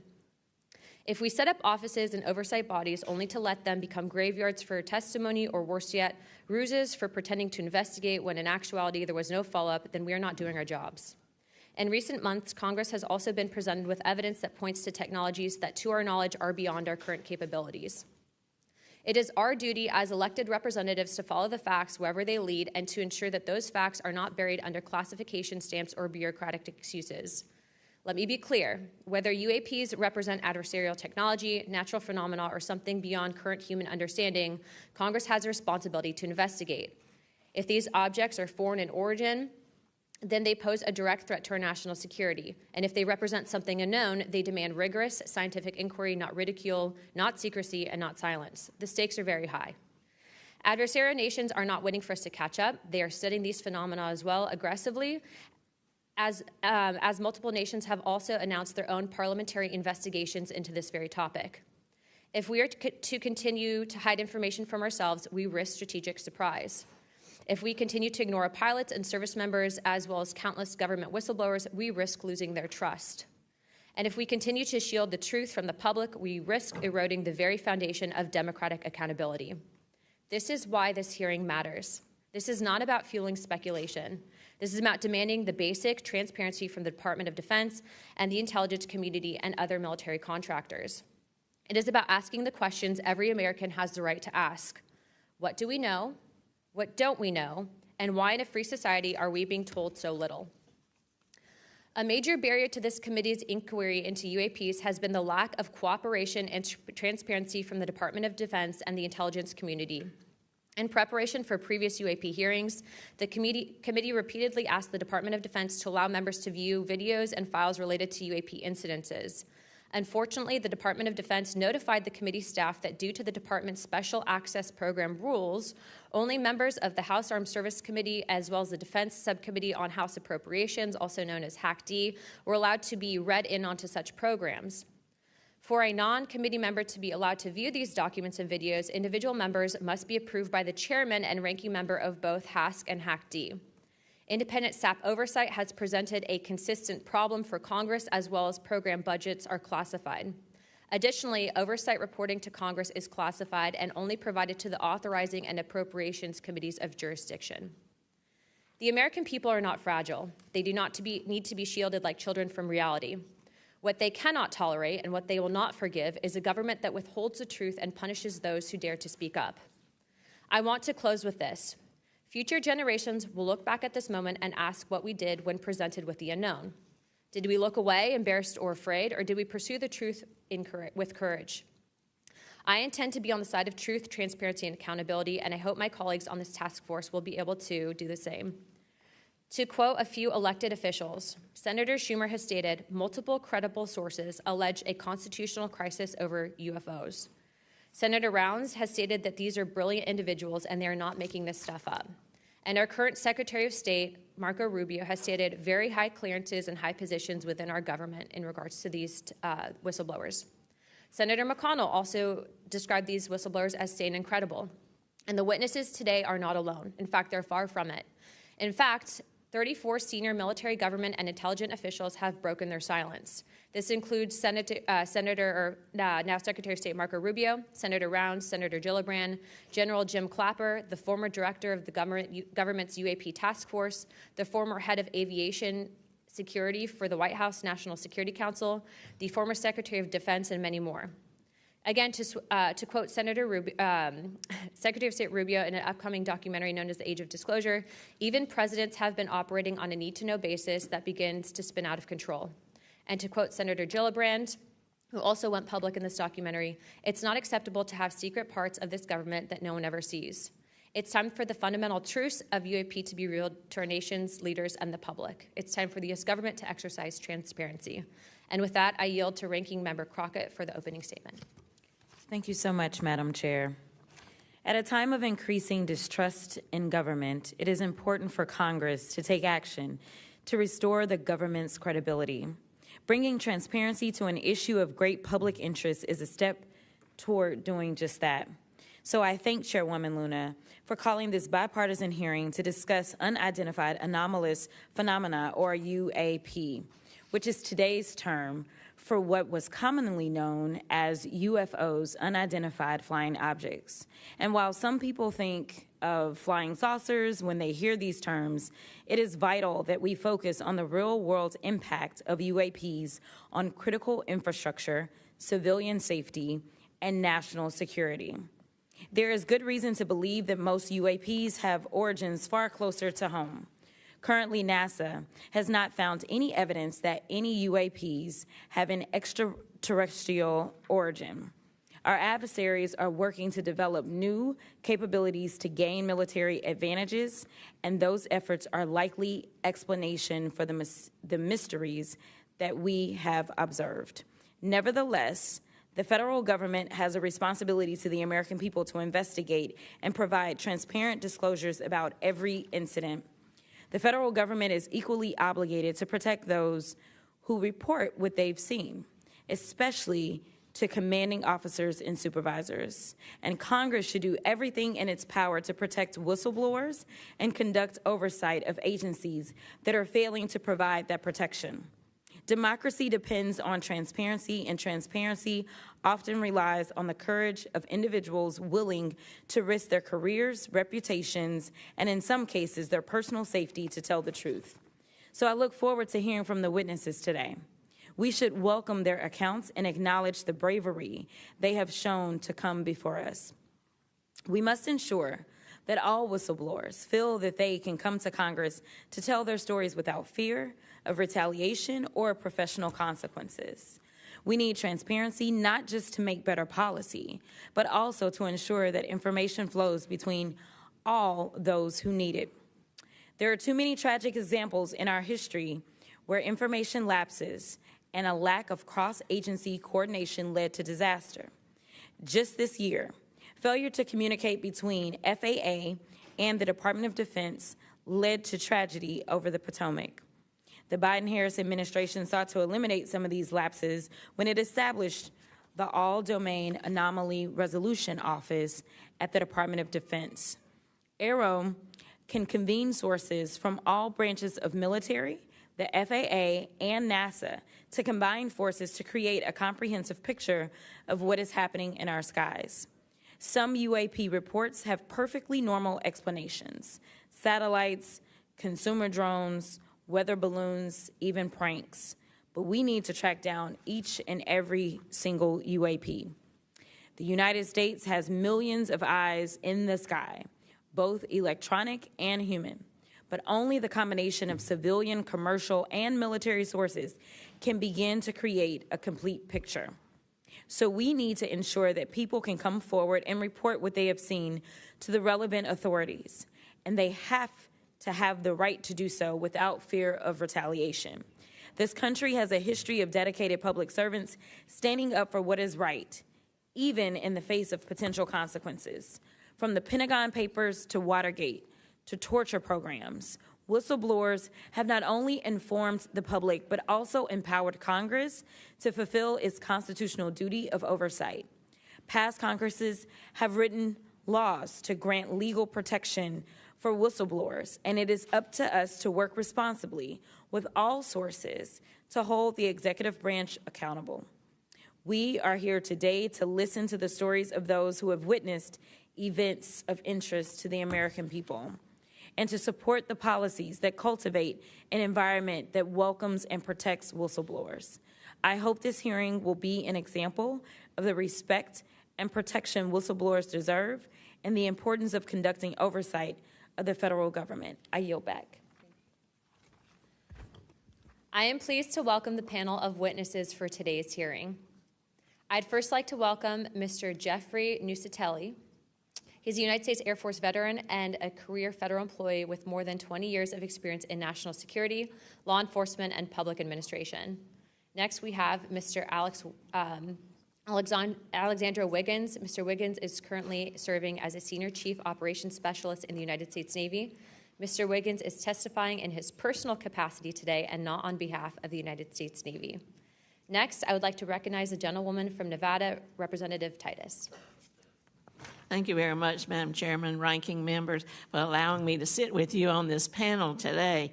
I'm honored to be able to introduce a witness here who is from my district, George Knapp, who has been the definitive expert and reporter on this topic that you're exploring today, UAPs or UFOs. George is a longtime friend, I'll say that up front, but a very respected journalist and a recognized expert in this field nationally and internationally. Just a little something about George.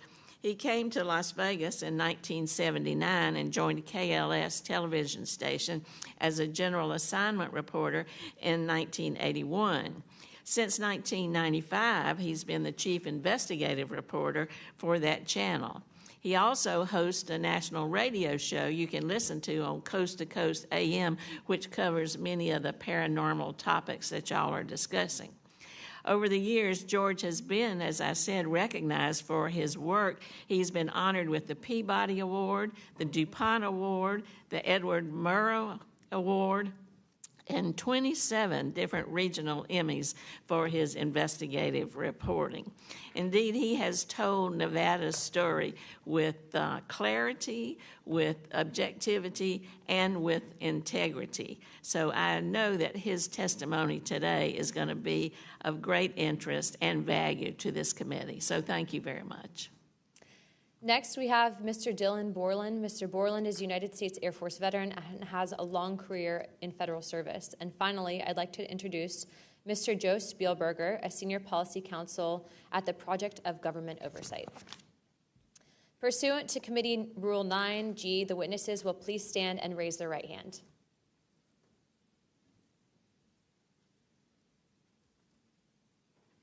Do you solemnly swear or affirm that the testimony that you're about to give is the truth, the whole truth, and the nothing but the truth, so help you God? Let the record show that the witnesses answered an affirmative. Thank you. You may take your seat. We appreciate you being here today, and I look forward to hearing your testimony. Let me remind the witnesses that we have read your written statements, and it will appear in full in the hearing record. Please limit your oral statements to 5 minutes, but I understand you have a lot to get through, so if it goes a little over, don't worry about it. As a reminder, please press the button on the microphone in front of you so that it is on and the members can hear you. When you begin to speak, the light in front of you will turn green. After 4 minutes, the light will turn yellow, and when the red light comes on, your 5 minutes have expired, and we will ask you to please wrap it up. I now recognize Mr. Nusatelli for his opening statement. Good morning. Thank you, Chairwoman Luna, Ranking Member Crockett, and members of the task force for giving us the opportunity to testify today. My name is Jeffrey Nusatelli. I'm a former military police officer with 16 years of active duty service in the U.S. Air Force. I'm here today because the American people have both the right and the responsibility to know the truth about unidentified aerial phenomenon. That truth remains hidden, classified and silenced by fear, retaliation, stigma, and confusion. Today, we are here to help break that silence. Between 2003 and 2005, 5 UAP incidents occurred at Vandenberg Air Force Base, home to the National Missile Defense Project, a top national security priority. At the time, we were conducting launches deemed by the National Reconnaissance Office as the most important in 25 years. These were historic launches. These facilities were vital, and they were repeatedly visited by UAP. Each incident was witnessed by multiple personnel, documented, investigated, and reported up the chain of command. We sent information up, but we got no guidance down on how to handle these events. I personally witnessed one of these events and investigated others as they occurred. 6 other service members have provided me with the information that I will share with you today. The incursions began on October 14, 2003, when Boeing contractors reported a massive glowing red square silently hovering over 2 missile defense sites. After several minutes, it drifted further east onto the base and vanished over the hills. This event, now known as the Vandenberg Red Square, was referenced by Representative Luna at the first hearing on this topic. Official Air Force records of this event are in possession by Aero and the FBI. Later that night, while I was on duty, security guards at a critical launch site reported a bright, fast-moving object over the ocean. I responded to the incident. Chaos ensued over the radio as the object approached rapidly. I heard my friends screaming, "It's coming right at us, it's coming right for us, and now it's right here." Moments later, I heard them say that it had shot off and was gone. When I arrived on scene, I talked to 5 shaken witnesses who described a massive triangular craft larger than a football field that hovered silently for about 45 seconds over their entry control point before shooting away at impossible speed.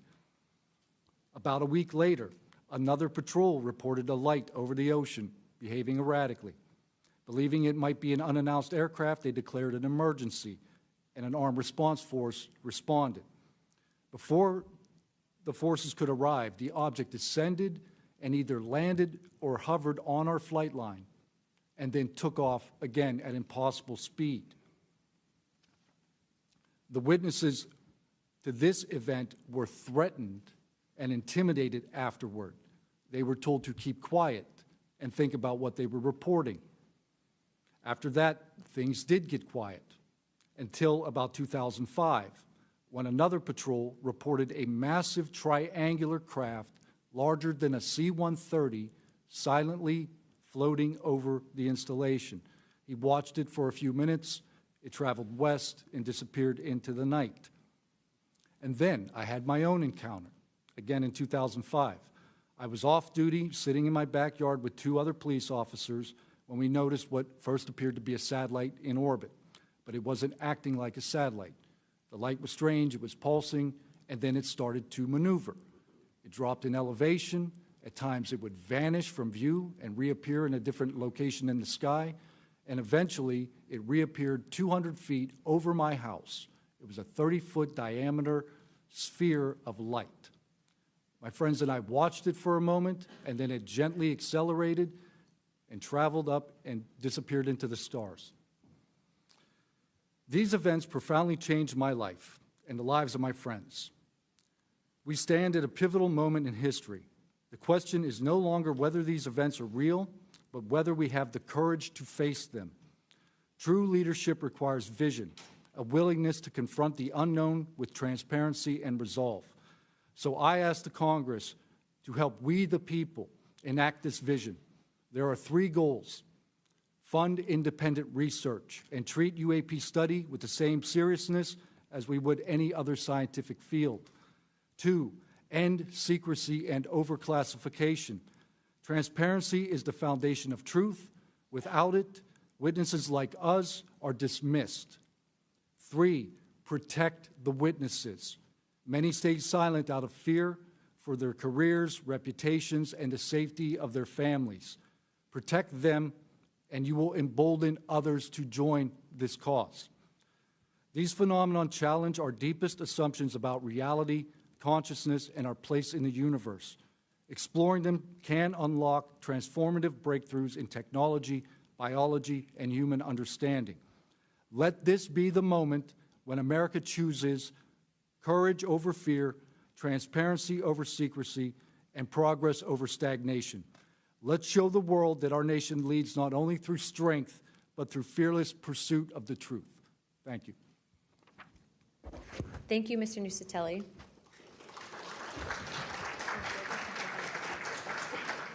He's not on here. I now recognize Chief Wiggins for his opening statement.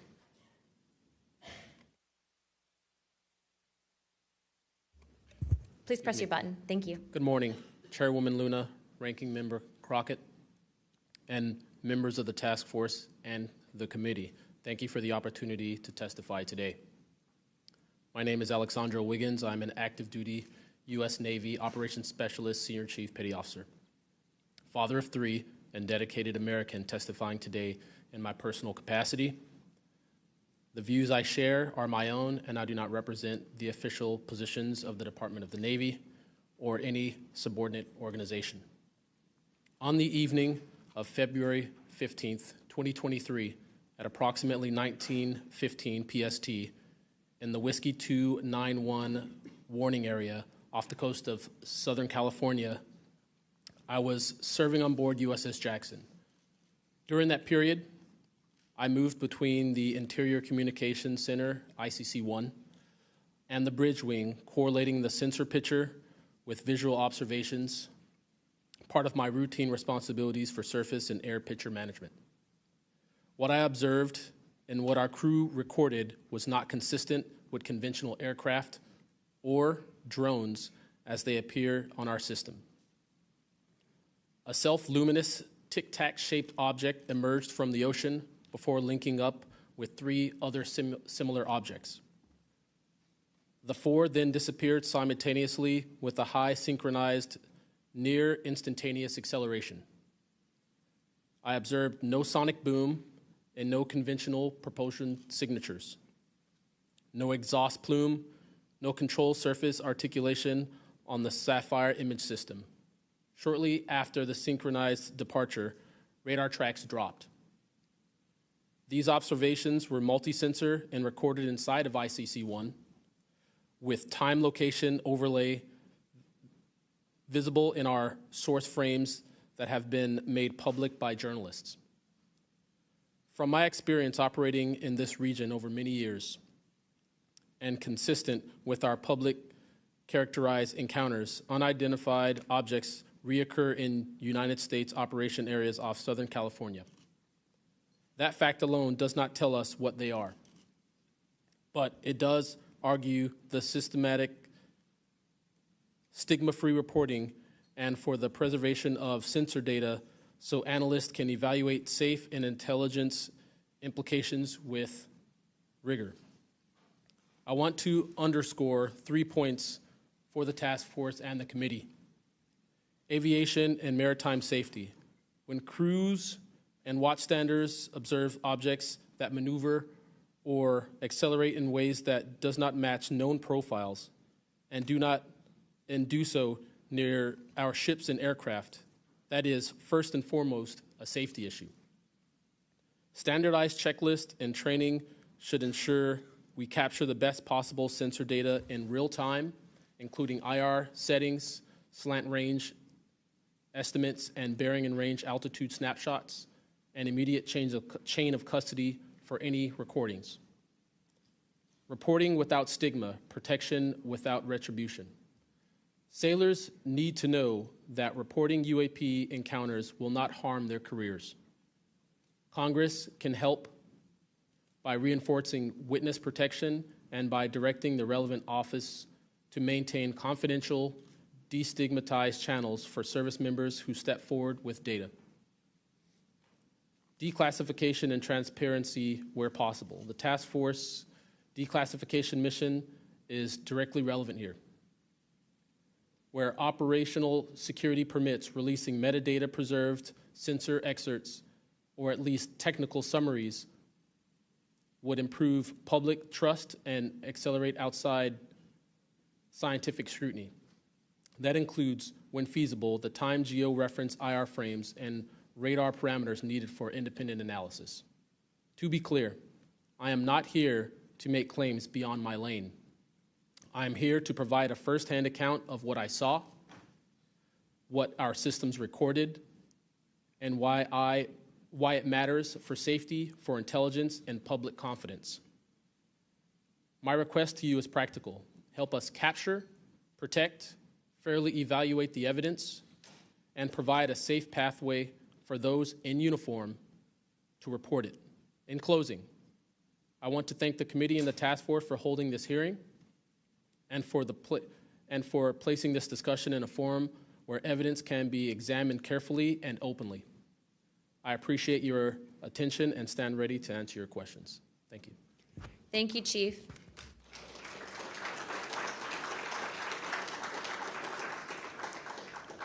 I now recognize Mr. Knapp for his opening statement. Good morning, Chairwoman Luna, Ranking Member, Ms. Crockett, and members of the task force. And Dina Titus, I just knew we were going to get you involved in this topic at one point. Great to see you here. I'm George Knapp, Chief Investigative Reporter at KLES TV in Las Vegas. I began my pursuit of this weird mystery way back in 1987, and for 38 years, I've always approached this as a news story. It's not a matter of faith or belief. To me, it's a story, and it's an important one. I'm proud to be here alongside these witnesses today, men who have seen strange things and stepped forward to tell the world about it. Whistleblowers and witnesses who step up are routinely insulted, belittled, or worse. They risk their reputations, their careers, their clearances, their livelihoods, and sometimes much more than that, even their freedom. I know that one of the goals of the task force here is to figure out ways to protect whistleblowers and witnesses, and it's a tall order because so many of the things that happen to witnesses like these are extra-legal. They're carried out by persons unknown, as Mr. Dave Grush, sitting up at the top of the room, knows all too well, including events in recent days that have happened to him. I want to share a couple of things that I've learned along the way on this long journey, and I submitted most of that in written form because I estimate that my statement here today would take about 4.5 hours, so I'm going to try to jump over and touch on the more important salient points. I submitted the detailed written statement for the record, and we'll go into a lot of that here, but the public has been told over and over since the late 40s, there's nothing to worry about here. These mysterious craft seen by millions of people in the skies, in the oceans, over the land are not real. They're not a threat. The witnesses are wrong. They're crackpots. Don't believe it. That changed for me. What got me hooked is the paper trail. Documents that were squeezed out of the U.S. government after the FOIA, Freedom of Information Act, became the law of the land. And those documents paint a much different picture than what the public, the press, and Congress have been told over many years. The documents from military and intelligence personnel behind closed doors admit that, quote, these things are real. They're not fictitious. They can fly in formation. They're evasive, and they outperform any aircraft known to exist, including ours. The public, of course, as I said, has been told something much different. Back in 1989, I reported about a guy named Bob Lazar, who claimed that he worked at a facility dubbed S4 out in the Nevada desert, very near to Area 51. He said he was part of a reverse engineering program. He said there are alien craft that will be taken apart to figure out how they operated out there, and that was a pretty tall order. I had clearly taken a dive into the deep end of the pool there. But in the years since then, I've interviewed dozens of other people, and I've detailed what their testimony has been in the written statement. They include Senator Harry Reid, Senator Howard Cannon, also of Nevada, a guy named Al O'Donnell, who was the first general manager of EG&G in Nevada, which managed the Nevada test site, which blew up hundreds of nuclear weapons. There's a guy named Dr. James Lakatsky, who was a career scientist with the Defense Intelligence Agency, who was the guy who initiated a program called OSAP, Advanced Aerospace Weapons Systems Application Program, which is, as far as we know, the largest acknowledged UFO program ever funded by the U.S. government, which put together an amazing pile of information that members of this committee and the world most of which they have never seen. The DIA still hasn't released 95% of what was prepared by that program at a cost of millions and millions of dollars.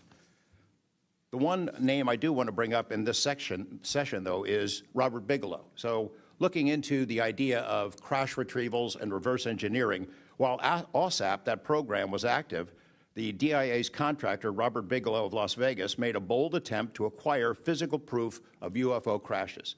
It's been widely reported and suspected that Lockheed Martin is one of the contractors, the defense contractors, that has held this stuff, stored it away in secrecy, and tried to figure out how it works. I have confirmed on the record that Robert Bigelow and a trusted colleague from OSAP met with and negotiated with senior executives at Lockheed Martin and hammered out a deal wherein Bigelow's company, Bass, would receive a quantity of unusual material that had been stashed away and protected at a facility in California. That material was not made here. I want to move on now to the Russia files, because that was going to be sort of the central impetus of what I was going to talk to you about today. Back in the early 90s, I got into Russia, met with a number of their defense officials, Ministry of Defense and others, who confirmed for me that Russia had been doing the same thing that the United States had been doing, that is, secretly studying UFOs while publicly saying something completely different. The documents and interviews that I obtained and have now shared with this task force show that the USSR launched what is almost certainly the largest UFO UAP investigation in the world.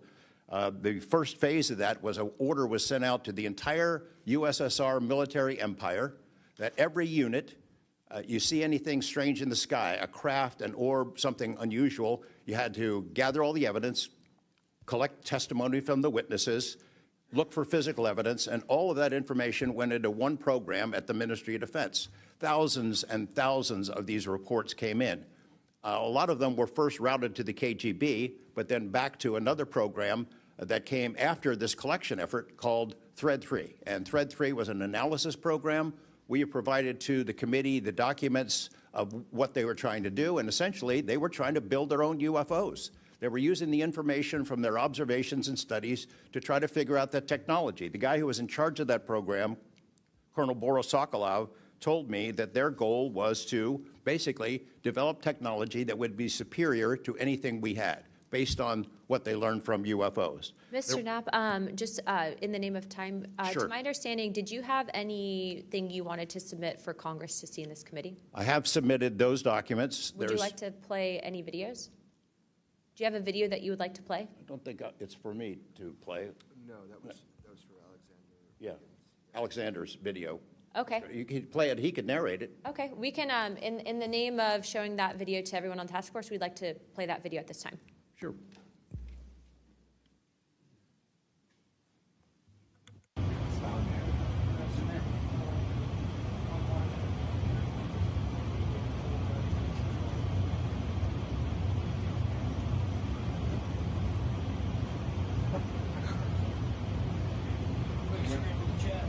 Wouldn't surprise you, I tell you. You call it the VVSS team. Yeah, like 22,000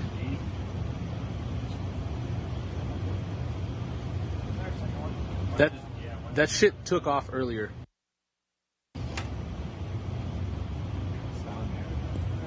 If we can get rid of the audio real quick. Mr. Wiggins and Mr. Knapp, we'll get back to what that video was in a moment, but we just want to make sure that it was entered into the record, as well as all the documents. Those will be able to be publicly found for everyone in the country to view. If we could, Mr. Knapp, we'll continue on the line of questioning, but I'm going to move on to Mr. Borland's opening statement. Good morning, members of the task force and the committee. I would like to express my gratitude for being invited to testify to the current task force created under the People's Chamber and the American public. As an American citizen, veteran, and intelligence community professional, it is an honor and a privilege to serve under oath before you on behalf of our country. I speak for myself and no former agency or company I have been previously affiliated with. My name is Dylan Borland, a former 1N1 geospatial intelligence specialist for the United States Air Force in an active duty enlisted capacity from 2010 to 2013. I've also been employed with BAE Systems and Intrepid Solutions as a senior analyst expert in analyzing video, radar, and advanced electro-optical imagery for official identification of aerial order of battle as well as naval and ground order of battle. I'm a federal whistleblower, having testified to both the ICIG and ARROW with direct firsthand knowledge of and experience with craft and technologies that are not ours and are reportedly operating without congressional oversight. Because of my direct knowledge of the reality of certain legacy UAP programs, my professional career was deliberately obstructed, and I have endured sustained reprisals from government agencies for over a decade. From 2011 to 2013, I was stationed at Langley Air Force Base, Virginia, conducting 24-hour operations via manned and unmanned aerial vehicles for Special Operations Forces in the global war on terror.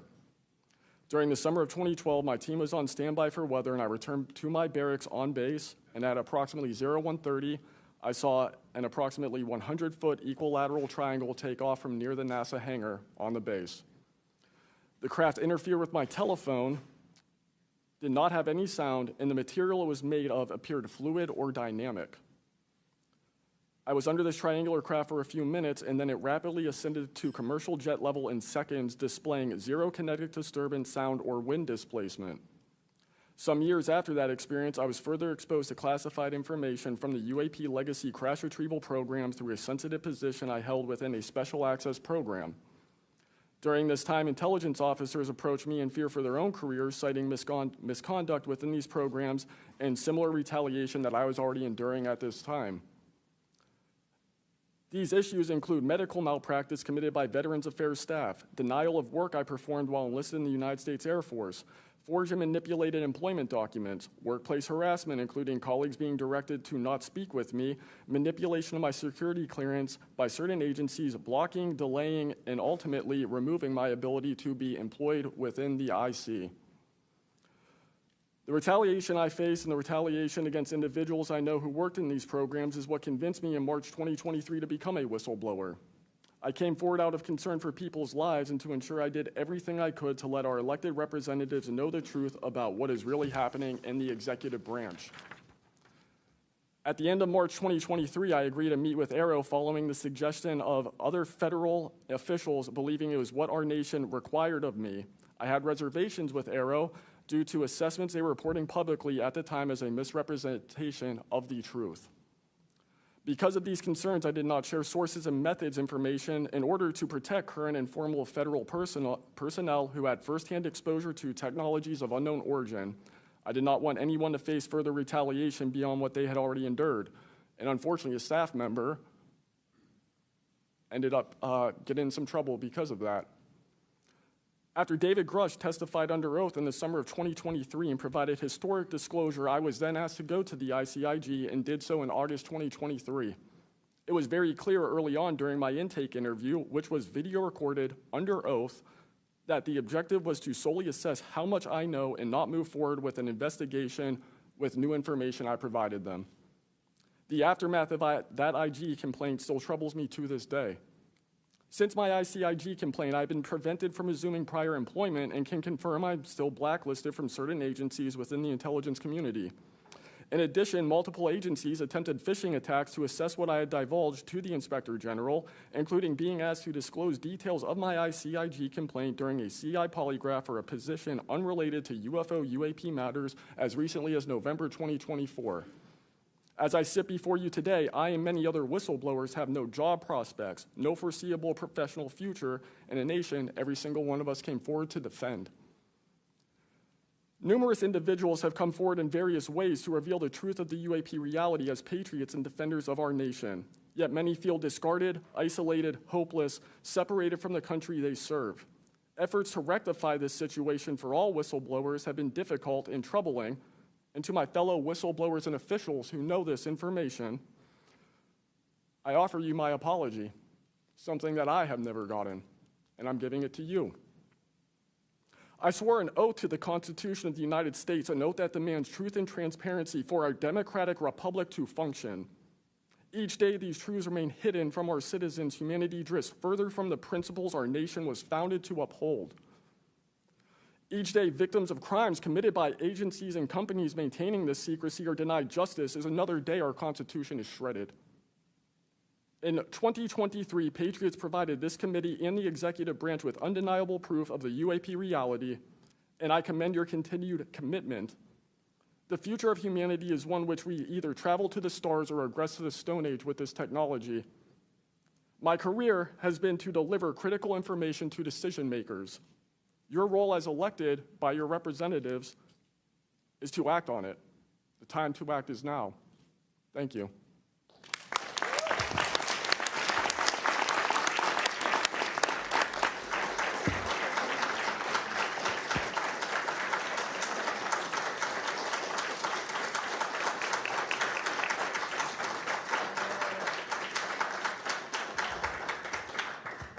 Mr. Borland, thank you for your service to our country, and we appreciate you. And we are sorry about how you've been treated, and we will make sure that we try to rectify that situation.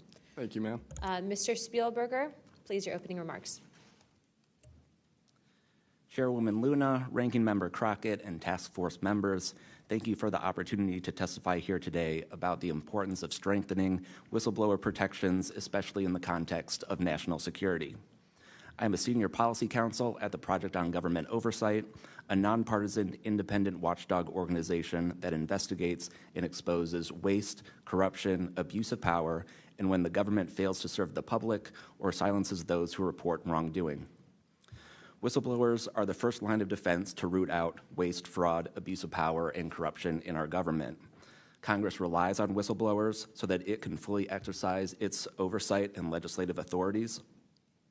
It's understandable that former presidents of both parties have often taken a hostile approach toward whistleblowers. Their disclosures can embarrass the president and their political party or even lead to a national scandal.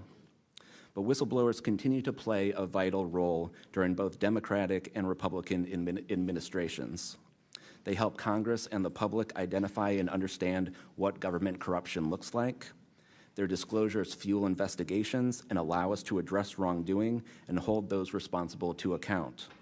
That's why historically there's been a strong bipartisan consensus in Congress to support and protect whistleblowers. Doing so protects the country and ensures our government is more responsive and accountable to the people. National security whistleblowing in particular is a tradition going back to the founding of our country, and over time, national security whistleblowers and their disclosures have impacted some of the most fundamental issues and questions about how we wish to be governed and how our government can better serve its people. From the role the U.S. plays around the world to holding powerful actors accountable, government ethics and transparency, human rights and civil liberties, executive branch authority, First Amendment freedoms of speech and dissent, freedom of the press, and the public's interest and right to know. Despite this invaluable public service, blowing the whistle comes at great personal risk. Whistleblowers risk losing their jobs, careers, livelihoods, and reputations. They can face retaliatory investigations, lawsuits, and even serious criminal charges. And they can endure deep mental, emotional, and psychological harm. All of that risk to speak the truth, to ensure that agencies fulfill their core missions, and that they serve the best interests of the people. Those who retaliate against whistleblowers don't just violate their legal rights, they inflict real harm on our government and betray the public's trust. Targeting whistleblowers instead of the corruption they expose wastes agency resources and further allows that corruption to continue unaddressed.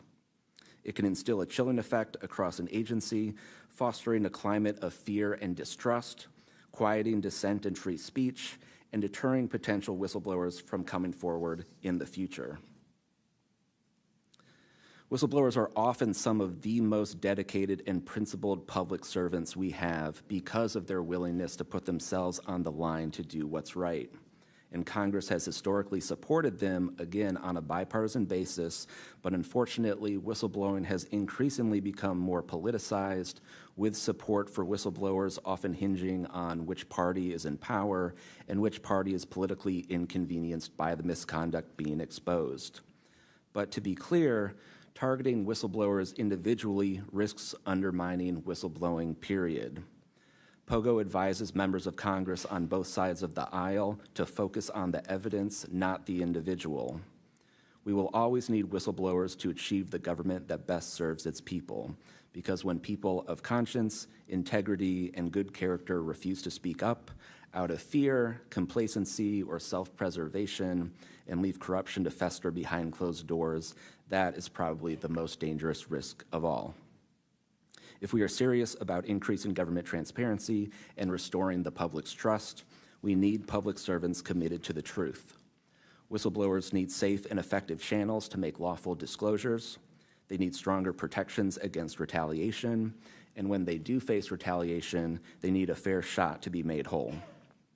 Congress has made strides to pass whistleblower legislation, and these laws need to be updated and expanded so that whistleblowers truly receive the protections they need, retaliators are held accountable, and we can achieve the type of government the people deserve.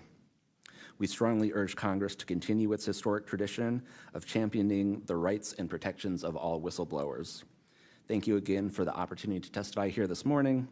POGO is committed to working with you and the Oversight Committee to address these critical issues. I look forward to any questions. Thank you, sir, very much. Additionally, without objection, the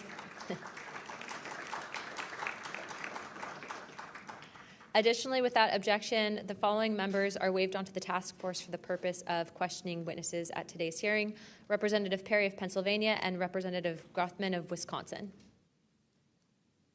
Sorry, what is it? And Representative Biggs from Arizona. I already got you, but yeah, we're good. Without objection, so ordered. I now recognize myself for 5 minutes of questioning. Also, as my friend Mr. Moskowitz might have to go, would you like to go now?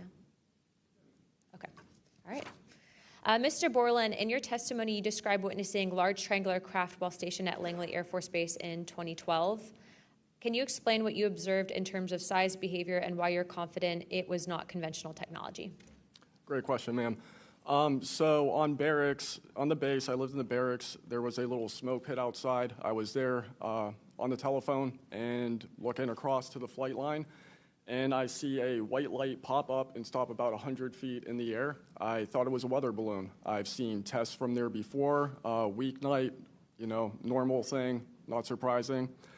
I actually finished my cigarette and I began walking up towards the flight line. There is a track, and because I was on 3 months of night work, I would walk the track at night when we were weathered down.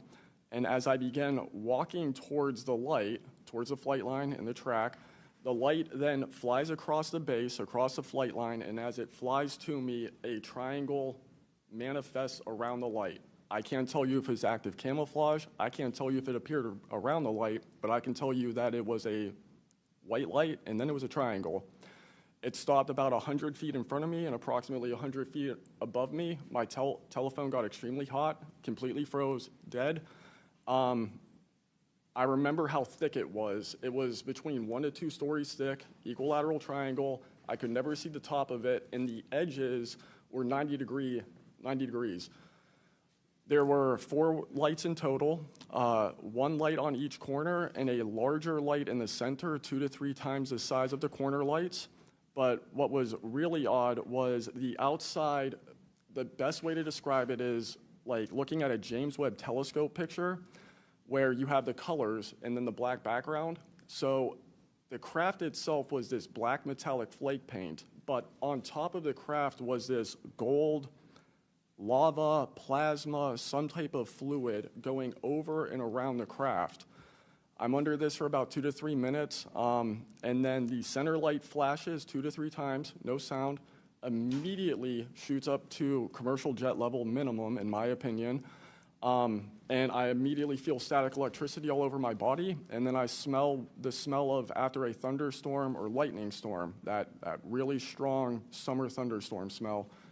Gets up to flight level. I'm trying to get my phone reset, and I can only see the center light at this point. If I didn't actually see it take off, I would have thought it was a star. And then it hovers up there, and it begins to slowly move due east out over the Atlantic Ocean. I finally got my phone reset. The entire thing was about, from the time I saw the light pop up near the hangar until it took off out over the ocean, was about 15 minutes. And following up to that question, after you disclose this information to the intelligence community, Inspector General, you're subject to phishing attempts and job blacklisting. How widespread do you think this is across the intelligence community for those who raise concerns regarding UAP programs? It's a difficult question to answer. I think prior to David Grush and people beginning this process of bringing people into awareness of the reality of these programs and certain things people have witnessed, probably extremely widespread. I think today there's still an issue, but because people are able to come before you and people are speaking out, I think it has been somewhat less. I would hope, though, that people would, because if this goes back into closed doors, this is going to get really ugly. What type of behavior have you witnessed from former Aero Director Sean Kilpatrick as well as his staff in relate to this information you provided to them? Did they ever try to classify this information as non-human technology? Good question. The problem with this is that I know what I experienced firsthand and I know other things. I think the staff at Aero that I met with in March of 2023, I think they were good people doing the job they were told to do. I did not meet with Kirkpatrick. He was either not present or did not want to meet me that day. However, they did classify information about the reality of this subject, and it was very concerning because in my Aero MFR, they had actually referenced a former staff member that was the one who told me to go there, and they probably shouldn't have done that.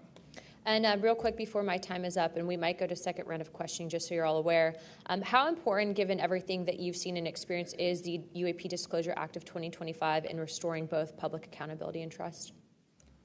I think very important. I would hope, though, that the 7-year window could be shrunk, my opinion, but very important. The truth needs to be known. Thank you very much. I now recognize Jared Moskowitz of Florida. Thank you, Madam Chairwoman. Thank you for allowing me to wave on to the committee. I remember, the last committee when we had a bunch of former military personnel folks that either served on bases, were pilots, or were in different programs experiencing knowledge. It made me recognize that the narrative has changed, right? It's politically convenient for the government if you all weren't military folks in suits. It would be much better if you pulled up in Winnebagos and were wearing hats. And so the picture of this, because that's important for the American people on how you tell a story, what the message looks like, and who the messenger is. So this is now the second or third committee where we have former military folks with impeccable records, with information and knowledge. And it's definitely clear on a bipartisan basis that we have to protect our whistleblowers. There's no doubt.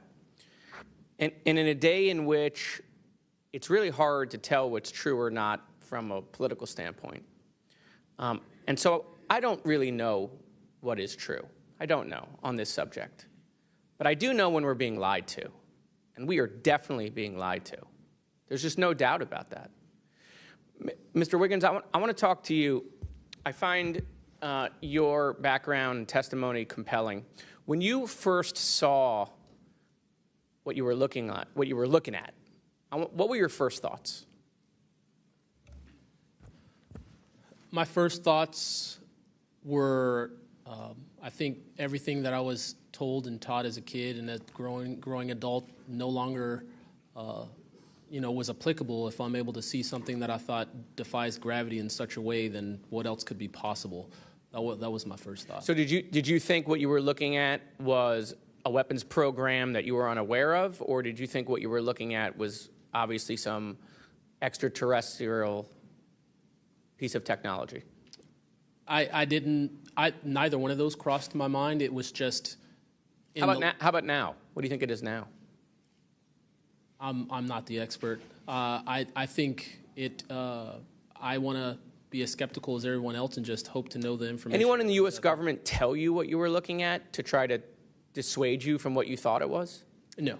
So no one was like, oh, there was some anomaly with the technology. No one from the government did that? No one. How do you think you were treated when you reported this information or have talked about you know, the Tic Tac video is well out there. It's well reported. How were you treated? I've had no pushback at all. I haven't had anyone reach out to me or try to, you know, dissuade me in either direction, militarily speaking. So I was treated fair, and I appreciate the Navy itself with assisting me with coming here to being able to testify. That's good. So what do you think the American people should take away from watching your video, right? Because when we watch it, obviously, right, we've never seen anything like that. It defies what we know to be technologically possible. What are we supposed to think? Someone's lying about something. Someone's hiding something, right? That's not normal what you looked at. I think what the American people should think when seeing that video, along with others before me, is that there is something out there, and we should know as the people what it is. Right, and so let's eliminate possibilities. So they didn't come to you and say there was a technological error with what you were looking at. So we put that aside, right? They didn't say it was broken. So we look at that and we see something. So it's either a weapons program being reverse engineered by our governments or other governments, or it's nobody's government, and it's not from here. Those are it. You agree with that assessment? I agree, one or the other. Mr. Borland, when you first experienced what you were looking at, what did you do next? Like, what was your next step after it had passed and you were done? I actually kind of laughed to myself and said, okay, so this exists as well. Worked in enough programs, been exposed to enough that I was like, okay, so this is a real thing. I went back, walked the track, talked with a couple of my friends about it. I did talk with some of my coworkers, one in particular, which I thought was a joke, and it definitely wasn't, was like, you probably should never say this to anybody. And then what happened to me happened, so. What about you, Mr. How do you pronounce your last name? Nusatelli. Nusatelli. And sorry, I know I'm running out of time, Madam Chairwoman. So obviously your incident happened well before we could record things on cell phones and things of that nature, right? What did you do when you first experienced? Because what you saw, right, you saw it happen like right out of your base. Correct. So tell me what you did after you saw that. What was like your next move? And I want to hear what your experience was. My next move, I went into my house after it left. I made sure no one had been abducted, and I picked up the landline. I called the Security Forces Command Center. I reported it. I requested that they give me a call back and make notifications up the chain of command. I got a call back in about 15 minutes. They reported that the weather station reported no balloons or aircraft, nothing on radar, no aircraft inbound or outbound. So I got that notification. And then within the following day or two, me and the other witnesses wrote statements. We prepared a report, and then we filed all that information. Madam Chairman, thank you for your indulgence in my questioning, and thank you for continuing to lead on this subject. What do you and your friends think about it today? You all have talked about it. Yeah. I mean, so what do you think about your experience as a collective group? That'll be my last question, Madam Chairwoman. I mean, we've been talking about this for 20 years. We don't know what we saw. What we saw changed our lives and the way we think about everything. It was incredibly profound. The object I saw, I don't even know if it was an object. It was a light. It was an orb. It didn't look like a craft, but it did look solid. And that's what we talk about. We noticed the object, and this was a pattern across all the encounters. Someone would see a light. They would pay attention to the light. And then the object responds. It performs for you. And then they come down and they investigate you. So it's almost like they're curious. So that's the thing we primarily talk about. Why did it come after we noticed it? Maybe it noticed us after we noticed it. You're welcome. I now recognize Representative Mace for 5 minutes. Thank you, Madam Chair, and I want to thank all of our witnesses for being here today. Mr. Borland, I'd like to start with you and ask a few questions. Were there any other witnesses when you saw the equilateral triangle? Were there other witnesses that saw the same thing? Not to my knowledge, ma'am. At that point, the only people that would be awake is those of us that were doing operations for the GWAT and then security forces. So not to my knowledge. And do you think that, in your opinion, that the equilateral triangle was the U.S. government's technology? I did once upon a time, but knowing what I know now, I'll have to answer that question in a skiff probably. Well, my next question is, you teased us, so knowing what you know now means what? I know enough to know that if you want an answer to that question, go to Arrow. They have the answer. Do you think it was a foreign government? I do not, no. And Arrow was supposed to be disclosing. The last time I was in a skiff with Arrow, they said they were going to be doing disclosures. Had they been doing much of that? I don't have an answer to you you. I don't know. I know what Arrow reports publicly, and I know what I've been through. Yeah. And some of this stuff can be, I think, debunked, right? Sometimes there are weather balloons that look kind of a little funky, or drones or whatever, depending on the angle, direction, speed, et cetera. Are you scared for your safety? That's a complicated question. So being here today, if I say the wrong word, technically I can be charged with espionage. Espionage is a death penalty. Whistleblowers have faced it. John Kiriakou, for example. I am not scared for my physical safety in the sense of an agency or company coming to kill me, but I have no job. My career has been tarnished. You know, I'm unemployed, living off of unemployment for the next 3-4 weeks until that's gone. So it's a complicated question. Have there been stories leaked about your life to try to discredit you in the public eye? As of now, I don't know. We know they did that to Mr. Grush. I am aware. Yes, ma'am. They leaked his private medical information, horrific things. It is. Okay, you said in your testimony earlier with the chairwoman, you know other things. I guess that has to be mentioned in a skiff. It would. The other things. It would, pending I'm even legally allowed to speak on, and the people in the room are even legally allowed to hear it. And is that, would we need to know the compartmentalized word, like what the code word is, or the name of the program, the special access program, in order to even hear it? You have to know the word, right? I would suggest the name of it, right? I would suggest that to be asked to DNI Gabbard and work with her for that, because I can't give you the answer on what is the requirement. But this is what the U.S. government does, right? They compartmentalize the information. Only certain people know the name of the program, and if you don't know it, you can't get the information. If you don't have the name, you don't know what to ask for. Even when we're reviewing the budget, we go into a skiff, we look at DOD budget and the budget of like black box programs, and we don't know what we're looking at because we don't know what these programs are. Is it a way for the government to hide from Congress what's really going on and where the money's going? In my opinion, absolutely, yes. You mentioned, too, in your testimony earlier that, quote, you went to speak with the government and they said somebody's name, a colleague's name, and you said they shouldn't have mentioned that staff person's name. What does that mean?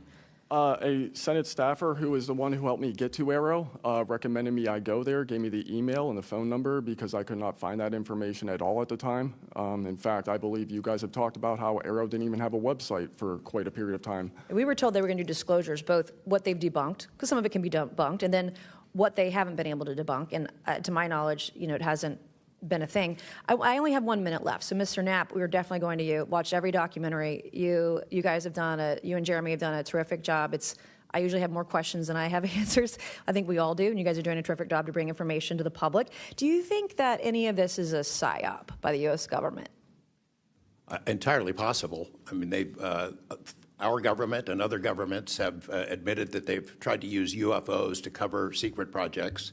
But I think they also do some reverse engineering of those claims. So years after people start seeing UFOs over Area 51, for example, they come up with the story, oh, yeah, that was, we planted that story. So I read in a major newspaper just a couple of weeks ago, they planted this story. An Air Force colonel went out into the desert, went to a bar at Rachel, and gave them some fake UFO photos. And that's how the whole story about Area 51 started, which is preposterous. Yeah, and I didn't even get to the crash retrieval program stuff yet, Ms. Chairwoman.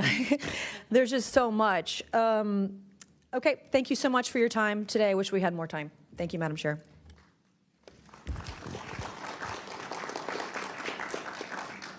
I now recognize Ms. Crockett for 5 minutes. Thank you so much, Madam Chair, and thank you so much to each of the witnesses that have come before us today. The federal government has had a long-standing overclassification issue in general. We all know that, from the assassinations of MLK and Malcolm X to the COINTELPRO and torture programs to now UAPs. The federal government has kept the American public in the dark about issues of immense public interest. The federal government has routinely made excuses for failing to provide transparency to the public, the most common of which is national security concerns. Mr. Spielberger, can you provide an example of when national security was inappropriately used as a pretext for classification? Congresswoman, probably one of the most infamous examples of that is the 9/11 Commission that found that overclassification was a key factor in the failure to adequately prevent the attacks of that day. In addition to that, what lessons from these oversight failures should guide Congress in approaching UAP oversight? Generally speaking, we would advise this Congress to ensure that agencies adopt a general policy in favor of disclosure instead of a knee-jerk needing to overclassify information and documents. We should ensure that when information is classified or deemed sensitive, it's only for legitimate national security and privacy concerns. And we would recommend adding additional factors to the considerations of cost, value, and certainly to the extent that it's critical for the public interest and the public's right to know, especially when we are talking about these very serious national security concerns and implications. Can you speak to how whistleblowers have historically helped Congress uncover the truth in other areas and how that might apply here? Absolutely. So again, Congress has always relied on whistleblowers coming forward and making disclosures in a number of different issues across different agencies, anything from national security to airline safety, railway safety, environmental concerns, workplace health and safety, a lot of issues coming out of the COVID pandemic, for example. Whistleblowers have come forward with important disclosures on just about any critical issue affecting our government and affecting the American people, all of which have grave implications for the rights and protections that we have and how we live our lives in communities across the country. How important is it for whistleblowers to have strong protections when it comes to UAP-related disclosures or disclosures of other topics of excessive government secrecy? It's absolutely vital. This has been one of the disappointing failures of doing this work, of advocating for stronger whistleblower protections. We recognize the invaluable public service that brave whistleblowers play in coming forward, again, taking all of these risks that we've heard about just to speak the truth, to get important information out in the public consciousness, but they can only do so when we have safe and secure channels for reporting, when there is trust in the independence of agency watchdogs like inspectors general, like the Office of Special Counsel, like the Merit Systems Protection Board, that play critical roles in investigating whistleblower disclosures and enforcing the protections of whistleblowers. All of that is essential to allow whistleblowers to keep coming forward and playing these incredibly important public roles. Thank you so much. Let me just say this. People look at Congress, especially now, and they see a lack of unity. They don't see the ability for us to come together really on much of anything. I will say that I do applaud the chairwoman and the work of this committee because for once I feel like we are focusing on governing, which should be about transparency. The reality is that we cause more harm than good when we allow a lack of transparency to fester. It allows for all types of conspiracy theories instead of us actually making the investments that we need to make to get the information and actually provide it to the American people. The reason that I wanted to focus on making sure that we answer some questions specifically around the protections of those that are willing to come forward is because the only way that we can make this government actually work for all of us is if no matter where you are in this federal government, you feel as if you are safe when you come forward with information of any issue. And so I do want to thank you for all of your stories. The reality is that we only get 5 minutes, and the vast majority of everything that you have to say cannot be contextualized within 5 minutes. But I know that my colleagues are going to get to kind of pulling some more of that out. But again, I really just want to thank you for your courage in this moment, and thank you for your service to our country.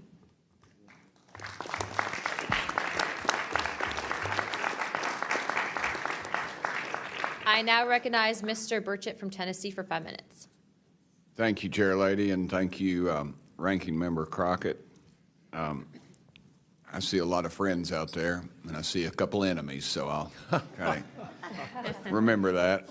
But it's a pleasure being here. I want to remind people, too, this thing is an ongoing deal. We're not going to get this overnight. We've been fighting this battle, some of y'all, for 30 years and maybe longer. I hope we just keep focused on what we're trying to get to is total disclosure. We get a little wrapped up in a lot of things, but the government has something, and they need to turn it over to us. We pay their dadgum salary, you pay our salary, and you ought to get more out of us than you do. And that's what disgusts me about this whole thing. I think they're just trying to run the clock out on us, really. They'll poke us a little, and they'll make jokes to us and try to pull us off the target, but I think we know where we're at, and that's why they're firing at us, because we are over the target. My first question is, Mr. Knapp, I recently introduced the UAP Whistleblower Protection Act to help provide whistleblower protection to federal personnel for disclosing the use of federal taxpayer funds to investigate UFOs. I still don't want to say UAPs. How can Congress further increase whistleblower protections? I think you got to unleash the dogs and go track down the money and where it goes, because a lot of this stuff has been moved out of government. Sure. As you know, Rep. Burchett, it's been given to private contractors who've stashed it away. They've had it for so long that there's nobody left inside government, or very few, who know where it is. And they do that to keep us from FOIA, correct? Yeah, it's to keep it from FOIA. And I think that the contractors who've had this stuff for a very long time set their own standards about who is allowed to know what. And it's a very small group that ever cracks that. I think Representative Luna has been looking at the use of classifications to hide things.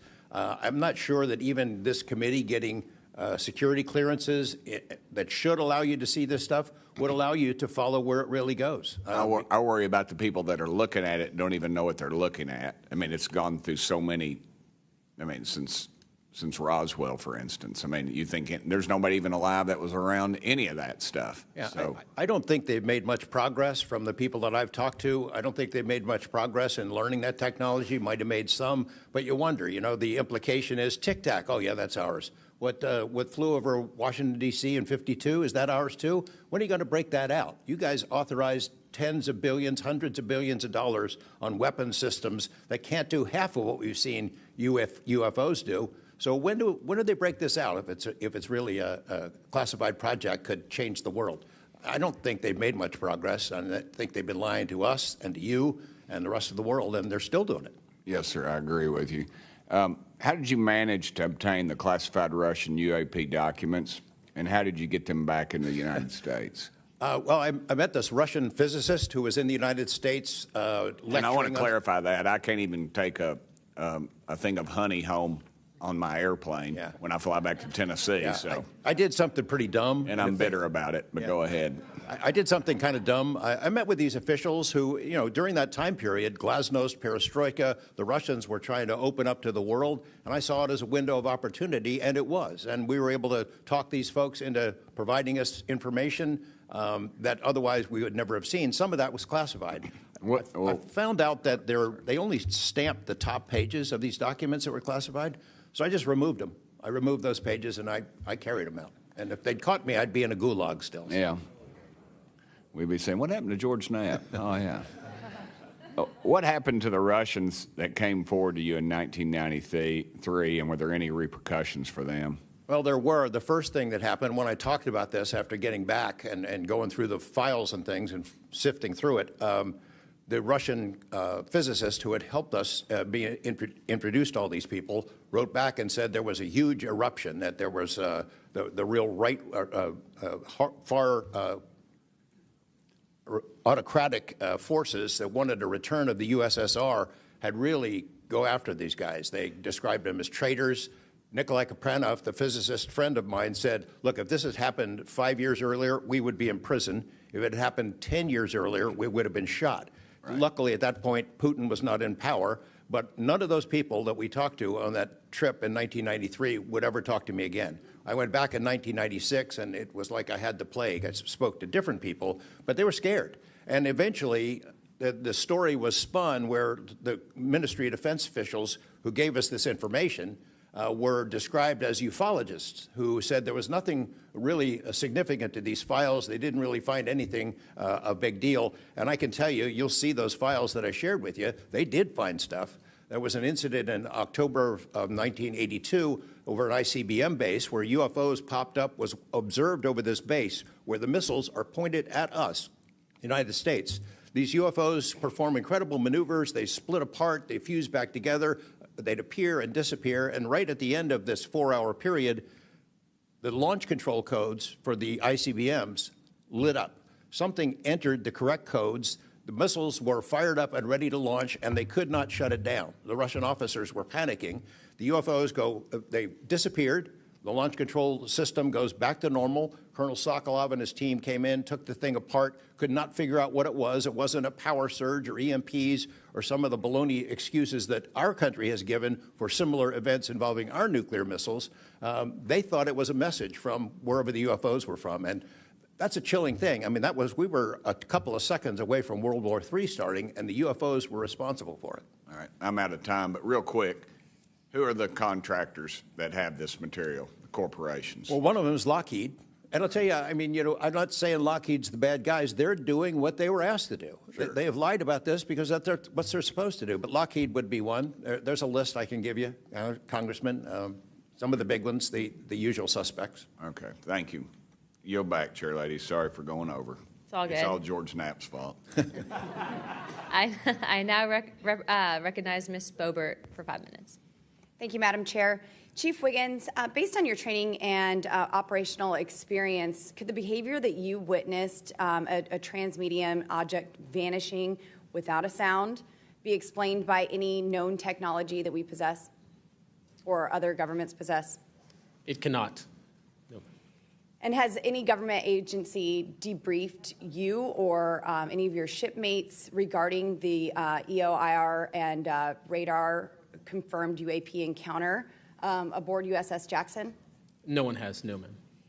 What was that encounter like when you brought that up? If you want to briefly summarize that, when you brought that to their attention and then you were not provided any follow-up, who was told and how did you feel when there was no contact back to you?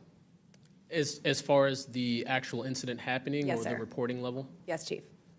It was within the event happening. My duties are to report to the tactical action officer on watch while we're standing watch. So tactical action officer was there. I made my report. I've not had any discussion outside of that day. There's been no communication to me or requests from me within inside of the military.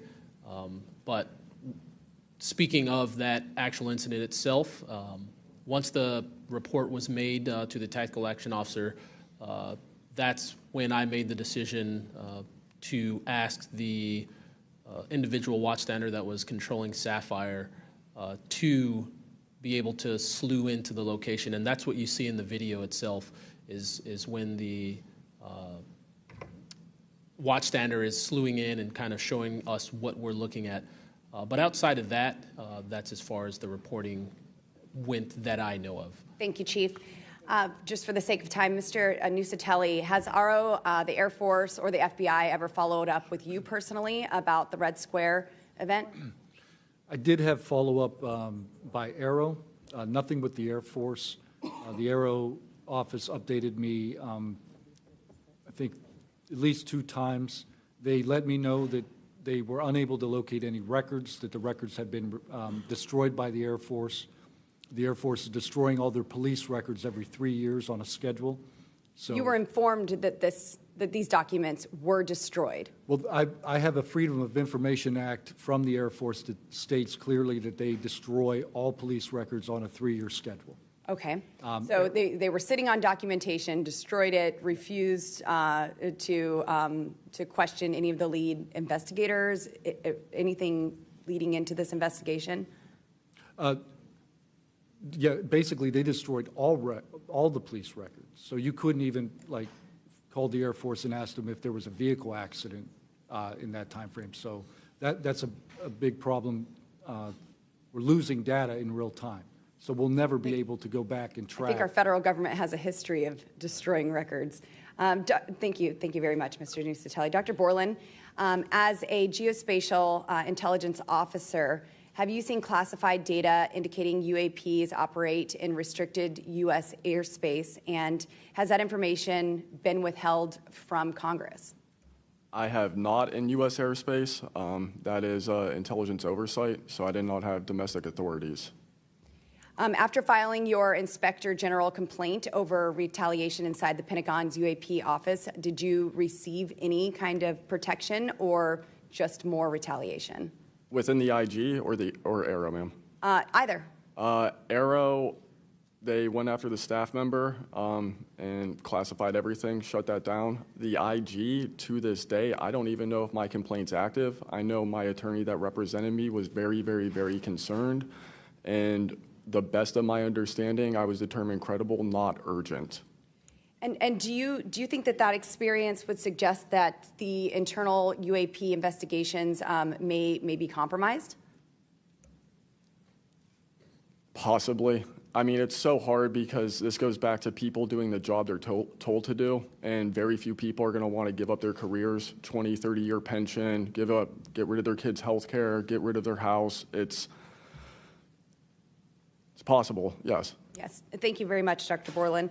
Mr. Spielberger, do national security whistleblowers currently have any external appeals processes to challenge retaliation, or are they just stuck relying on the same agencies that they're accusing?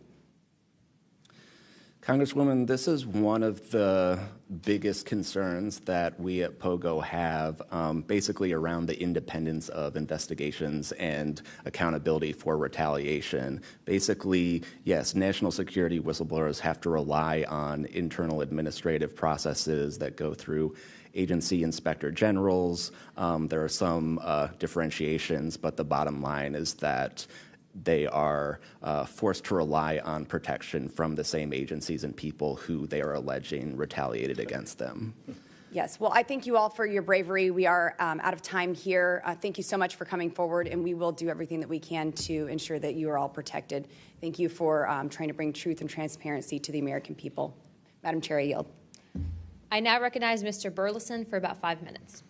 Thank you, everyone. It takes such great courage to come forward, and we acknowledge that, and I hope that you see that we are taking that seriously. And so very thankful for what you're doing today. I'm also very thankful for previous witnesses that have come forward. I see Matthew Brown in the audience. He courageously stepped forward and was as a witness. I encourage everybody to look and seek his testimony. I want to thank the people that came in our first hearing: Ryan Graves, David Grush, David Fravor. And in our second hearing, Admiral Gallaudet, Lou Elizondo, and Mr. Gold. And the many others that have come forward.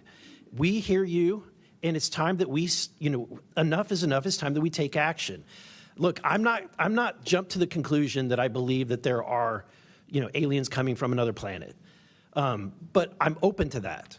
And I think that it's our responsibility, especially when we're seeing that we have a government that is blocking actively blocking information from us. Just last night, I tried to get an amendment onto the National Defense Authorization Act that fit in the germaneness of that bill to have UAP disclosure. And conveniently, it was named non-germane, mostly deemed by staff, not even an elected official.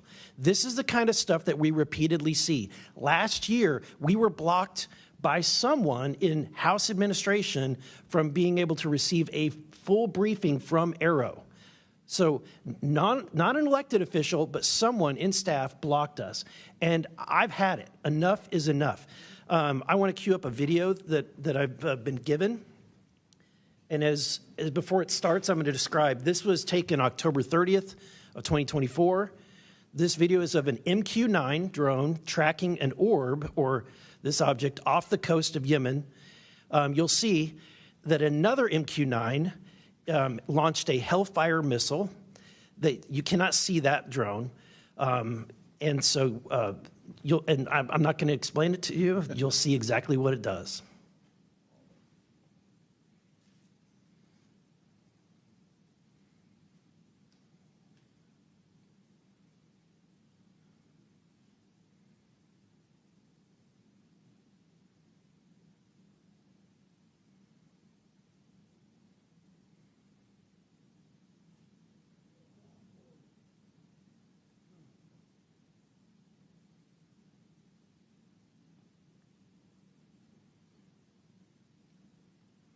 This is when it zoomed out, so you can still see it traveling.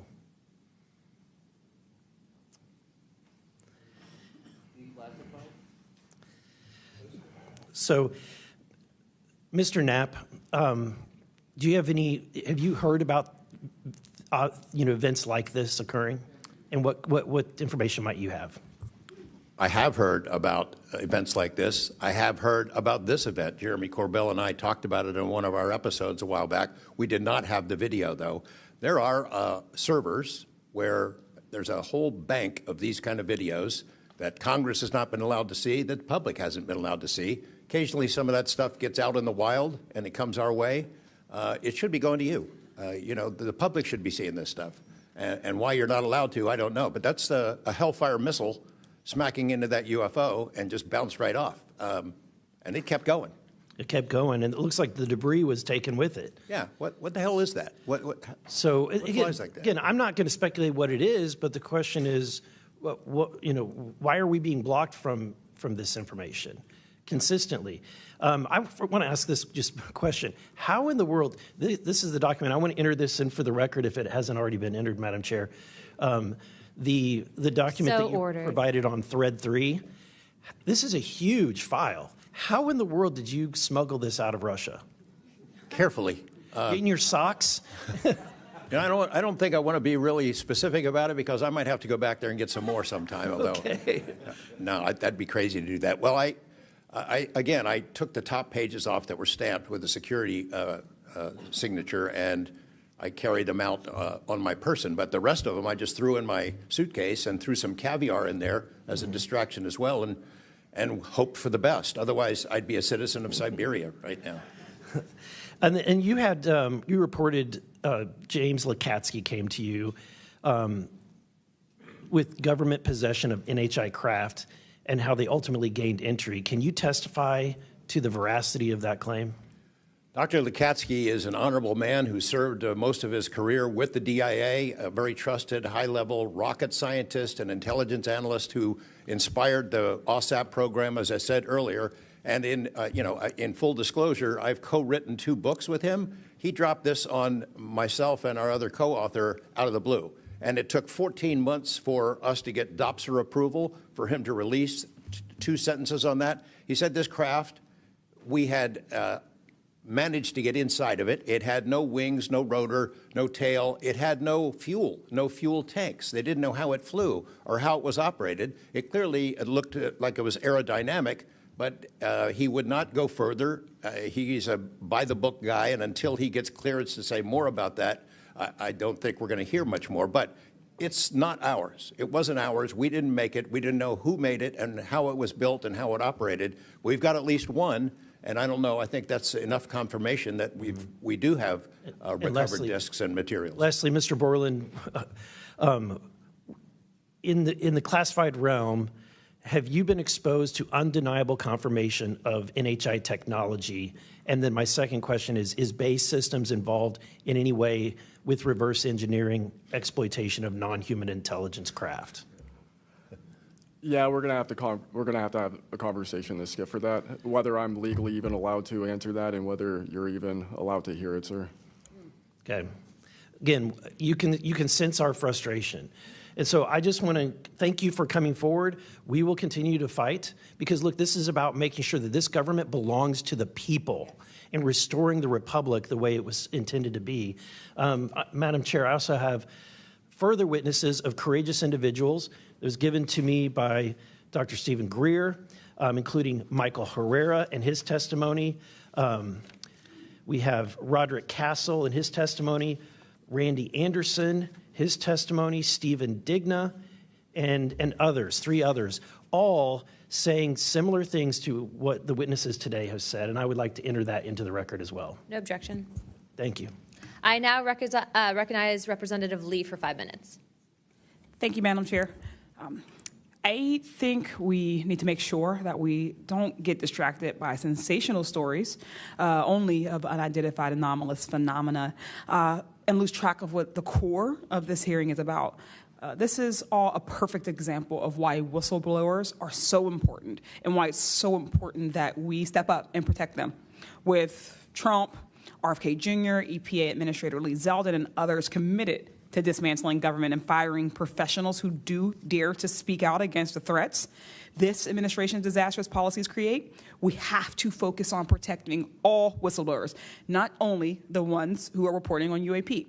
I'd like to thank the whistleblowers who have agreed to come before the committee today and speak their truth. This administration's claims to care about waste, fraud, and abuse, and so often it is the whistleblowers who care and who are the tip of the sword fighting against the real waste, fraud, and abuse. One study found that whistleblowers expose fraud at more than twice the rate of third-party auditors. So, Mr. Spielberger, what are some of the best examples of whistleblowers exposing fraud and abuse in the federal government? Thank you, Congresswoman. Again, whistleblowers have played such a vital role across so many different issues. One prominent example goes back to the 2014 VA waitlist scandal. POGO actually played a very instrumental role coordinating with Iraq and Afghanistan Veterans of America. At that time, we received tips and whistleblower disclosures from over 800 different individuals talking about the VA subjecting veterans to extensive wait times in order to get the basic standard of care that they deserve. It's certainly prolonged serious illnesses, even contributing to hastened deaths, and we were able to help shed more light on that issue, which I think just emphasizes the importance, even outside of the national security context. We are often still talking about serious issues and even life and death concerns. And unfortunately, whistleblowing can lead to serious repercussions and retaliation, especially in this vindictive and lawless administration. Mr. Spielberger, in the past, what kinds of retaliation have they faced, and what are we seeing today under the Trump administration? So we've certainly heard about a number of different examples of retaliation. One that I'd like to highlight that Mr. Borland referenced previously is retaliation through abuse of the security clearance process. That can have grave implications not just for a whistleblower, but also their ability to seek legal counsel and defend themselves against retaliation. And when we look at the past several months of this administration, unfortunately, we've seen a really systematic approach toward dismantling the nonpartisan civil service. We've seen the mass firings. We've seen undermining of independent agency watchdogs, mass firings of inspectors general, undermining the Office of Special Counsel, the Merit Systems Protection Board. Again, these entities that are meant to be independent and play a critical role in investigating whistleblower disclosures and ensuring that their rights are protected. Yeah. Thank you. In 1989, Congress passed the Whistleblower Protection Act and then broadened it again in 2012 to ensure that federal workers could feel free to come forward to their elected officials. And it's a good thing we did, because whistleblowers have played a more important role than ever since Trump has taken office. It was thanks to a whistleblower that we learned that DOJ allegedly put every single American's personal security information at risk by bypassing safeguards and copying all this data to an unsecure server. I ask unanimous consent to enter into the record a New York Times article titled, quote, "DOJ put critical Social Security data at risk," whistleblower says. Good to go. Thanks. We've had whistleblowers at the National Labor Relations Board reveal that DOJ minions may have shipped case files outside of the agency, possibly to help then co-president Elon Musk continue to exploit his workers. And last week, whistleblowers at the National Institute of Health came forward to say that RFK Jr.'s vaccine misinformation campaign had pervaded even the highest levels of the agency. Typically, whistleblowers have an inspector general they can rely on to investigate their claims and register issues with agency leadership. But President Trump has fired or demoted over 20 inspectors general. If I may ask one more question, Mr. Spielberger, can you explain how eroding the independence and capabilities of inspectors general further endanger these whistleblowers? Absolutely. So again, whistleblowers already face incredibly great challenges in coming forward under normal circumstances. And when we erode these entities that are expected and required to enforce whistleblower protections, fairly investigate their disclosures, it calls into question the integrity of their investigations and findings, whether they'll take whistleblowers seriously when they come forward, and whether we can trust that they will use their authority to enforce the protections of whistleblowers who do come forward, essentially whether they will continue in their role as an independent watchdog or basically become a lapdog for a current or future president. Thank you. And I will take no more liberties. I yield back. Thank you. I now recognize Mr. Crane for 5 minutes. Thank you, Ms. Chairwoman, for holding this hearing. Thank you to the witnesses for appearing. In the effort of transparency here, I got to admit to the witnesses that, growing up, I really never believed in UFOs or any of this stuff. I always thought it was a little kooky and whatnot. But, after hearing, your testimony from honorable service members, watching videos like my colleague, Mr. Burleson, just presented, I got to admit, I've become a believer. Not that I know where these things come from or, what they really are up to, but I'd like to start with asking the witnesses. Mr. Nusatelli, you were in the Air Force, right? Yes. Did you believe in UFOs prior to your encounter? I've always been interested. Okay. Yes. Chief Wiggins, you're currently in the Navy, is that correct? Correct. Did you believe in UFOs before your encounter? I did. I'm from Las Vegas, and I've watched George Knapp my whole life. Okay. What about you, Mr. Borland? I have always been open to where facts go, so. Were you guys scared or hesitant to come forward and tell your story because of fear and believing that you might be reprimanded or ostracized from society because of your stories? Mr. Nusatelli? Yes, absolutely. I probably would not have come forward if I didn't have documentation to prove some of my story, and I also wouldn't have come forward without the people that paved the way for us in the first congressional hearing. So, Chief, what about you? Once I got the okay from the Navy from top down, that gave me a level of relief. Prior to that, I didn't have any thought left or right of that, but thank the Navy to give me the go-ahead, and that gave me the relief that I would not have any level of reprisal or anything happen to me. Mr. Borland, how about you? Absolutely. I mean, after I went through everything, it was pretty clear that I caused a major issue in the executive branch, so I did what I was supposed to do, and that's why I haven't spoken publicly. That's why I'm happy to be here. This is how I wanted this to be done in regards to me. Mr. Borland, why do you think that you faced reprimand and discipline for your effort to come forward and be transparent about what you saw? About what I saw is the reason why I got into what I know and has been disclosed to Aero and the IG. And I think that information, well, it was labeled an extremely sensitive national security issue. Thank you. Mr. Knapp, I've watched many of your videos on Joe Rogan and other places. One of the big questions, I think, for many of us is why do you believe that the federal government refuses to be transparent about this issue? I think there's probably multiple reasons. At the start, when these things first started invading our skies in large numbers, we were scared. It was right after World War II, and we didn't know what they were, and they didn't want to panic the public, and that was probably a good call. Over time, I think the lying sort of became institutionalized, you know. Flights over Washington, D.C. in 1952, they're seen, they're captured on radar, jets are chased after these objects, and then we get an explanation it was a temperature inversion. And those kind of lies have been told for a long time.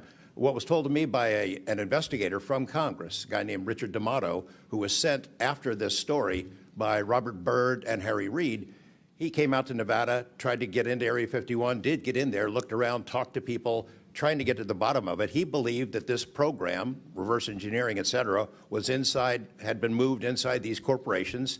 And he said, when this comes out, people are going to go to prison. And he meant people who were basically misusing legitimate national security funds, tens of billions of dollars, in order to keep this cover-up going.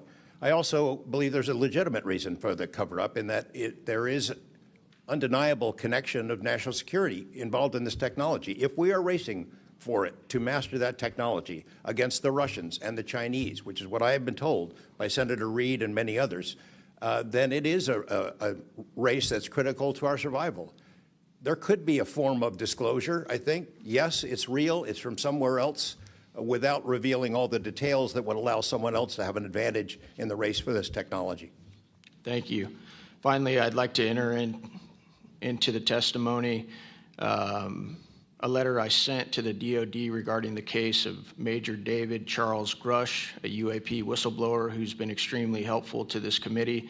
Unfortunately, due to his participation in the disclosure of UAP, he suffered reprisal like the removal of his clearance, denial of promotion, and loss of medical retirement. I wrote the DoD on July 24th, 2025, on behalf of Major Grush, and I'm still waiting for a reply. I appreciate any help the committee can offer to get a response. Thank you. I yield back. Without objection, we'll be following up with the DoD after this hearing. Thank you, Representative Crane. I'd next like to recognize Representative Gill for 5 minutes. Thank you, Chairwoman Luna, for holding this hearing, and I'd like to yield a minute of my time to you.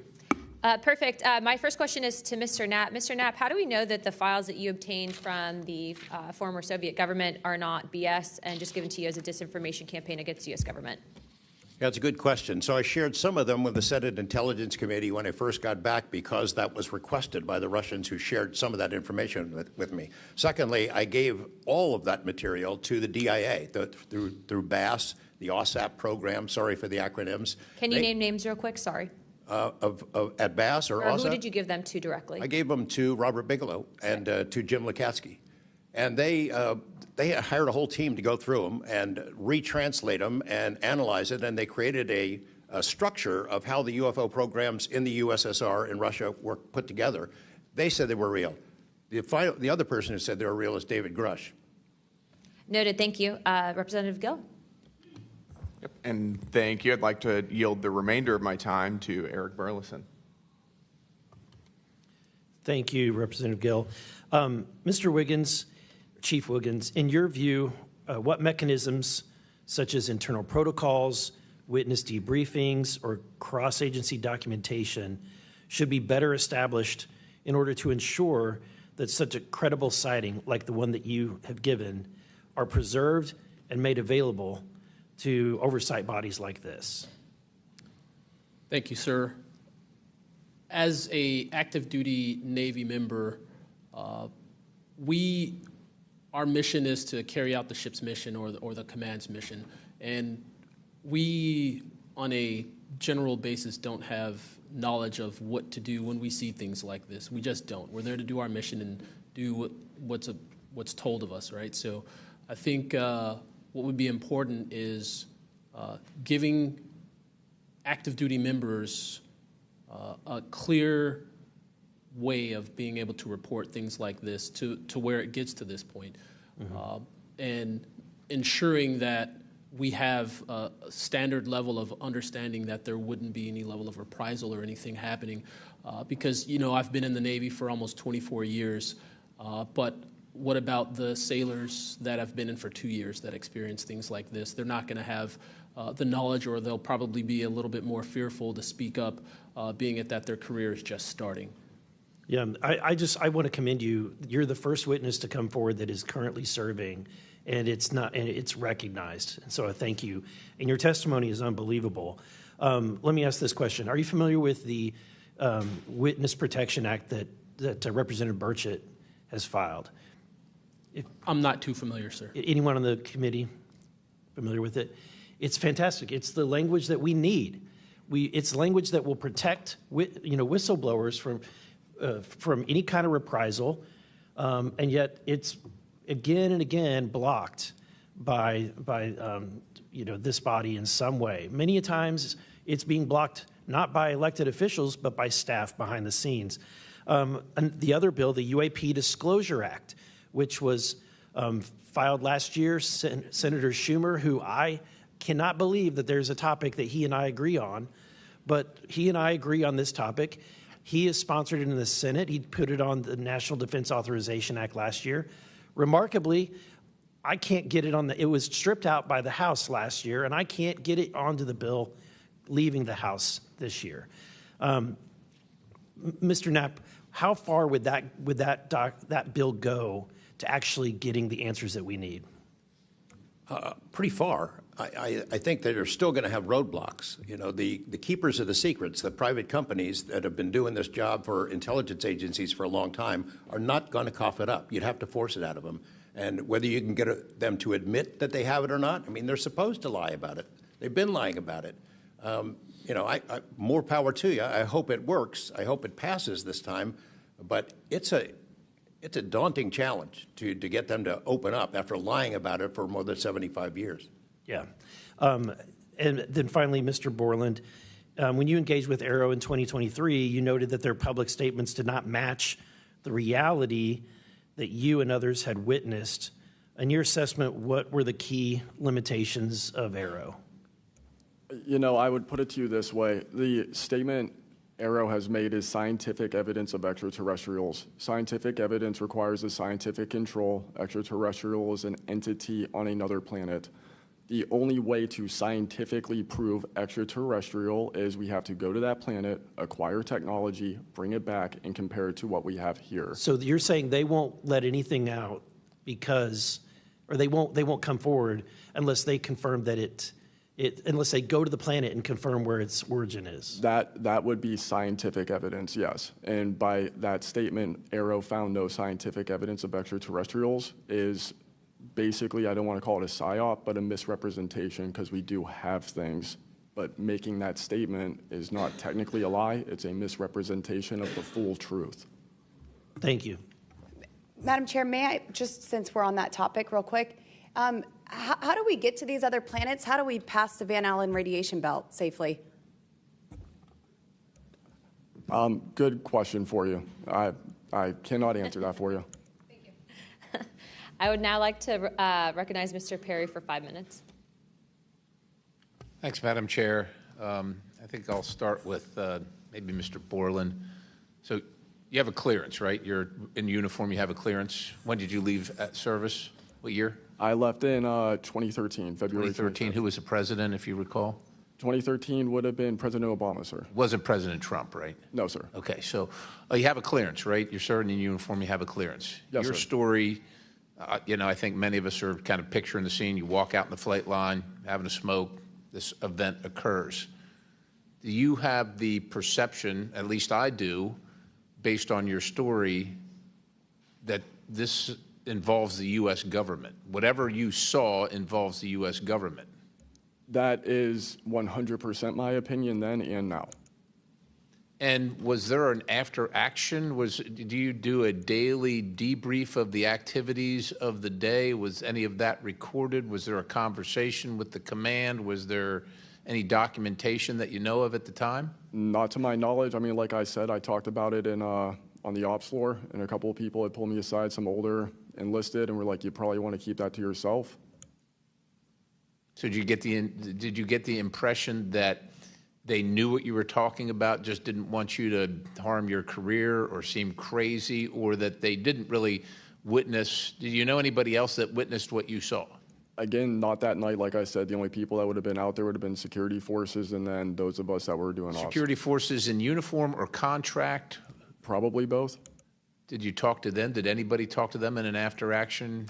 Not to my knowledge, sir. Was there any interest in the command to determine and verify what you saw? Not to my knowledge, sir. It's unfortunate. Chief Wiggins, thank you for your service. Gentlemen, thanks all of you for your courage to be here. Your story's a little bit different. Sounds like it, well, for both of you guys, and also Mr. Nusatelli, if this were sanctioned by the U.S. government, even though you have a clearance, but it's classified above the clearance level, do you see any reason why they would allow you access, being present, viewing it, hearing it, being around it? Like, what is this, an accident? Like, does the U.S. government make these kind of accidents? They make accidents, mistakes like this? Like, we're doing this test of this new system, and we forgot these guys were standing here. Does that sound like something that the U.S. government would do? No, sir. Some of the launches we were doing were like $5 billion projects that had taken like 10 years to develop the technology. And these objects were coming right up to the launch pad. So any kind of mistake, I mean, it could cause a catastrophe. Right. So it's very confusing why these objects would be operating in and around our bases or during training exercises. So it would lend you to believe that the U.S. government had nothing to do with whatever it is you saw. Correct. They wouldn't want it there because it would potentially interrupt the proceedings at the time. Was there an after action? Was there a discussion by your command? Was there an investigation? It's pretty significant activities that you were involved in. Was there an investigation that you know of? We conducted investigations in real time. Right. And we document all the evidence. But as far as anything from higher up, I don't know if there was an investigation done. No information came down on what we should do. Were you ever interviewed at someone else's request? About that incident? Yeah, about the incident. I don't believe so. Do you think you find that odd? If something happens, you're around multi-million, maybe billion-dollar operations and launches of national security interests, very sensitive. There's an anomaly in the operation. The only person witnessed it, saw a UAP at Vandenberg at that time frame, that was interviewed was the one that witnessed the thing land. Why wouldn't, well, I don't know why I'm asking you, but it seems to me that we would want to interview everybody associated, even not associated, to find out if they were associated. Chief Wiggins, how about you? Was there an investigation? Was there an after action? Was there documentation on the incident that you were privy to? No, sir, not that I know of. And in my previous experience as an operations specialist, all operations that I've been a part of have been deliberate. So yeah, they're and deliberate operations. After the operations, you conduct an after-action review, or that's what the Army calls it. I don't know what I imagine the Navy has something similar to determine your weaknesses, your successes. Did you do that in regard to this incident? No, sir. The Navy calls it after-action reports, and not to my knowledge was there an after-action report of this incident, sir. It's unfortunate. Thank you, Chair. I yield. I now recognize Mr. Biggs for 5 minutes. Thank you, Madam Chair. Thank you to the witnesses for being here today. I'll tell you that today's testimony should alarm every American, no matter their views on UAPs. This isn't simply about UAPs. It's about government integrity, responsible use of taxpayer funds, and Congress's constitutional duty to oversee the executive branch.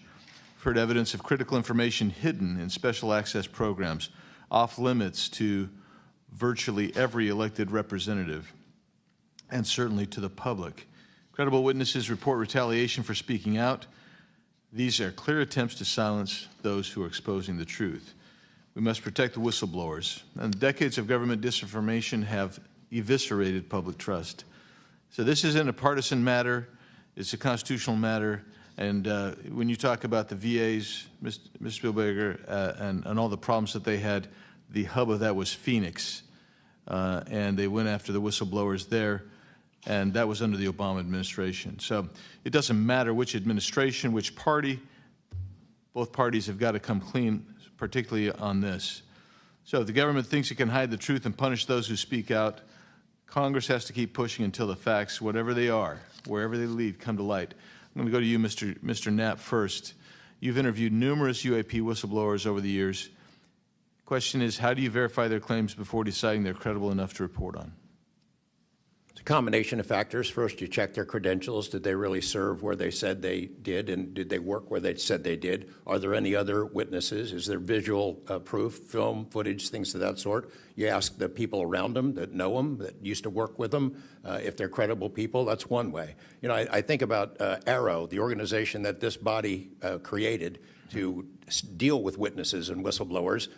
I hope I'm not taking too much of your time here, but they invited people to come forward, service members who knew, saw things and had experiences. And I can tell you that the people that I have talked to who went through that are deeply disappointed. There was a guy named Bob Jacobs who was a lieutenant attached to Vandenberg in 1964. His unit would record missile tests. They recorded all of them.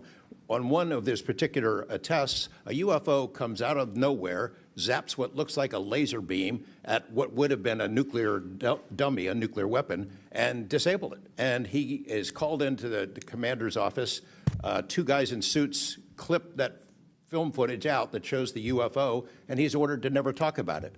He comes forward to Arrow. He heeds the call, thinking he's doing his duty as an American to tell that story, and they completely dismissed him. They made up a story that they had tracked down the original footage, and there was nothing like that in it. Well, there was no original footage. It had been taken away the day the footage was recorded. He's deeply disappointed. People like Bob Salas, who had worked at a nuclear ICBM base, who saw UFOs flying over the base, and these missile silos were taken down. He went to Arrow, too, and was completely disregarded. It almost looks like Arrow operated as a counterintelligence operation to get people to come in, tell their stories, and then discredit all of them.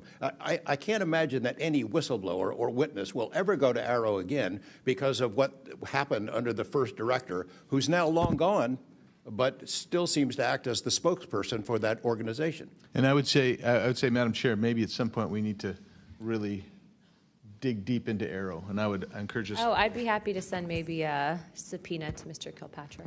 There you go. Mr. Nucatelli, you've testified that official Air Force records of the Red Square incident are now held by Arrow and the FBI.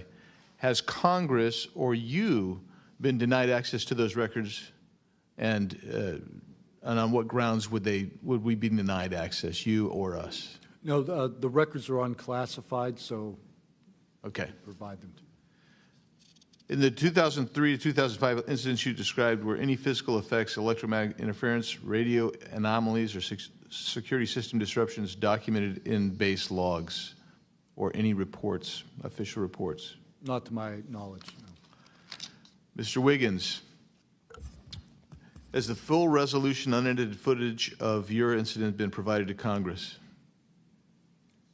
Yes. Okay. Were you or your crew ever instructed formally or informally not to document or discuss the event? Ever? No. Good. Mr. Borland, you've talked about manipulation of your security clearance records. Can you identify which agencies or offices were responsible and whether they provided any written justification? I can do that in a skiff, sir, 100%. Because of being a part of a multi-agency special access program, I cannot give those publicly. So I'd encourage us, Madam Chair, to have that skiff meeting if we can. And then, Mr. Borland, again for you. You testified that you withheld certain sources and methods from Arrow due to mistrust. Can you give us some specifics that led you to believe they were misrepresenting the truth? Well, as I said already, what I said about scientific methods, scientific control, extraterrestrials, I mean, I know what I've seen, I know what I know, and I know it's true. So any agency that's going to go public and try and manipulate the public perception of this subject in such a way that it is negative when I know the truth about it is why I had extreme reservations with it, and also what I've been through and other whistleblowers and people in the know about this subject have been through. So, Madam Chair, thank you for letting me wave on. I think the key thing there you talked about was manipulation of message, manipulation of narrative. That is really the problem with this entire the system that we've seen since you've started these wonderful hearings, Madam Chair, and I thank you so much. Thank you, Representative Biggs. The chair would now like to recognize Mr. Begich for 5 minutes. Thank you, Madam Chair. First question, Mr. Borland, earlier today you mentioned that in a SCIF, you would be able to discuss whether a member of Congress is actually legally able to access certain information. Under what authority would a member of Congress be restricted from accessing information on this topic, even within a SCIF? I would suggest reaching out to Director Gabbard and speaking with her about that. I'm hopeful that this goes back to the executive branch and who even has authority. Unfortunately, I can't give you a 100% solid answer because I don't even have that knowledge. Next question to George Knapp. What is the estimated annual budget, your view, for the program for investigating or reverse engineering UAP-related technology, including official, misappropriated, or black budget funds? I wouldn't have a clue. I don't know of any person that's ever seen it. Does anyone on this panel wish to address that question? Okay, moving on. Are any of you willing to name specific gatekeepers within the root cell of the UAP-SAP Federation?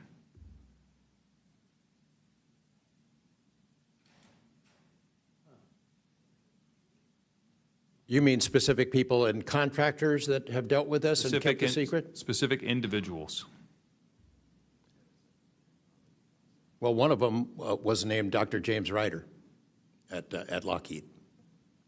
But, you know, again, to emphasize, I don't fault these contractors for doing what they were asked to do by our government.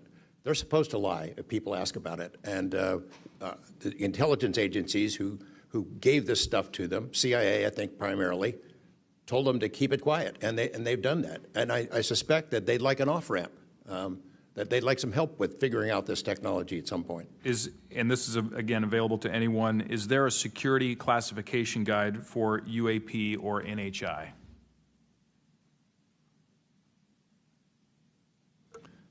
I remember in the 2003 or 2023 hearing, it was stated that all UAP-related material is classified secret or above. I have a name for you.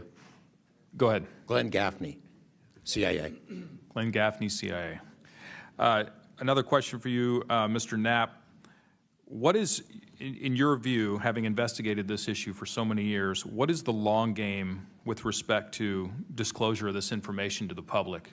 Because with the advent of essentially a video camera and a high megapixel phone in everybody's pocket, at some point, this information is going to be impossible to withhold from the public. What do you think is the long game here? Well, the secret's out. I mean, how many videos have there been already? You know, videos that are leaked from within the military and intelligence agencies and contractors and sensor platforms. It's out there. But they have the high ground. The people that don't want us to take it seriously dismiss it, discredit the witnesses, come up with a cover story. I mean, it's been out there a long time. The public senses that it's real, and the people in authority dismiss them. It's a game that's been going on a long time, and I don't think they're ever going to release it. I think that there's an attitude among the people that have been involved in this for a long time that the public doesn't deserve to know, and that the public probably can't handle it, but they can. Final question, again, this one's open to anyone who'd like to answer it. Describe your understanding of the org chart or lines of control within the executive branch with respect to these topics.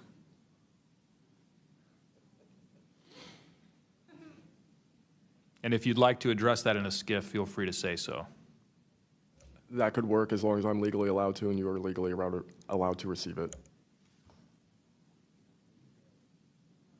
I think these programs are in the executive branch, National Security Council and over on that side. That seems to be what some of our witnesses have told us over the years. So you can, Congress can file all kinds of requests. The FOIAs can be filed with the Department of Defense, Department of War now, and they can honestly say, well, we don't have it, because they don't have it. Thank you. Is there anything in my remaining 30 seconds that you'd like to share on any of these questions that I've asked you today? I applaud the committee for trying to tackle this monster of an issue. I really appreciate that it might be the only bipartisan issue in Washington where everybody can agree. We've watched multiple hearings now. Everyone is asking the same kind of questions, whether right or left, and honestly want the answers. And Chairman Luna, Chairwoman Luna, I appreciate your dedication to this, Tim Burchett and the other members for sticking with it, because it's come up in Congress before, and they had hearings, and then they dropped it for 50 years. So it's going to take a lot of time to get to the bottom of this, and I applaud your commitment to getting to the truth. Thank you, Mr. Knapp. Pursuant to Committee Rule 9C. Madam Chair, can I ask a parliamentary question of you? Yeah, sure. Does this subcommittee have the authority to do subpoenas? Task force. So the task force, to answer that question, has to do it through full committee. Okay. So, and also in regards to immunity, which to Mr. Borland's point, we are going to be doing a motion to ask for immunity for you and a few other people to come into a SCIF and tell us what you know without being subject to the Espionage Act, et cetera. Thank you, ma'am. So that's just kind of an update. But as a task force, because we are not a full subcommittee and there are certain authorities that haven't been granted to us, probably because they don't want us to have it. But there are ways to work around it, so we're kind of figuring that out. Pursuant to Committee Rule 9C, the majority and minority will have an additional 30 minutes each to ask questions of the witnesses without objection. So ordered. With that being said, if you guys want to jump in the queue, I know Representative Crane, Burleson, and likely Burchett have a few more questions. I'll just start out with two, and then I'll pass the buck to Burleson. Burchett, do you have anything? Yeah. Burchett and then Crane.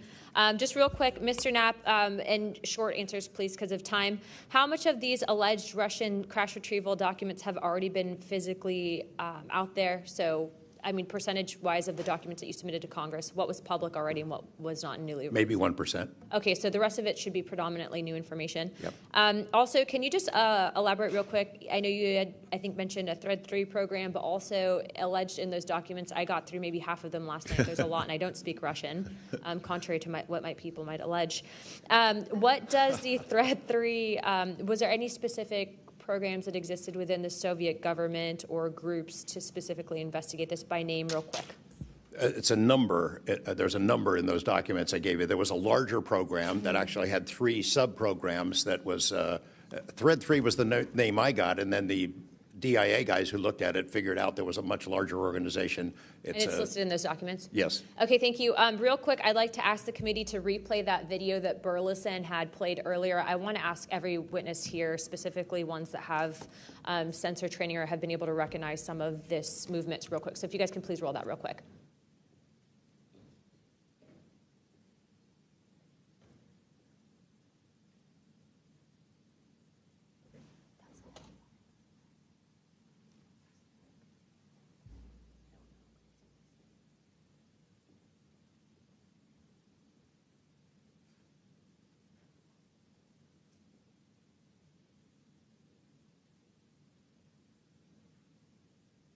Okay, while this is still rolling, Mr. Nusatelli, real quick yes or no answers. Are you aware of anything in the government, United States government arsenal that can split a Hellfire missile like this? No. And do whatever blob thing it did and then keep going? Nothing? Nothing. All right, how about you, Chief Wiggins? Nothing to my knowledge, ma'am. Okay, and how about you, Mr. Borland? I prefer to answer that in a SCIF. Okay, does this video scare you guys? Yes or no? Yes. Wiggins? Yes. Nat? I had a different reaction. I was really happy that it got out. Thanks for providing Curiosity that, kills the cat. All right, Mr. Borland? Yes, for... Okay. All right, that is the end of my questioning. I'd like to now recognize Mr. Crane. Thank you. Chief, I was on a ship for a little bit I was a gunner's mate on the USS Gettysburg for a couple years. My question to you is, when you had your encounter and you saw it on the screen, you were in the CIC, is that correct? That's correct. On an LCS ship, the CIC is on the bridge, so it's called ICC-1, but yes, same. Did a bunch of the other folks in the CIC come and check out what you were looking at? Yes, we all did. The tactical action officer, myself, the RCO, and two others that were on watch. We were all in the same space, so we were all looking at the Sapphire screen all at the same time. Because in the other couple instances with the witnesses, you guys just saw it by yourself. Is that correct? Mr. Borland, you saw it by yourself? For me, yes, sir. Mr. Nusatelli, you saw this by yourself? No, there were multiple witnesses in every case at Vandenberg. Okay. So, Chief, did that spread like wildfire throughout the ship in the next day or two, what you guys had seen? No, sir. It didn't spread throughout the ship, but it spread throughout ICC-1 conversation. As you do your turnover, we talk about it, but it didn't go further than just the watchstanders that stood watch on the bridge and in ICC-1. So it did move around there throughout a few days. I'm kind of surprised. Stuff usually spreads around the ship pretty fast. Why do you think the rest of your fellow sailors on the boat didn't hear about it? Potentially uninterest, possibly, with engineers or combat systems like yourself, don't make their way up to the bridge enough to get within sight of the circle of talk about the incident. Was it hard for you to get permission from the Navy to bring that video? I myself didn't bring the video. I just saw the video. When I saw the video, I got in touch with Admiral Gallaudet. That's how I wind up knowing about the video itself when I first talked to the Admiral. And you can hear my voice at the back end of the video, and I was like, hey, that's my voice, and I wanted to talk about it. How long did that encounter take place, Chief? So the encounter itself, from the time I recognized on my radar to the time after the video ends, was probably about 5 to 7 minutes. What speed was the object moving at? When I first witnessed off the port bridge wing the object moving out of the water, what I thought was originally just a light on the water, something on the horizon, and surfacing and going into the air, I then knew it was an air contact. But as an air controller myself, I started thinking and going through kind of like my checklist in my mind. Could it be a helo? But it's not blinking lights. So I then realized this is something I've never seen before. So the speed itself, just going from the horizon to about maybe 4,000 feet in the air, was very slow, slowly rising. And then it sped up. I'm not an expert at knowing specific speeds of aircraft just by visual eye, but I would say probably 1-2 Mach instantly into the rest of the formation. I didn't notice visually with my own eyes the other 3 objects until I went back to my radar and also utilized Sapphire to see that, in fact, there were 4 total. And then again, when they all left after a certain amount of time, it was nearly instantaneous. So you spotted it visually first, Chief, and then went back to your radar, or did you guys spot it on radar first? Radar first, because that was my watch station. And then you went out to the port bridge wing, is that correct? Correct, to verify what I saw on my radar. What range was it at, Chief, when you were able to see it visibly? I would say about 7 nautical miles, 7 to 8 nautical miles of a light from the ship. Wow. Thank you. I yield back. I now recognize Mr. Burleson. Thank you, Madam Chair. Mr. Chief Wiggins, you said that it emerged from the ocean. Is that right? Yes, sir. And before it did, it was glowing. It was a glowing object under the water. That part I couldn't tell because it was nighttime at 1915 approximately, and it was also at a distance. So it's very hard to tell the difference between something on the horizon and something surfacing from the water. My personal thoughts after seeing what I saw is that it did in fact come from the water, but I don't have visual evidence showing exactly, that it did in fact come from the water. But I had to go through my process of elimination and try to figure out, was this a ship on the horizon just showing its lights at night, but to see it surface, then it made me question, okay, where did this come from? If it's flying and it's not a drone or anything like that, where was its origin? Where did it start? Mm-hmm. Mr. Knapp, in your testimony and in this document, you detail an event that happened in Russia where their nuclear missiles were activated, and we were close to a World War III at that time, which is startling to hear.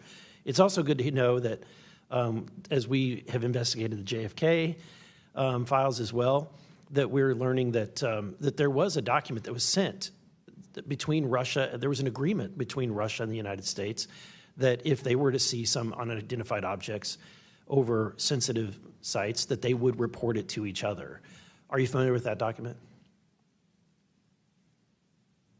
Yes, I'm also familiar with the rhetoric, public rhetoric between President Reagan and Gorbachev at the time, too, that they traded statements about, wouldn't it be something if we were threatened by something from way outside, how we might work together. I know for sure that they had conversations about it, and I know we did reach an agreement to try to lessen the possibility that us detecting a UFO or group of UFOs would not be mistaken for a bunch of Russian missiles. There were exchanges of that sort that went back and forth. Yeah, and I can imagine this is, to me, the validity of this document is underscored by the fact that Russia would not want this to be known. They absolutely would not want to know, the public to know, or the United States to know, that there was a vulnerability in their missile systems. Would you agree? Absolutely. And, and we had many similar incidents at our nuclear weapons facilities here that have all been sort of swept under the rug. But it's pretty scary when you take down 10 missile silos during tense times and you don't have a better explanation for it than it was a special test of security mechanisms or using EMPs, which is a preposterous explanation. Real quick, we're going to cut to Mr. Ogles. He just got back. So we're in a special kind of lightning round, so 5 minutes, and then we'll go back to our line of questioning. Thank you, Madam Chair. At this point, I think it's clear from the hearing that there's advanced technologies that are taking place in our airspace. The question is, and I posed it in one of the previous hearings, is it ours, is it theirs, or is it otherworldly? There may not be a silver bullet at the moment, but when you look back through the hearing and the evidence that's been presented, if you're going to point the American people to one piece of evidence to start their journey on this topic, what would you suggest, sir? One piece of evidence, I would start with this hearing, in the first hearing. There is no evidence. But is there a specific, exactly, but is there a specific evidence or footage or document that you think lends extreme credibility to what we're discussing today? I would say this new video we're seeing today is exceptional evidence that we're dealing with something. With the kinetic? Yes. Mr. Wiggins? Sir, I'd have to say that if just the average person here in America looked at absolutely everything that has come across television, the internet, etc., you can't tell yourself that 100% of what's being recorded is fake or false. You have to, at some point, understand that there's something else out there. Well, I mean, and you bring an interesting point. In the law enforcement community, anytime you're conducting an investigation, you're always looking at the totality of the circumstances. You're looking at all the evidence and how they piece together. And so that would be my advice to the American people, that this is a journey that is just beginning from a congressional perspective, but you have decades of data, some of it not real, much of it is, but thanks to Chairwoman Luna, we're now presenting this to the American people. And I think this latest video from Mr. Burleson is something that should get everyone pause. When you see the three orbs that drop, was that in a defensive posture, or was that in an offensive posture? And what capabilities did those orbs have that we, quite frankly, may not have? Mr. Knapp? As I mentioned at the beginning of my remarks, what hooked me on the story was the paper trail, these documents that shouldn't exist. We've been told for decades, over and over, there's nothing to it. It's not a threat. You can go about your business. And then when FOIA becomes the law of the land, thousands of pages to the contrary leak out. There's a memo by General Nathan Twining in 1947 when the country was being overflown by dozens of UFOs, hundreds of UFOs, in which he said, look, this is not visionary or fictitious. It's real. These things are craft. They're not ours. They outperform anything we've got. I mean, if you follow the paper trail of documents that they wrote before the military got wise and realized that FOIA really exists and changed their tune and not put things in writing, it spells it out pretty clearly.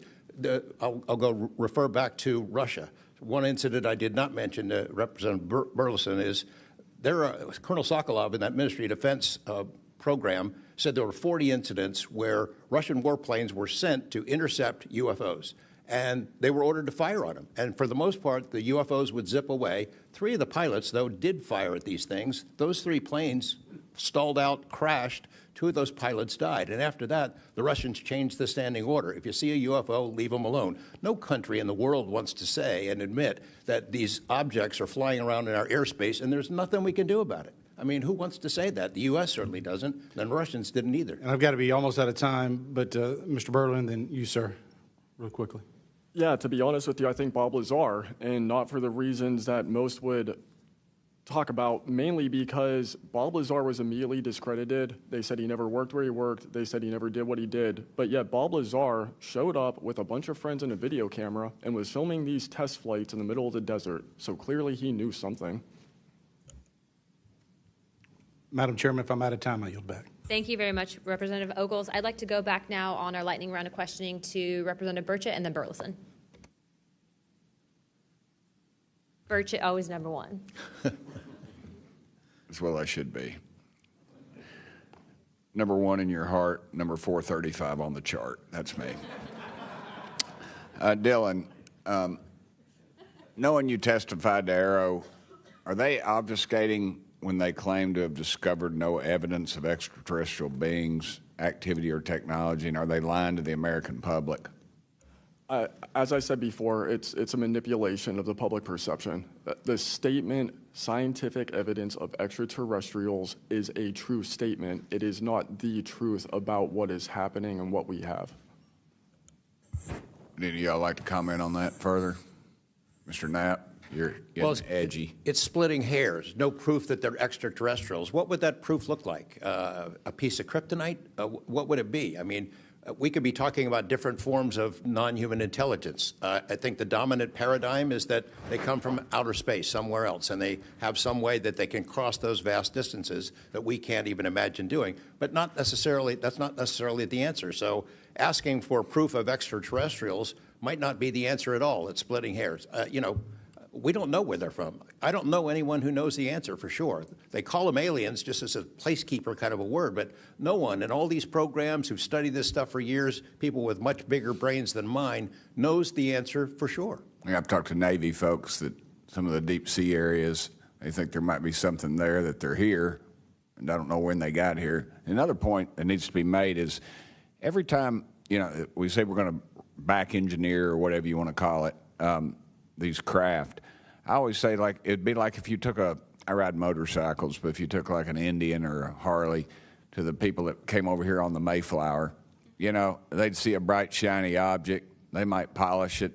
They might get it started. I doubt they could. They couldn't work on it. They couldn't put fuel. They wouldn't be able to have the capability of putting fuel in it. I just think that's we're scratching at something that we don't have any knowledge of, and that's why it's just taken so dadgum long. But they do know, first one that cracks that code, it's over. I mean, it's energy, it's power, it's everything. And I worry too that in the wrong hands that they do that, they keep it from the rest of us because they're so invested in whatever energy sources we have here that their billionaire buddies are going to profit, and they can't retool because they know once it's out on the internet, it's over. And so I think there's a lot of things going after, and I think that's why the move to discredit folks is so rapid too, I think, they point to them and they put the dogs on them, and it disgusts me. There's a price to be paid for that, too. The Russians and Chinese are trying to figure this out as well, but they don't have the same kind of stigma. They tell their best scientists and engineers, get in there and work on it. And they've been doing it for a very long time, might have a head start on us. Here, we don't have our best scientists and engineers working on it because they've been told it's nonsense. The stigma is very real for people like that. I agree. Yield back, Chair Lady. Thank you. I'd now like to recognize Representative Burleson.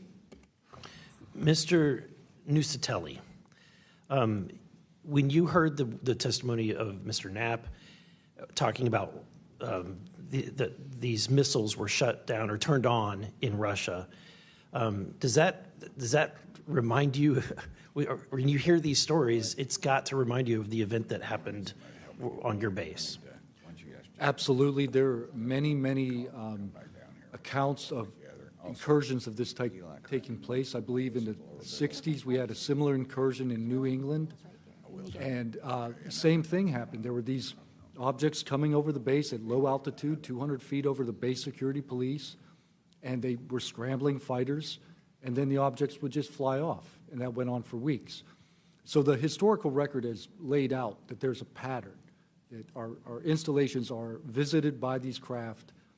They come in and do whatever they're doing, and then they leave. And we don't know how to respond.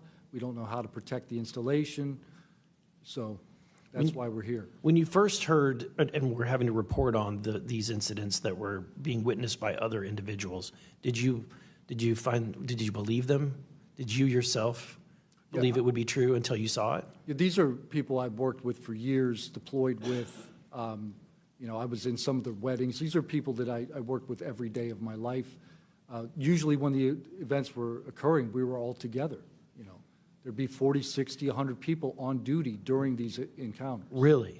Yeah. All seeing it at the same time? Yes, these encounters were playing out while we were on duty, and we were responding and investigating in real time as they occurred. And as you said, the importance of your operation was highly important because they said it's the most important in 25 years, the research that you were conducting. For that particular launch, we had 500 Air Force police officers guarding the launch. 500 people. It was that critical. Wow. But had this thing showed up, we wouldn't have been able to do anything to prevent it showing up. Real quickly, can you just re-describe size and whether or not you heard anything? It was how big, wise? The two square objects were at least as large as a football field. The second encounter, they think it was much larger than a football field. We're talking like flying buildings. The object I saw was about 30 feet in diameter. And to confirm, you were not the only person that saw this. Correct. I think I was also told that there was also reports of this in a police blotter in the area.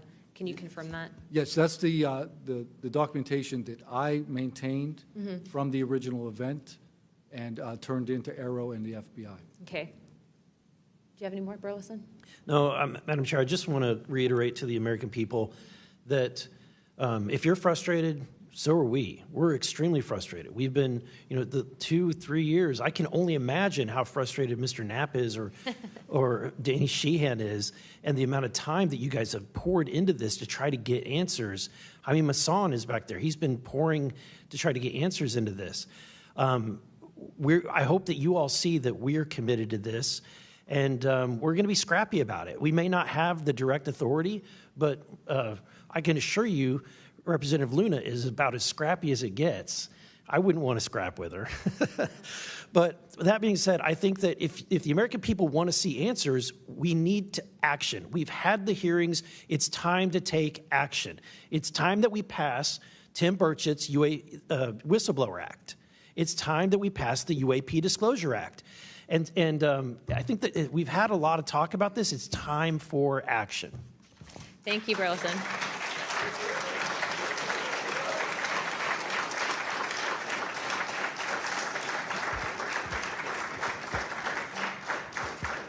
I would now like to yield 30 minutes to Representative Crockett. I'll reserve. Thank you. In closing, I want to thank our witnesses once again for their testimony today. I now yield to Ranking Member Crockett for closing remarks. I'll pass. No, I just want to say thank you so much to each and every one of you for being here today, for staying committed to this, and for your courage. I truly believe that courage is contagious, and right now we need more courage than ever, whether it's UAPs or whether we're dealing with any other form of government where people are afraid to come out and speak their truth. The American people are relying on amazing public servants like you to speak up on their behalf, to be the watchdog, and to make sure that we are as safe as possible. And so thank you so much again for conducting a bipartisan hearing on such an important matter. Thank you. I'd now like to recognize myself for some closing remarks. This is obviously something that doesn't just affect everyone in this room. I can tell you that specifically for where I represent in Pinellas County, Tampa Bay, and Florida as a whole, there's many sightings, many questions, people reporting this, but I'm not the only one. I was also told by Representative Biggs, as well as our great representative from Alaska, that these are not isolated instances, and so it does give us reasoning to provide investigative inquiry into these topics, but also to, I would also like Mr. Spielberger, if you could actually review and see if your organization would endorse the Whistleblower Protection Act that Representative Burchett has. I can tell you that I will be signing on to a letter, as well as I'm sure many other members of this task force, and we hope that the ranking chairwoman, or my colleague here, Representative Crockett, as well as our Democrats that were here today, consider also signing on to that, as we do feel that it is time to ensure that our whistleblowers are given adequate protections and that people like Mr. Borland are not facing retribution in the way that they have been. With that being said, with all that and without objection, all members have 5 legislative days within to submit materials and additional written questions for the witnesses, and which will be also forwarded to those witnesses. If there are no further business, without objection, I'd like to now recognize Representative Burchett for closing remarks. I would just like to thank the ranking member and the chair lady for their courage. This is a tough issue. We all catch hell for it, and but it's gratifying that we're here in a bipartisan nature and the way this meeting was conducted. And I want to thank y'all for your courage. Thank y'all. And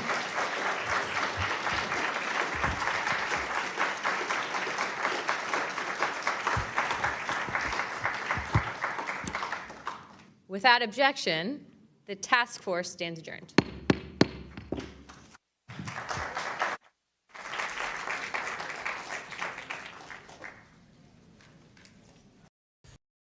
The subcommittee hearing on unidentified anomalous phenomena, or UAPs, will come to order. Welcome, everyone. Without objection, the chair may declare a recess at any time. Additionally, without objection, the following members are waived onto the subcommittee for the purpose of participating in today's hearing: Mr. Burchett of Tennessee, Ms. Luna of Florida, Mr. Getz of Florida, Mr. Burleson of Missouri, Mrs. Ocasio-Cortez of New York, and Mr. Ogles of Tennessee. Without objection, so ordered. For today's subcommittee hearing, both the chair and ranking member will have 10 minutes for opening remarks. We may both be giving some of those minutes to other members of our party. I'm now going to recognize myself for 10 minutes. I'm actually going to try to get out of here in about 4, and then we'll give it to some of my friends over here. Good morning and welcome to the most exciting subcommittee in Congress this week, the Subcommittee on National Security, the Border, and Foreign Affairs, for discussion of unidentified anomalous phenomenon. I'd like to thank the brave military pilots and personnel, such as the witnesses on the panel today, for sharing their stories on how they have engaged UAPs, which has brought attention to this matter. Curiosity and speculation from all walks of life have generated interest in studying what UAPs are and what threats they may pose. I will say that when I was younger in school, I read a book, a 1966 book called Flying Saucers, Serious Business, and for a while, when I was a little bit younger, I thought it was the most important issue out there. The lack of a transparency regarding UAPs, which was one of the themes of that book,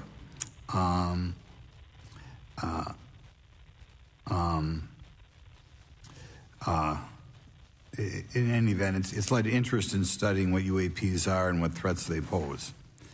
The lack of transparency regarding UAPs has fueled wild speculation and debate for decades, eroding public trust in the very institutions that are meant to serve and protect them, as is evidenced by the large number of people we have here. I also want to point out in 1966, President Gerald Ford claimed to have seen a UFO, and in 1969 in Georgia, Jimmy Carter claimed to have seen a UFO. So this has led Congress to establish entities to examine UAPs. The National Defense Authorization Act of 2022 established the All-Domain Anomaly Resolution Office, or AARO, to conduct or to coordinate efforts across the Department of Defense and other federal agencies to detect, identify, and investigate UAPs. However, AARO's budget remains classified, prohibiting meaningful oversight from Congress. In addition to AARO's efforts, NASA is leading an independent study on UAPs that will identify how UAP data is gathered from both civilian and government entities that can be analyzed to shed light on the topic. However, despite these offices being established, there lies a pressing demand for government transparency and accountability that cannot be overlooked, and that's been a problem that's been around for 50 years.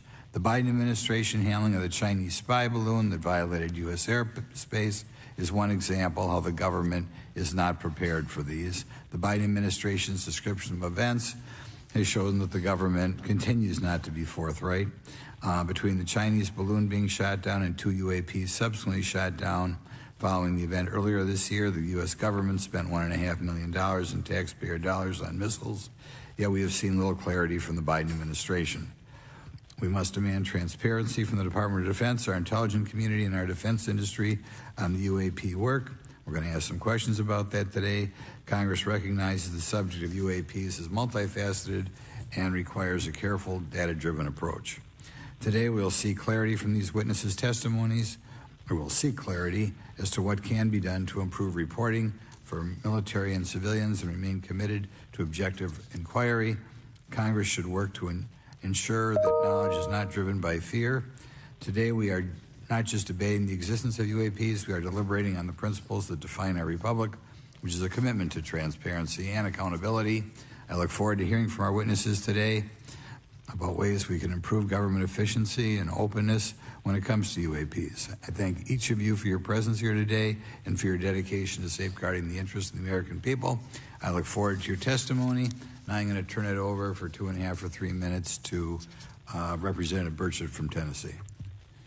Thank you, Mr. Chairman. Thank you all for being here. I want to thank everybody for making this happen today, and I want to remind everybody this is a nonpartisan issue. This has nothing to do with party politics. I think the cover-up goes a lot deeper than that.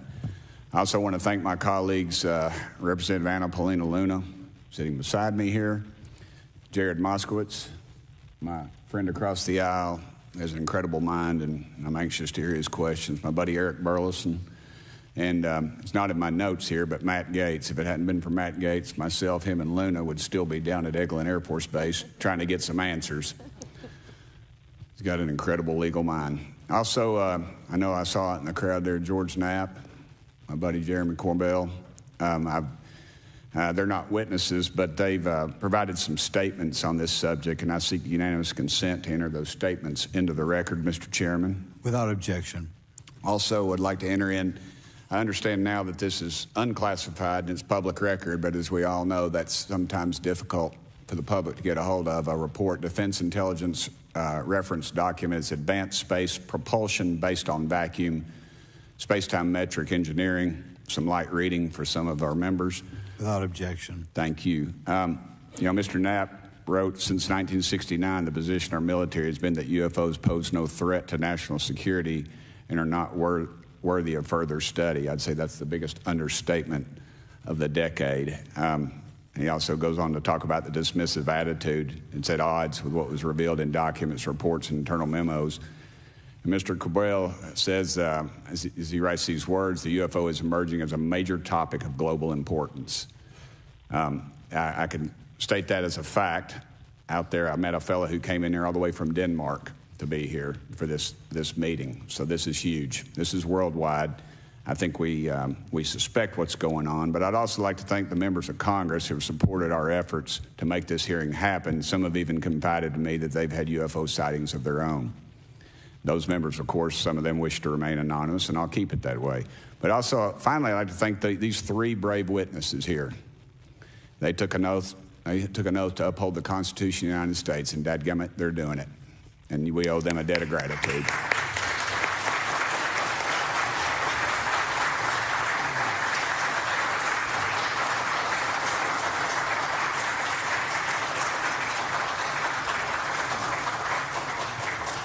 Y'all quit clapping. You're cutting in on my time. Just kidding. These folks, they've got nothing to gain from this, and I think you're going to find out that they've endured quite a few slings and arrows.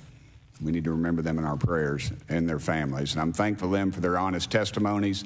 They have done interviews and appeared in documentaries like Accidental Truth to get their stories out there, and now they are all here to testify under oath for Congress. It's been so difficult to get here today. I've said, in the Baptist church, we'd say that the devil's in our way. And the devil has been in our way through this thing. We've run into roadblocks from members, from the intelligence community, the Pentagon. I proposed legislation to go in the FAA reauthorization that just said if an airline pilot has a sighting, that when he makes that report to the FAA, that it would come to Congress. But I was told that the intelligence community did not like that, and the amendment was not even heard in committee. I think it's time for this country to take back our country. We need to tell the folks at the Pentagon they work for us. Dadgummit, we don't work for them. And that's exactly the point. This is an issue of government transparency. We can't trust a government that does not trust its people. We're not bringing little green men or flying saucers into the hearing. Sorry to disappoint about half of y'all. We're just going to get to the facts. We're going to uncover the cover-up, and I hope this is just the beginning of many more hearings and more people coming forward about this. And I yield back the remainder of my time. I think, is it to Representative Luna, Mr. Chairman? Or is that? Yeah, we'll call Ms. Luna for her statement. The circumstances surrounding UAPs has captivated the attention of the American people for decades, ingrained in even the minds of our nation's leaders from Jimmy Carter to Barack Obama, Hillary Clinton to Donald Trump, Marco Rubio to Chuck Schumer, John Radcliffe to National Security Council officials. Yet from Roswell, New Mexico to the coast of Jacksonville, Florida, the sightings of UAPs have rarely been explained by the people who have firsthand accounts of these situations. This is largely due to the lack of transparency by our own government and the failure of our elected leaders to make good on their promises to release explanations and footage and mountains of overclassified documents that continue to be hidden from the American people. This isn't just how I feel. In fact, the American people largely believe that the government has actively covered up the truth about UAPs.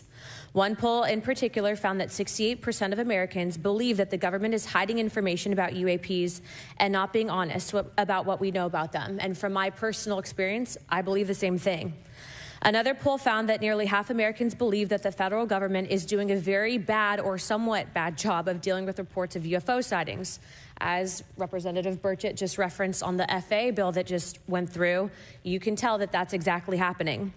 Considering the thousands of testimonies and videos taken on people's phones and eyewitnesses' accounts made by credible witnesses such as doctors, pilots, scientists, and active duty service members, it is unacceptable to continue to gaslight Americans into thinking that this is not happening or that the potential of intelligent life forms exists other than humans. Even more alarming is the fact that these eyewitnesses are many of times service members and have no assurance that their lives will not be negatively impacted or even harmed by their experiences. In being an active duty service member working on an airfield, I've had conversations with many pilots where they were in fear of coming forward for retribution and or being taken off flight status. How do we know this? Because the government has said nothing to assure us otherwise. They have also did nothing to calm the concerns of over 20% of Americans who have reported to have seen UFOs or UAPs. We are simply told not to question the government and that the government has it under control.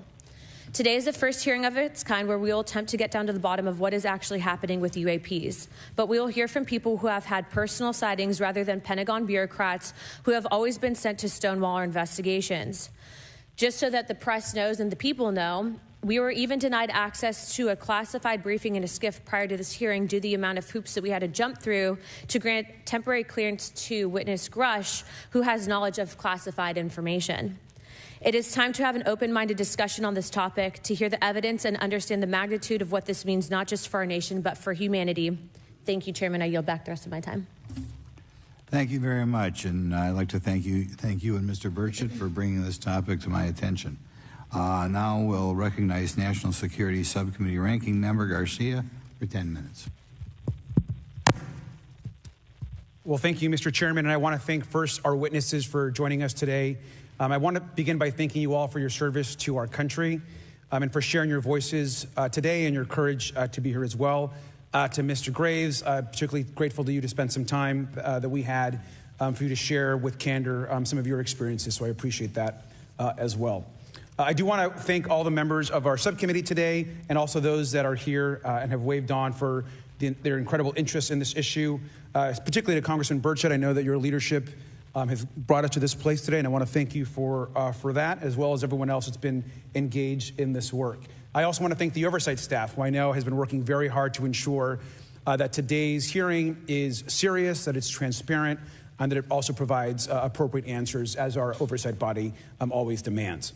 Now, it's really important that we're here in a bipartisan way to have this conversation, which really, to the heart of it, is about national security and key to the subcommittee's core purpose. This is the subcommittee on national security of the Oversight Committee. Now, our witnesses will testify today that UAPs have posed a serious safety threat, and we must understand this. More broadly, we're dealing with real questions that get to the heart of our faith in government. Faith in our institutions, as we all know, is at an all-time low. Partisanship and alternative facts make it too easy to doubt narrative or our institutions. But this hearing will offer the public unique perspectives, building on years of reporting by both federal agencies and the independent media.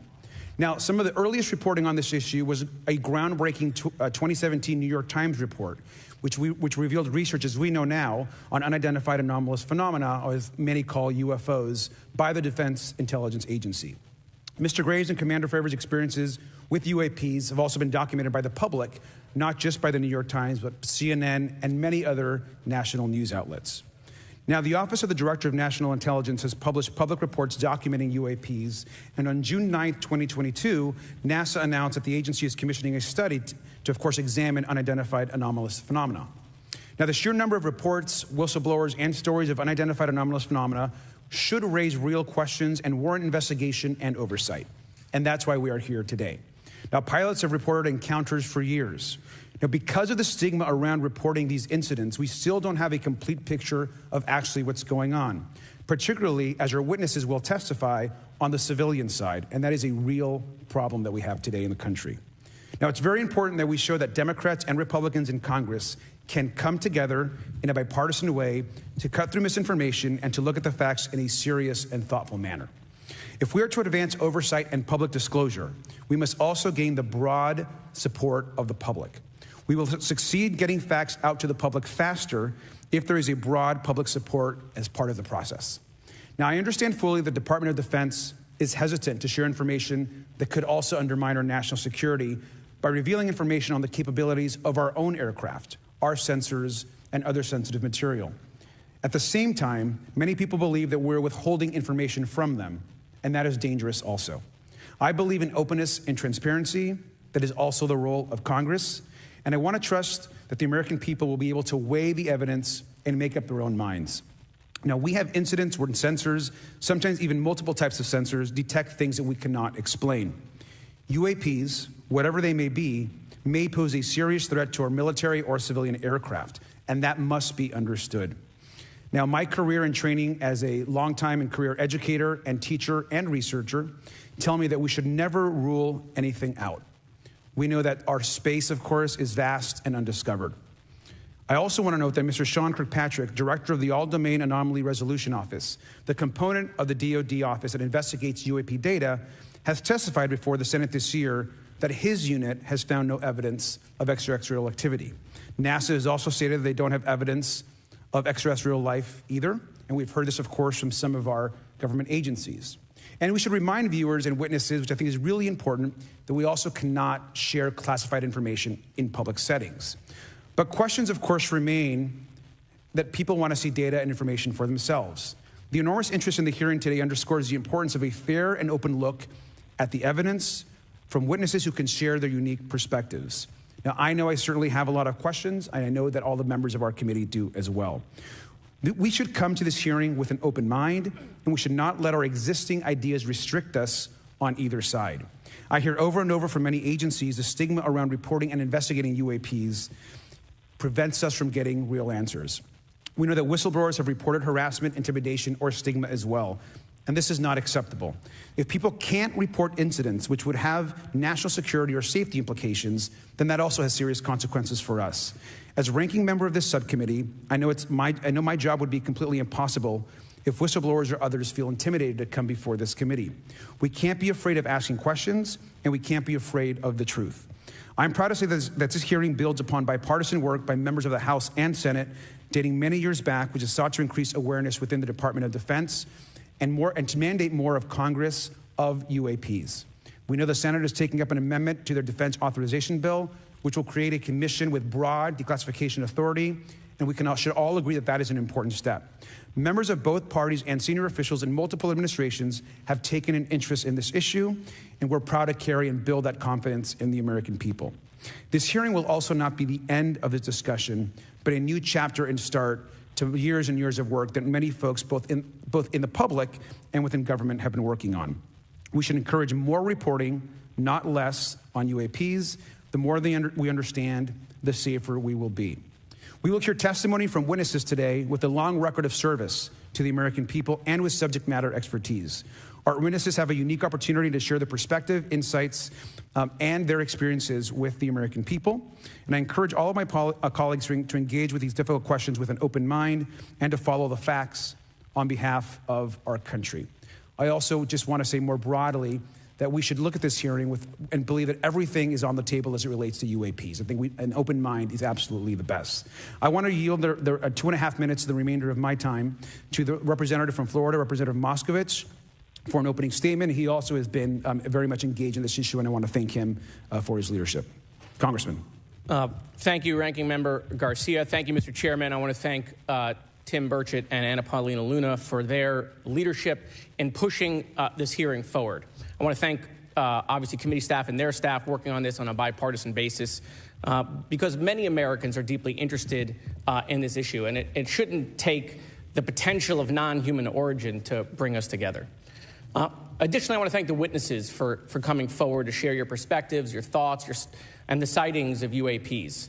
Unlike other hearings many times in Congress, you're not here to help a political party, but you're here to share information with the American people. And it's not something that is just going on in this administration. It's something that's spanned many administrations. For decades, many Americans have been fascinated by objects mysterious and unexplained, and it's long past time that they got some answers. The American public has a right to learn about technologies of unknown origins, non-human intelligence, and unexplainable phenomena. Those are not the words of a UFO Twitter account. Though that is a direct quote from Majority Leader Chuck Schumer, that the American public has a right to learn about technologies of unknown origins, non-human intelligence, and unexplainable phenomena. In an interview with Fox News, recent former Director of National Intelligence John Ratcliffe confirmed the U.S. government is aware a lot more sightings of UAPs, and that they have not made that information public. I quote, "There are a lot more sightings that have not been made public," Ratcliffe said to Fox News. For me, this hearing is about transparency. We unfortunately live in a time in which many people distrust government and our institutions, and overclassification of information away from the American public or even Congress contributes to today's politics. The American people have regular questions. What are UAPs? How come the media doesn't report more on them? Are they foreign adversaries? Are they U.S. technology? Are they something else? They ask themselves, how come when a Russian jet shoots flares at one of our drones, we have perfect pictures and videos to show the American people and the world, but when it comes to UAPs, nothing? Of course, we must always protect our national security to maintain our superiority, like when stealth helicopters were only rumored to exist but were used in the Osama bin Laden raid in 2011. But we can't allow that to be used as a shield to keep the American people completely in the dark from basic truths. The American people deserve to hear more about special access programs. Congress has a right to know if there's any unsanctioned weapons development. Satellite imagery that has not been provided to Congress. Congress created the All-Domain Resolution Office in the NDAA of 2022. In its initial analysis, there are 171 uncharacterized UAP reports, and this is the words from the report, that appear to have demonstrated unusual flight characteristics or performance capabilities. I believe more information is known about the 171 instances. It's time for Congress to reinsert ourselves. I call on our military leaders and intelligence officials to release more information to the American people about UAPs. And to our military leaders, if there's nothing to conceal, let Congress go to Wright-Patterson Air Force Base, the Dugway Proving Ground, or even Groom Lake in Nevada. We should have disclosure today. We should have disclosure tomorrow. The time has come. Thank you, Ranking Member. Thank you, Mr. Moskowitz, and I would yield back now to our chairman. Thank you. Right, now I'd like to introduce our witnesses. Our first witness is Lieutenant Ryan Graves. He's the Executive Director of Americans for Safe Aerospace. Lieutenant Graves is also a former U.S. Navy F-18 pilot with his own UAP experience. The next witness, David Grush, is a former senior intelligence officer with the National Geospatial Intelligence Agency and was a senior technical advisor for UAP issues. And finally, retired Navy Commander David Fravor, squadron leader who worked as a naval aviator for 18 years. Mr. Fravor has his own UAP experience known as the TikTok event. I look forward to hearing from all three of you today. Pursuant to Committee Rule 9G, the witnesses will please stand and raise their right hands. Do you solemnly swear or affirm that the testimony you are about to give is the truth, the whole truth, and nothing but the truth, so help you God? Let the record show that all the witnesses answered in the affirmative. You may be seated. We appreciate you all being here today and look forward to your testimony. I'll remind the witnesses that we have read your written statements and they will appear in full in the hearing record. Please try to limit your oral statements to 5 minutes. As a reminder, please press the button on the microphone in front of you so that it's on and the members can hear you. When you begin to speak, the light in front of you will turn green. After 4 minutes, it'll turn yellow, and the red light, when that comes on, it tells you your 5 minutes have expired. I'll now recognize Mr. Graves for 5 minutes for your opening statement. Thank you. Chairman Grothman, Ranking Member Garcia, distinguished members of the House Oversight Subcommittee on National Security, Representatives Burchett and Luna. My name is Ryan Fobbs Graves, and I'm a former F-18 pilot with a decade of service in the U.S. Navy, including 2 deployments in Operation Enduring Freedom and Operation Inherent Resolve. I have experienced advanced UAP firsthand, and I'm here to voice the concerns of more than 30 commercial aircrew and military veterans who have confided their similar encounters with me. Today, I would like to highlight 3 critical issues that demand our action. As we convene here, UAP are in our airspace, but they are grossly underreported. These sightings are not rare or isolated, they are routine. Military aircrew and commercial pilots, trained observers whose lives depend on accurate identification, are frequently witnessing these phenomena. The stigma attached to UAP is real and powerful and challenges national security.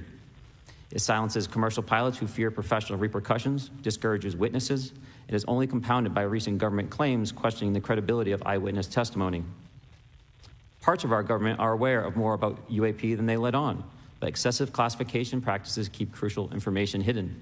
Since 2021, all UAP videos are classified as secret or above. This level of secrecy not only impedes our understanding, but fuels speculation and mistrust. In 2014, I was an F-18 Foxtrot pilot in the Navy Fighter Attack Squadron 11, the Red Rippers. And I was stationed at NAS Oceana in Virginia Beach. After upgrades were made to our jet's radar systems, we began detecting unknown objects operating in our airspace. At first, we assumed they were radar errors, but soon we began to correlate the radar tracks with multiple onboard sensors, including infrared systems, eventually through visual ID. During a training mission in Warning Area Whiskey 72, 10 miles off the coast of Virginia Beach, 2 F-18 Super Hornets were split by a UAP. The object, described as a dark gray or a black cube inside of a clear sphere, came within 50 feet of the lead aircraft and was estimated to be 5 to 15 feet in diameter. The mission commander terminated the flight immediately and returned to base.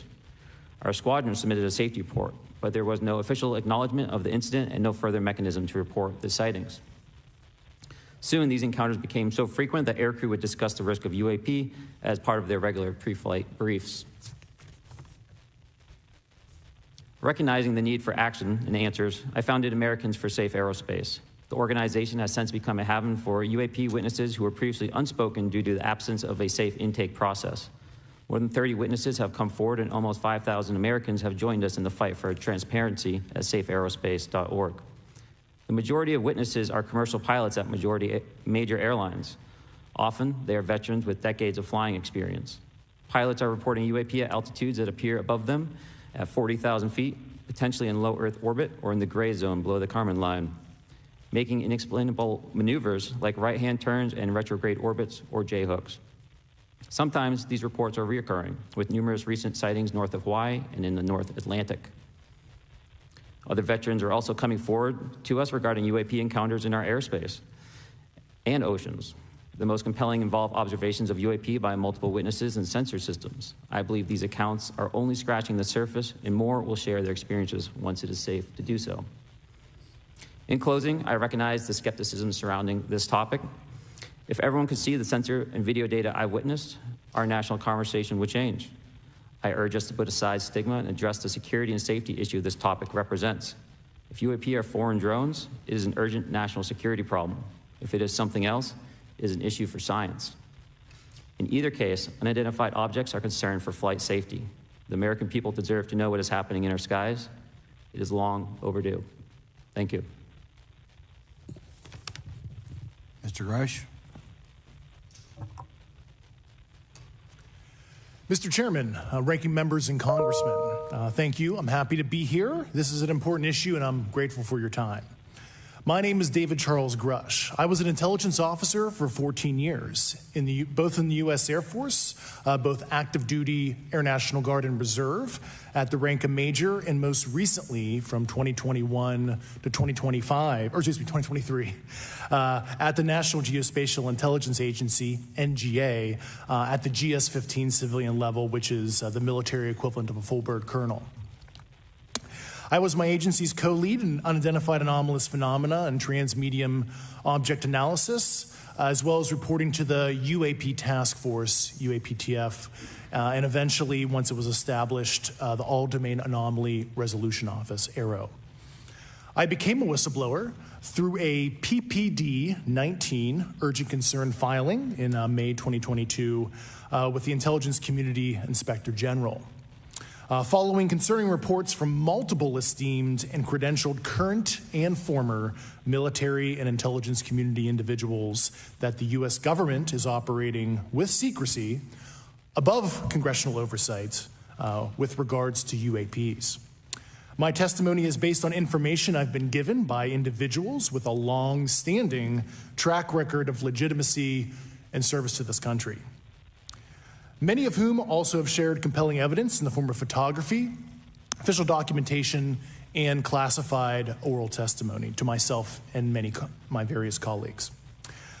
I have taken every step I can to corroborate this evidence over a period of 4 years while I was with the UAP Task Force and do my due diligence on the individual sharing it. This is because of these steps, I believe strongly in the importance of bringing this information before you. I am driven by a commitment of both to truth and transparency, rooted in our inherent duty to uphold the United States Constitution and protect the American people. I'm asking Congress to hold our government to this standard and thoroughly investigate these claims. But as I stand here under oath now, I am speaking to the facts as I've been told them.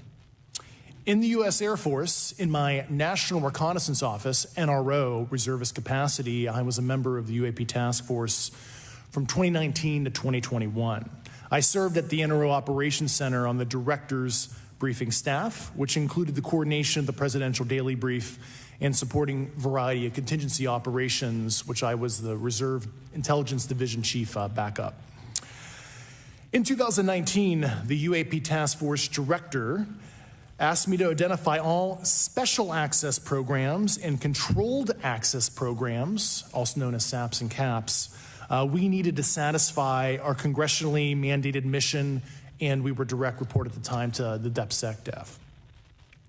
At the time, due to my extensive executive level intelligence support duties, I was cleared to literally all relevant compartments and in a position of extreme trust, both in my military and civilian capacities. I was informed in the course of my official duties of a multi-decade UAP crash retrieval and reverse engineering program, to which I was denied access to those additional read-ons when I requested it. I made the decision, based on the data I collected, to report this information to my superiors and multiple inspectors general, and in effect becoming a whistleblower. As you know, I've suffered retaliation for my decision, but I am hopeful that my actions will ultimately lead to a positive outcome of increased transparency. Thank you, and I'm happy to answer your questions. Thank you. Commander Fravor? Thank you. Thank you, Mr. Chairman, Congressmen, Congresswomen. I want to first thank you for the invitation to speak to the committee on the UAP topic that has been in the news for the past 6 years and seems to be continuing to gain momentum. As you know, my name is David Fravor. I'm a retired commander in the United States Navy. In 2004, I was a commanding officer of Strike Fighter Squadron 41, the world-famous Black Aces. We were attached to Carrier Wing 11, stationed on board the USS Nimitz, and had begun a 2-month workup cycle off the coast of California. On this day, we were scheduled for a 2v2 air-to-air training with the USS Princeton as our control. When we launched off Nimitz, my wingman was joining up. We were told that the training was going to be suspended and we were going to proceed with real-world tasking. As we proceeded to the west, the air controller was counting down the range to an object that we were going to, and we were unaware of what we were going to see when we arrived. The controller had told us that these objects had been observed for over 2 weeks, coming down from over 80,000 feet, rapidly descending to 20,000 feet, hanging out for hours, and then going straight back up. For those who don't realize, above 80,000 feet is space. We arrived at the location at approximately 20,000 feet, and the controller called merge plot, which means that our radar blip was now in the same resolution cell as the contact. As we looked around, we noticed that we saw some whitewater off our right side. It's important to note that the weather on this day was as close to perfect as you could ask for off the coast of San Diego. Clear skies, light winds, calm seas, no whitecaps from waves. So the whitewater stood out in a large blue ocean. All 4 of us, because we were in F-18Fs, so we had pilots and Wizzo in the back seat, looked down a small, saw a white tic-tac object with a longitudinal axis pointing north-south and moving very abruptly over the water like a ping-pong ball. There were no rotors, no rotor wash, or any sign of visible control surfaces like wings. As we started clockwise towards the object, my Wizzo and I decided to go down and take a closer look with the other aircraft staying in high cover to observe both us and the tic-tac. We proceeded around the circle about 90 degrees from the start of our descent, and the object suddenly shifted its longitudinal axis, aligned it with my aircraft, and began to climb. We continued down another 270 degrees, nose low, where the tic-tac, or we considered 270 degrees to where, and we went nose low to where the tic-tac would have been. Our altitude at this point was about 15,000 feet, and the tic-tac was about 12,000. As we pulled nose onto the object, within about a half mile of it, it rapidly accelerated in front of us and disappeared. Our wingmen, roughly 8,000 feet above us, lost contact also. We immediately turned back to see where the whitewater was at, and it was gone also. So as we started to turn back towards the east, the controller came up and said, "Sir, you're not going to believe this, but that thing is at your cap point, roughly 60 miles away in less than a minute. You can calculate the speed." We returned to Nimitz. We were taking off our gear. We were talking to one of my crews that was getting ready to launch. We mentioned it to them, and they went out and luckily got the video that you see, that 90-second video. What you don't see is the radar tape that was never released, and we don't know where it's at, of the active jamming that the object put on an APG-73 radar, and I can get into modes later if you're interested. What is shocking to us is that the incident was never investigated. None of my crew were ever questioned. Tapes were never taken, and after a couple days, it turned into a great story with friends. It wasn't until 2009 until Jay Stratton had contacted me to investigate. Unbeknownst to all, he was part of the ATIP program in the Pentagon led by Lou Elizondo. There was an unofficial official report that came out that's now on the internet. Years later, I was contacted by the other pilot, Alex Dietrich, and asked if I'd been contacted, and I said no, but I'm willing to talk. I was contacted by Mr. Elizondo, and we talked for a short period of time, and he said we'd be in contact. A few weeks after that, I was made aware that Lou had left the Pentagon in protest and joined forces with Tom DeLonge, Chris Mellon, Steve Justice, and others to form Two Stars Academy, an organization that pressed the issue with leading industry experts and U.S. government officials. They worked with Leslie Kean, who is present today, Ralph Blumenthal, and Helene Cooper to publish the articles in the New York Times 2017 New York Times, and it removed the stigma on the topic of UFOs, which is why we're here today. Those articles open the door for the government and public that cannot be closed. It has led to an interest from our elected officials who are not focused on little green men, but figuring out where these craft are, where are they from, the technology they possess, how do they operate. It also led to the Whistleblower Protection Act and the NDAA. There are multiple witnesses coming forward to say that have firsthand knowledge, and Mr. Grush just covered that. What concerns me is that there's no oversight from our elected officials on anything associated with our government processing or working on craft. Believe not from this world. This issue is not a full public disclosure that can undermine national security, but it is about ensuring that our system of checks and balances works across all work done in the government using taxpayer funds. Relative to government programs, even unacknowledged WAVE programs have some level of oversight by the appropriate committee members in the House and Senate, and this work that is said to be occurring from whistleblower testimonies should not be exempt. In closing, I would like to say that the Tic Tac object we engaged in 2004 was far superior to anything that we had on time, have today, or are looking to develop in the next 10 years.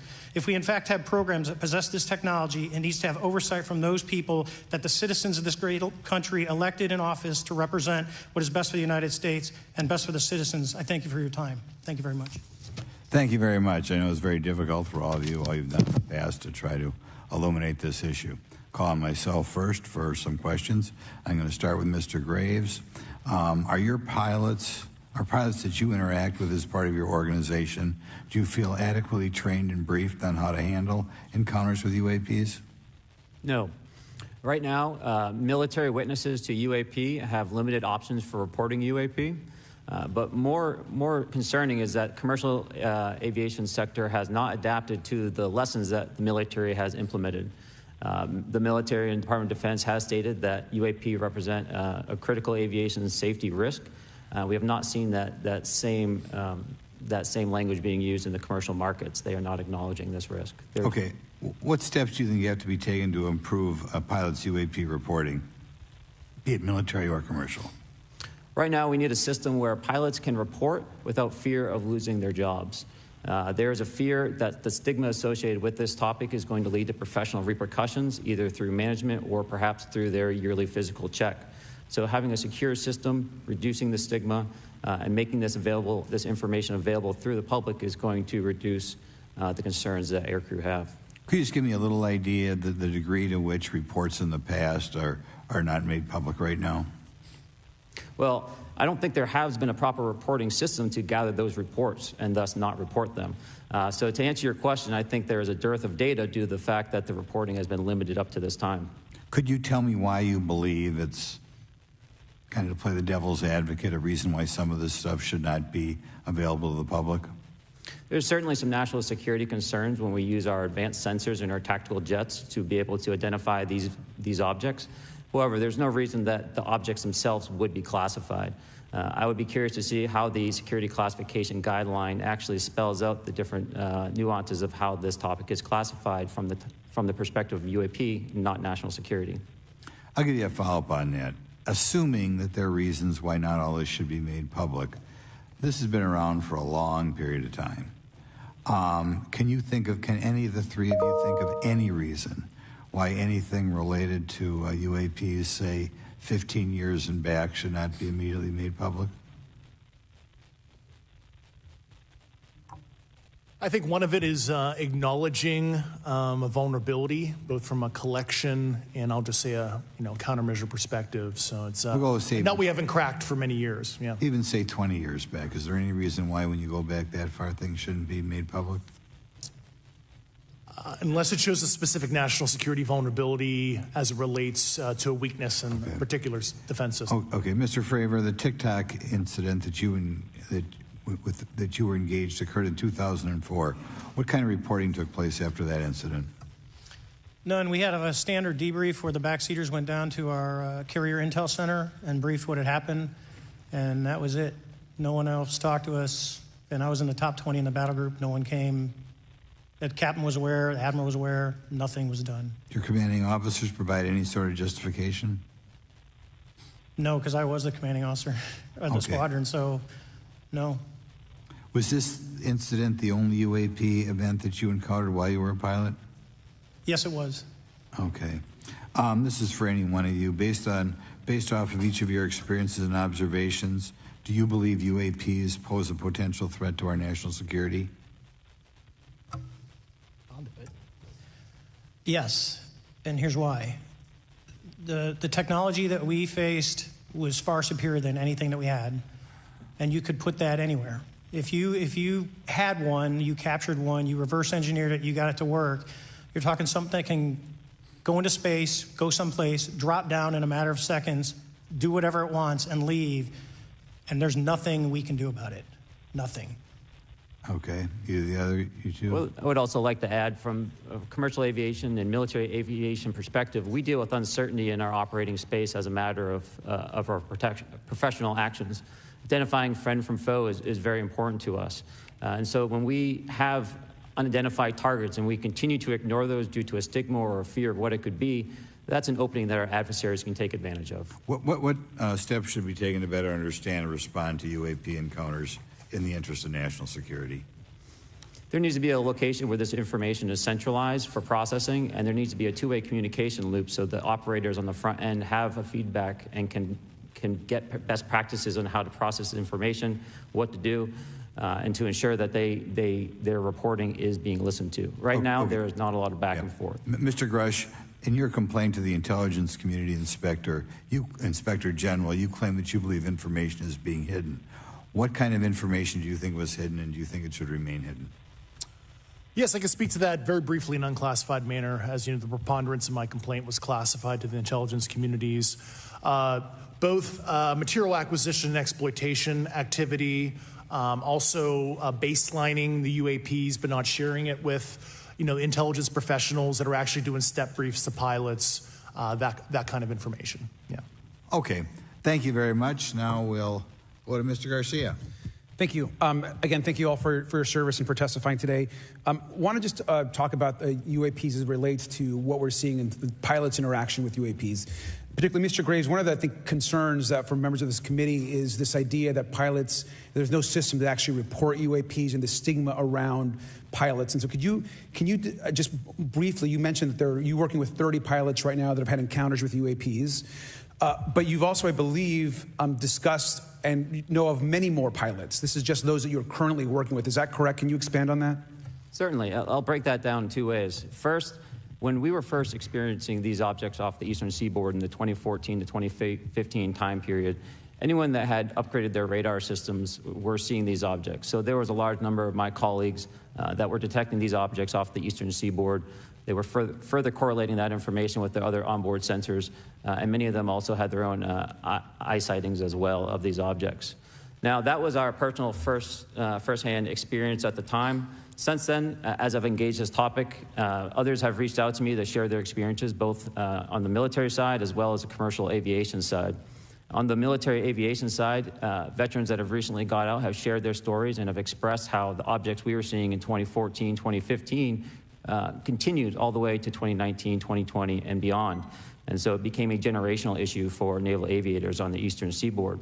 This was something we were briefing to new students. This is something that was included in the notice to airmen to ensure that there was no accidents.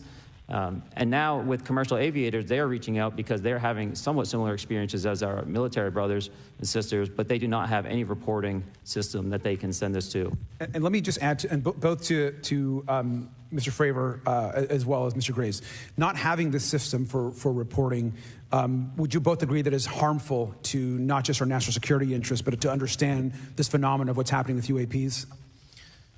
I think it's actually a travesty that we don't have a system to correlate this and actually investigate.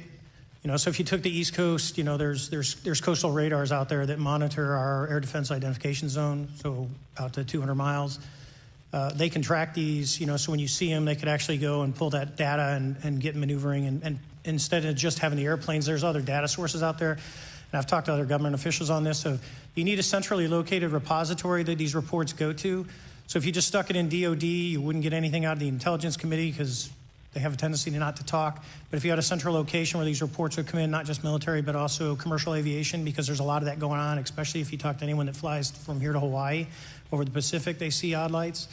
So I think you need to develop something that allows you a central point to collect the data in order to investigate. Mr. Graves? I would concur with everything Mr. Fravor said.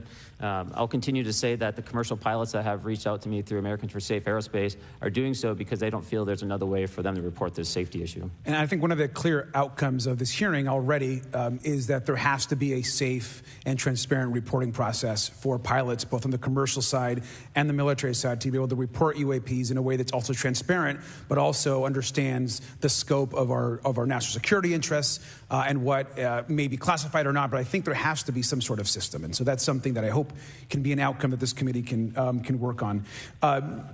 Is there anything else for the two of you briefly beyond this reporting system that you think that we can do as a government to encourage and facilitate more civilian reporting?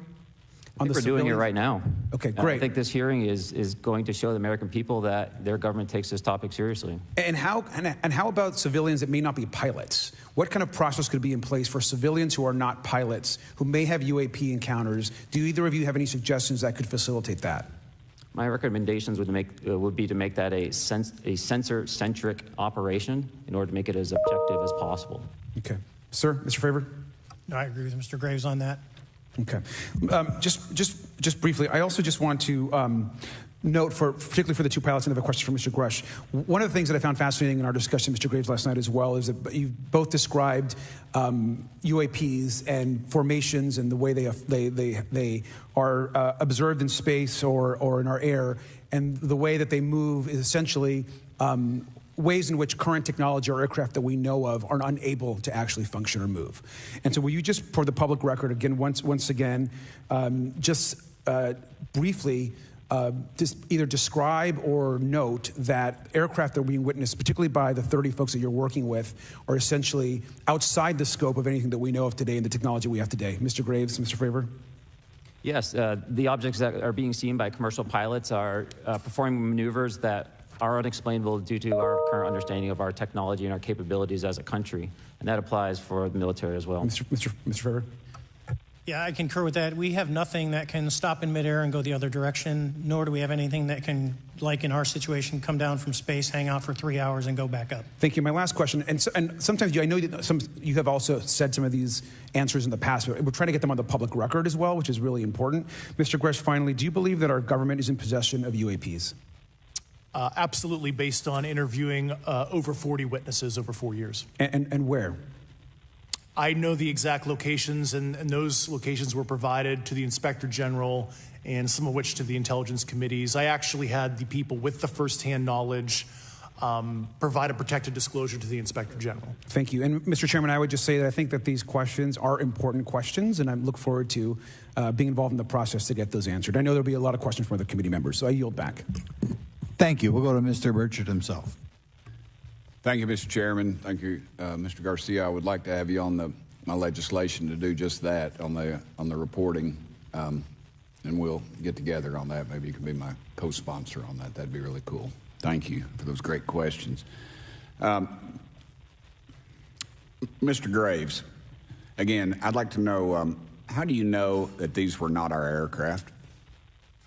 Some of the behaviors that we saw in a working area, we would see these objects being at 0.0 Mach, that's zero airspeed, over certain pieces of the ground. So what that means, just like a river, if you throw a bobber in, it's going to float downstream. These objects were staying completely stationary in Category 4 hurricane winds. These same objects would then accelerate to supersonic speeds, 1.1, 1.2 Mach, and they would do so in very erratic and quick behaviors that I don't have an explanation for. Okay. Have you spoken to commercial and military pilots that have seen these off of our East Coast? I have. Okay. Mr. Fravor, I noticed that in the Tic Tac video, it's Tic Tac like the candy, not TikTok like the Chinese Communist app. That's correct. Yes, sir. I just want to make that because my daughter corrected me on that and called me a boomer, and said, "Hey, Boomer," and I said, "No, baby, it's Tic Tac like the candy. You're going to have to just look it up." And but now I would also like to say today is a day of many firsts. It's a miracle that we're having this meeting, and it's also a miracle that my wife has put up with me for 9 years today. Today is my anniversary, so I want to tell my wife happy anniversary and that I love her very much. As she likes to say, this 9 years have been the best 2 years of her life. So, thank you. Mr. Favor, what astonished you the most about the flight capabilities of these Tic Tac, very briefly? The performance. Absolute performance. It was... And you're not aware of any other objects that anybody in the world has, in this world, that has those capabilities? No, I think it's far beyond actually our material science that we currently possess. Are you aware of any other reconnaissance platforms that have tracked or recorded the Tic Tac's maneuvers, maybe the NORAD system or any of the others? I am not. Okay. Mr. Grush, thank you for being here, brother. Thank you all very much. Have you faced any retaliation or reprisals for any of your testimony or anything on these lines? Yeah, I have to be careful what I say in detail because there is an open whistleblower reprisal investigation on my behalf, and I don't want to compromise that investigation by providing anything that may help provide somebody information. But it was very brutal and very unfortunate, some of the tactics they used to hurt me both professionally and personally, to be quite frank. Yeah. It's very unfortunate. As they say, when you're over the target, that's when they do the most firing at you. Do you have any personal knowledge of people who have been harmed or injured in efforts to cover up or conceal these extraterrestrial technology? Yes. Personally. Have anyone been murdered that you would that you know of or have heard of, I guess? I have to be careful asking that question. I directed people with that knowledge to the appropriate authorities. Maybe in a if we could get in a confidential area, SCIF, we could talk about that. But unfortunately, we were denied access to the SCIF, and that's very unfortunate in this scenario. Mr. Favor, do you believe that you witnessed an additional object under the water in relation to your encounter? I will say we did not see an object. There was something there to cause the whitewater, and when we turned around, it was gone, so there was something there that obviously moved. Okay, it was not the same object, though, that you were looking at, correct? No, we actually joked that the Tic Tac was communicating with something when we came back, and because the whitewater disappeared. We were, in another instance, we're told about the capabilities of a jamming during viewing of when there were some people chasing some of these objects. Did you experience any of that jamming or interrupting your radar or weapons system?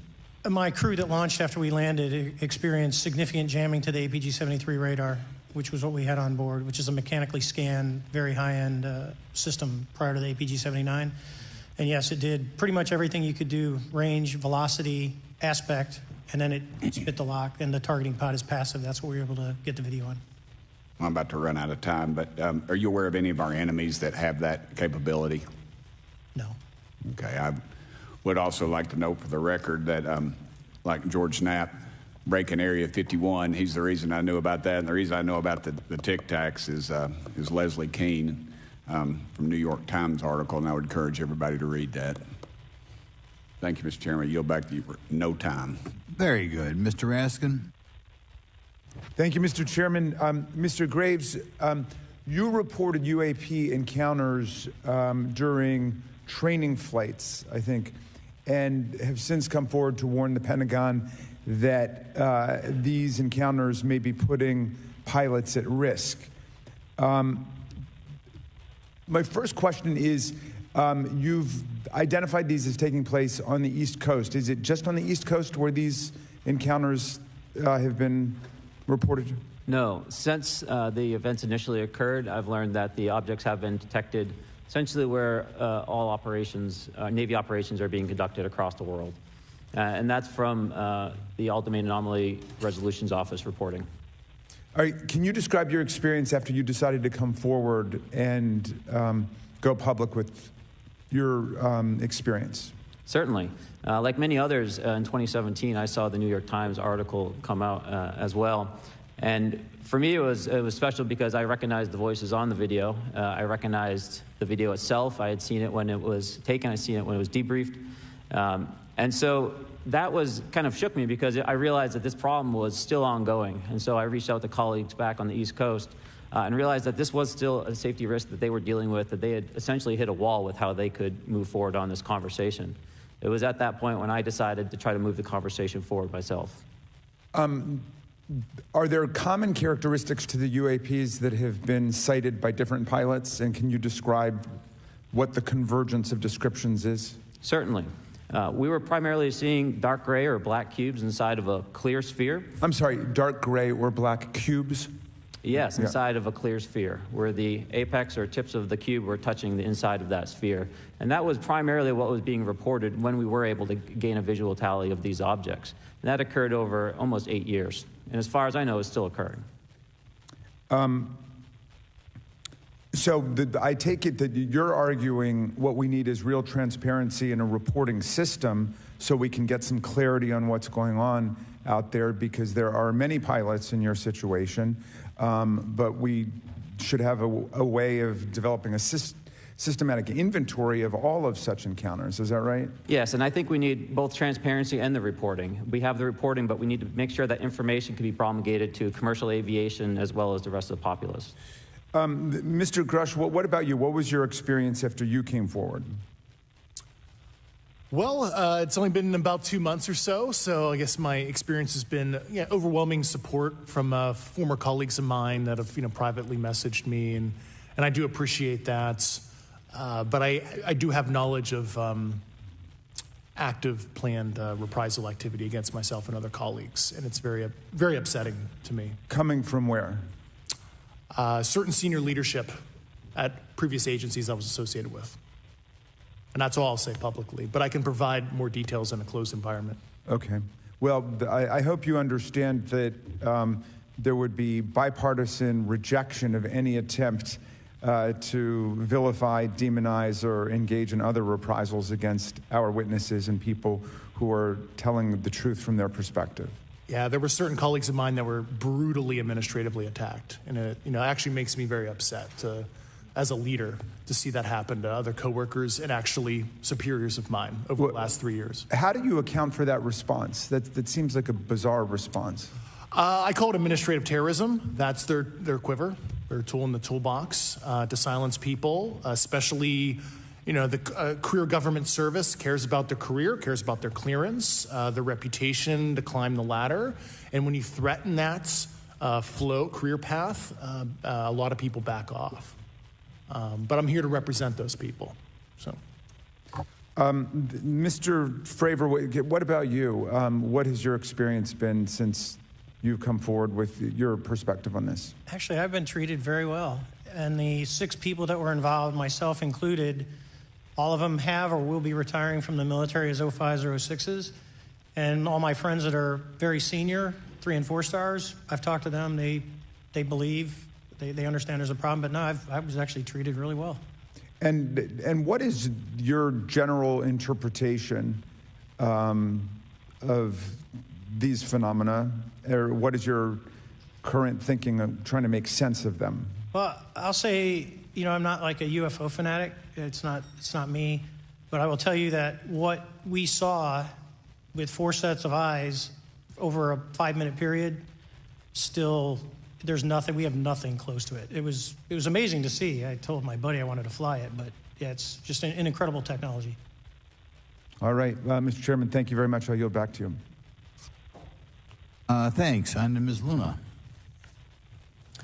Mr. Grush, in speaking to you yesterday, I just wanted to follow up on Representative Raskin's questions. In the last couple of years, have you had incidences that have caused you to be in fear for your life for addressing these issues? Yes, personally. Okay. Yeah. I just want everyone to note that he's coming forward in fear of his life. To put in perspective, if they were really not scared about this information coming out, why would someone be intimidated like that? To your knowledge, are NHIs working with adversarial foreign governments in either technology exchange programs or back engineering programs? I don't have data on that. I'm not sure. Have you heard or you had people come forward to present that evidence? Not that particular evidence that you just espoused. Okay, on the 19th of April, Dr. Kirkpatrick, head of Aero, had said that he did not find any evidence of UAPs. You also stated that you had, in your interview, that you had briefed him on information that you were uncovering, but that he did not follow up with you. Were the items that you divulged to him pertinent to national security? Yes, him and I had a classified conversation in April 2022 before he took over Aero in July 2022, and I provided him some concerns I had. Do you know why he might not have followed up with you? Unfortunately, I cannot read his mind. I wish he did. I was happy to give sage counsel to him on where to look when he took the helm of Aero. Okay, and then my last question for you before I move to Mr. Graves is you received prior approval from the Defense Department to speak on certain issues, correct? Correct, through DOPSR, DoD Pre-Publication and Security Review, and I just want to remind the public, they're just looking from a security perspective. These are my own personal views and opinions, not the department's. Okay, I'm asking that, though, mainly because I think that there are many people that would like to discredit you. So it does bring a certain amount of credibility to your testimony. I'm required by law to do that as a former intelligence officer, or I go to jail for revealing classified information. Yeah, we don't want you to go to jail. My next question would actually be for Mr. Graves. Can you please explain to me in detail the event that occurred at Vandenberg Air Force Base? Certainly. In the 2003 timeframe, a large group of Boeing contractors were operating near one of the launch facilities at Vandenberg Air Force Base when they observed a very large 100-yard sided red square approach the base from the ocean and hover at low altitude over one of the launch facilities. This object remained for about 45 seconds or so before darting off over the mountains. There was a similar event within 24 hours later in the evening. This was a morning event, I believe 8:45 in the morning.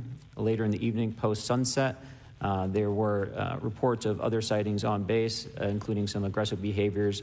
These objects were approaching some of the security guards at rapid speeds before darting off. And this is information that was received through one of the witnesses that have approached me at Americans for Safe Aerospace. Was this documented in any official form, whether it was a police blotter?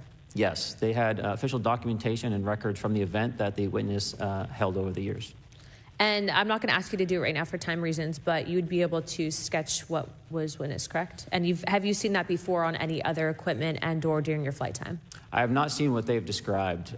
This object was estimated to be almost the size of a football field, and I have not seen anything personally that large. Okay, and then another question on follow-up referencing the gimbal video Go Fast incident. Can you just clarify, because to our understanding, the footage was actually cut off at a certain point, but what happens at the end of that video, just for those Americans specifically that are wanting to know about the rest of that footage? Certainly. There was some uncertainty or instability with the object. It seemed to rock a bit.